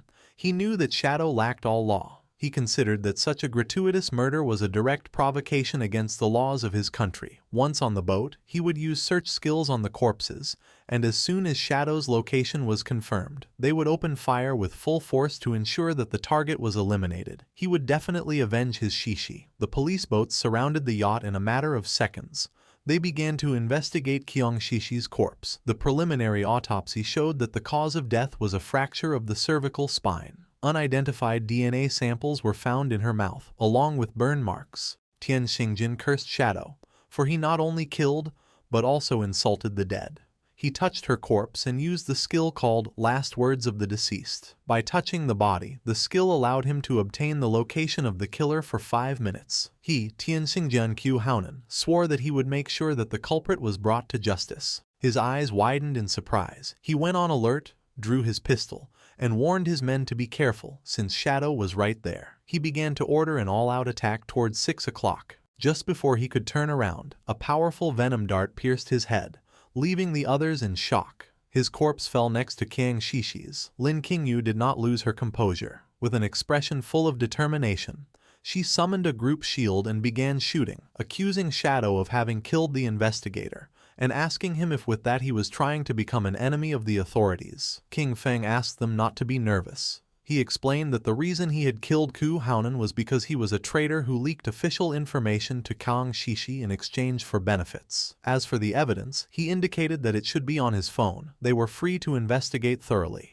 One of the police officers turned on Ku Haonan's phone and informed Captain Lin that, indeed, they had found communication records between Captain Q and Kyung Shishi on their phones. It was then revealed that Qian Shishi was the player known in the game as Black Ace. Captain Lin Qingyu did not believe it and decided to see it for herself. She grabbed the phone, but the officer panicked, asking her to wait a moment. She felt confused and wondered what this was that she wasn't allowed to see. Her eyes widened in surprise when she saw a photograph of Ku Haonan and Kyung Shishi kissing. She couldn't help but blush like a tomato when she opened the photo gallery and saw all the private photographs of Ku Haonan and Kyung Shishi. The police officer got nervous, saying that he had already warned her. She realized that Shadow's words were all true. She finally understood. The last time Shadow had killed them in the game, it had only been a show for Kyung Shishi to see. Shadow had gained Kyung Shishi's trust in order to later find her and take care of her in real life. Afterwards, he informed the authorities, luring and killing Ku Haonan. With one move, he had helped the officers solve 2 big problems. The police officer asked her why she kept staring at the photos so intently. She realized how terrifying Shadow was. She understood that, if he were hostile to the authorities, the consequences would be unimaginable. She remembered that just a few moments ago she had shot him. Although he probably wouldn't care or hold a grudge, she was worried that this could cause problems between him and the authorities. With a grateful expression, she thanked him for his help and apologized for having shot him earlier. Without hesitating for even a second, she shot herself in her own leg, causing the police officers to panic, but she asked them not to worry. With eyes full of tears, she told Shadow that she had returned the favor and asked him to please continue cooperating with the authorities. One of the police officers decided to help her stand up and told her there was no need to be so cautious. She mentioned that they didn't know Shadow's personality, and that, in any case, it was better to be safe than sorry. King Feng was using his invisibility skill and observing everything. He recognized late-night Drizzle, whose real name was Lin Qingyu. She had shot herself to avoid becoming his enemy. This was what one would expect from the future leading figure of Magic City's official forces. At the same time, in the game, not far from the ruins, several monsters appeared. The player carrying the shield began fighting them and asked Xiao Yu to heal him. She raised her friendly staff and activated a healing skill, but she was so clumsy that she healed one of the monsters instead of her own ally. The monster bit the player, and he, in shock upon seeing that she had healed the wrong target again, called her as useless as always. Her skill began to heal the monster, while the other devoured her friend. Not long after, both were eliminated. Both respawned again, and with tears in her eyes, Xiao Yu wondered how it had happened since she hadn't seen anyone. She concluded it must have been Shadow and questioned whether the reason he always attacked her was because he had discovered that she wanted to avenge brother Song Fei. He gave her a hard blow to the head, calling her an idiot and asking why Shadow would waste time attacking her. He explained that they had been annihilated by the Platinum Boss, Headless Assassin, Shero, and questioned whether she had even noticed the system notifications. Xiao Yu now had a bump on her head. With a furious expression, the man revealed that the boss had been provoked by her misdirected healing skill. Then he swore that if the guild leader assigned her to his group again, he would kill himself on the spot. At that moment, the boss descended near them, causing the man to panic. While a strange aura was emerging from its body, the man turned his back on Xiao Yu and began to flee from the place, realizing that the boss had followed them. Xiao Yu's eyes widened in fear, realizing this was not good. It was a red-haired woman, who was on a call. She was furious. She declared the officers on the other side of the line useless. This was a golden opportunity to kill Shadow, and they were simply giving up. She didn't care about their excuses. Shadow had massacred her entire Dongfang clan and their blood could not be spilled in vain. After having been infiltrated in the government for years, they had proven completely useless at the critical moment. She demanded that, no matter what it cost, they make Shadow pay for what he had done. Behind her there was a boy holding a whip. She reminded him that Shadow had killed his father-in-law, asking him why he was hesitating. Behind the boy was a wounded woman, with eyes shining with evil and confidence. The boy revealed to his mother that he had a plan to kill Shadow. The mother felt curious and asked her son Nantian what his plan was, reminding him that the godforsaken game was only accessible to adults over 18 years old, and that he still could not enter. Nantian's eyes began to shine with confidence as he explained to his mother that, although he could not enter the game, he could still use his brain. Since Shadow liked killing people, his plan was to send some people to provoke him and lure him into his father's fireworks factory. They would prepare everything in advance and, when Shadow appeared to kill them, they would detonate the entire factory. In this way, tens of thousands of fireworks would become his funeral pyre, allowing the whole world to witness his death. And even if the plan failed, there would be no way for Shadow to trace it back to them. A smile spread across the mother's face, realizing that they hadn't done a bad job creating him. Then, turning to Chu, she snapped that even her son was more useful than him. Chu did not object and mentioned that the matter should be kept secret. The official stance toward Shadow still focused on winning him over, and besides, his older and second brothers would not support them doing this. Upon hearing this, the mother hung up the call and decided she would take care of it herself. She approached her son, began observing the tied-up woman, and asked her son why he kept refusing to hand over his lifespan. Nantian apologized, started touching his cheek, and while blushing admitted that he had lost control for a moment and had accidentally killed her. At the same time in the godforsaken game, more precisely in the ruins of Magic City, the boss that had chased Xiao Yu and her friend attacked quickly, and just before they could escape from the place, it moved like thunder, cutting them into pieces, killing them instantly. Xiao Yu was in shock. She couldn't believe how fast this boss was. Not long after, their bodies transformed into orbs of lifespan. The players who were nearby reacted immediately, pointing out how the players had suddenly died. They realized that someone invisible had killed them instantly, and came to the conclusion that it had to be Shadow. Just before they could take another breath, the boss attacked again, killing them and turning their bodies into orbs of lifespan. Noticing this, the remaining players began to flee from the place, thinking that Shadow had gone crazy and was massacring innocents everywhere. At the same time, King Feng was standing over the sea, whistling and enjoying the views. He was far from town and thought this was a good place to extract the hideout. The system asked our boy if he wished to consume 1,315.2 years of lifespan to extract the soul-cleansing land, hideout, into reality. This hideout was an underground structure and King Feng had to mark the location on the map. Finally, before proceeding, it warned him that all materials overlapping with the hideout would be obliterated and asked him to confirm the action. King Feng began looking toward the bottom of the sea and confirmed. Not long after, a magic circle appeared in the water. The sea split in half and the soul-cleansing land was successfully extracted into reality. With a serene expression, King Feng decided that now was the time to go search for the divine book. Our boy logged into the game and Wang Meng informed him that someone had reported him for killing players indiscriminately. However, Wang Meng knew it wasn't him since he hadn't been online. Upon investigating, he discovered it was a platinum-tier boss attacking players named Headless Assassin Xiaoluo. Her stealth level was extremely high, no one could see her. Because of this, Wang Meng asked if he could take care of the situation.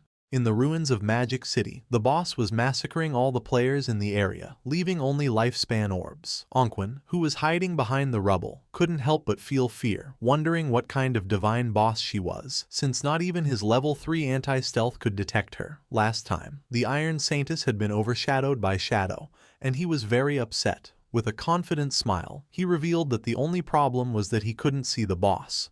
Otherwise, he could have contained her by himself. He claimed that even if Shadow appeared, he would be powerless against this headless assassin, Xiaoluo. Yanyan panicked and asked Ongqun to lower his voice so as not to attract the boss. Then she suggested heading first to higher ground since the view would be better from there. Ongqun began to move stealthily, but in the process he stepped on a banana peel lying on the ground. Poor Ongqun slipped and fell to the ground, not knowing who had thrown that banana peel.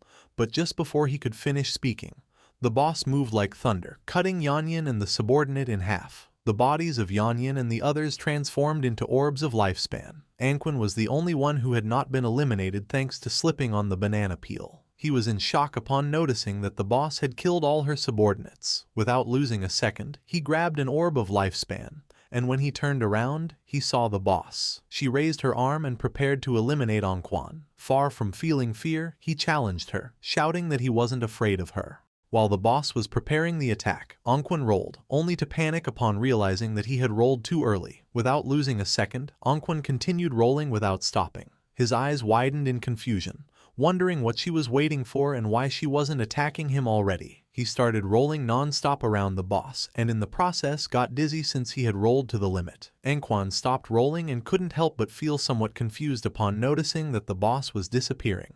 He was so dizzy that he could barely see clearly. After charging the attack, she used the technique anti-stealth strike and attacked the dizzy Ongqun, who didn't have time to roll again and received the attack directly. In an instant his body transformed into lifespan. While the boss was distracted, Shadow began to emerge. Out of nowhere, King Feng appeared above her and using his skill true anti-stealth strike forcefully stabbed his dagger into her back, dealing more than 28,000 points of damage and killing her instantly. He was so fast that she didn't even have time to turn around or feel his presence. He couldn't help but feel somewhat surprised upon noticing that this boss's name was Xiaolu. A few minutes before King Feng appeared, all the members of the guild who were in the city ruins began to point at poor Xiaolu, blaming her for having miscast a spell that activated the headless boss. They claimed that the boss had noticed her and followed her to the respawn point. Xiaoyu's eyes were full of tears and sadness. She explained that it hadn't been her intention.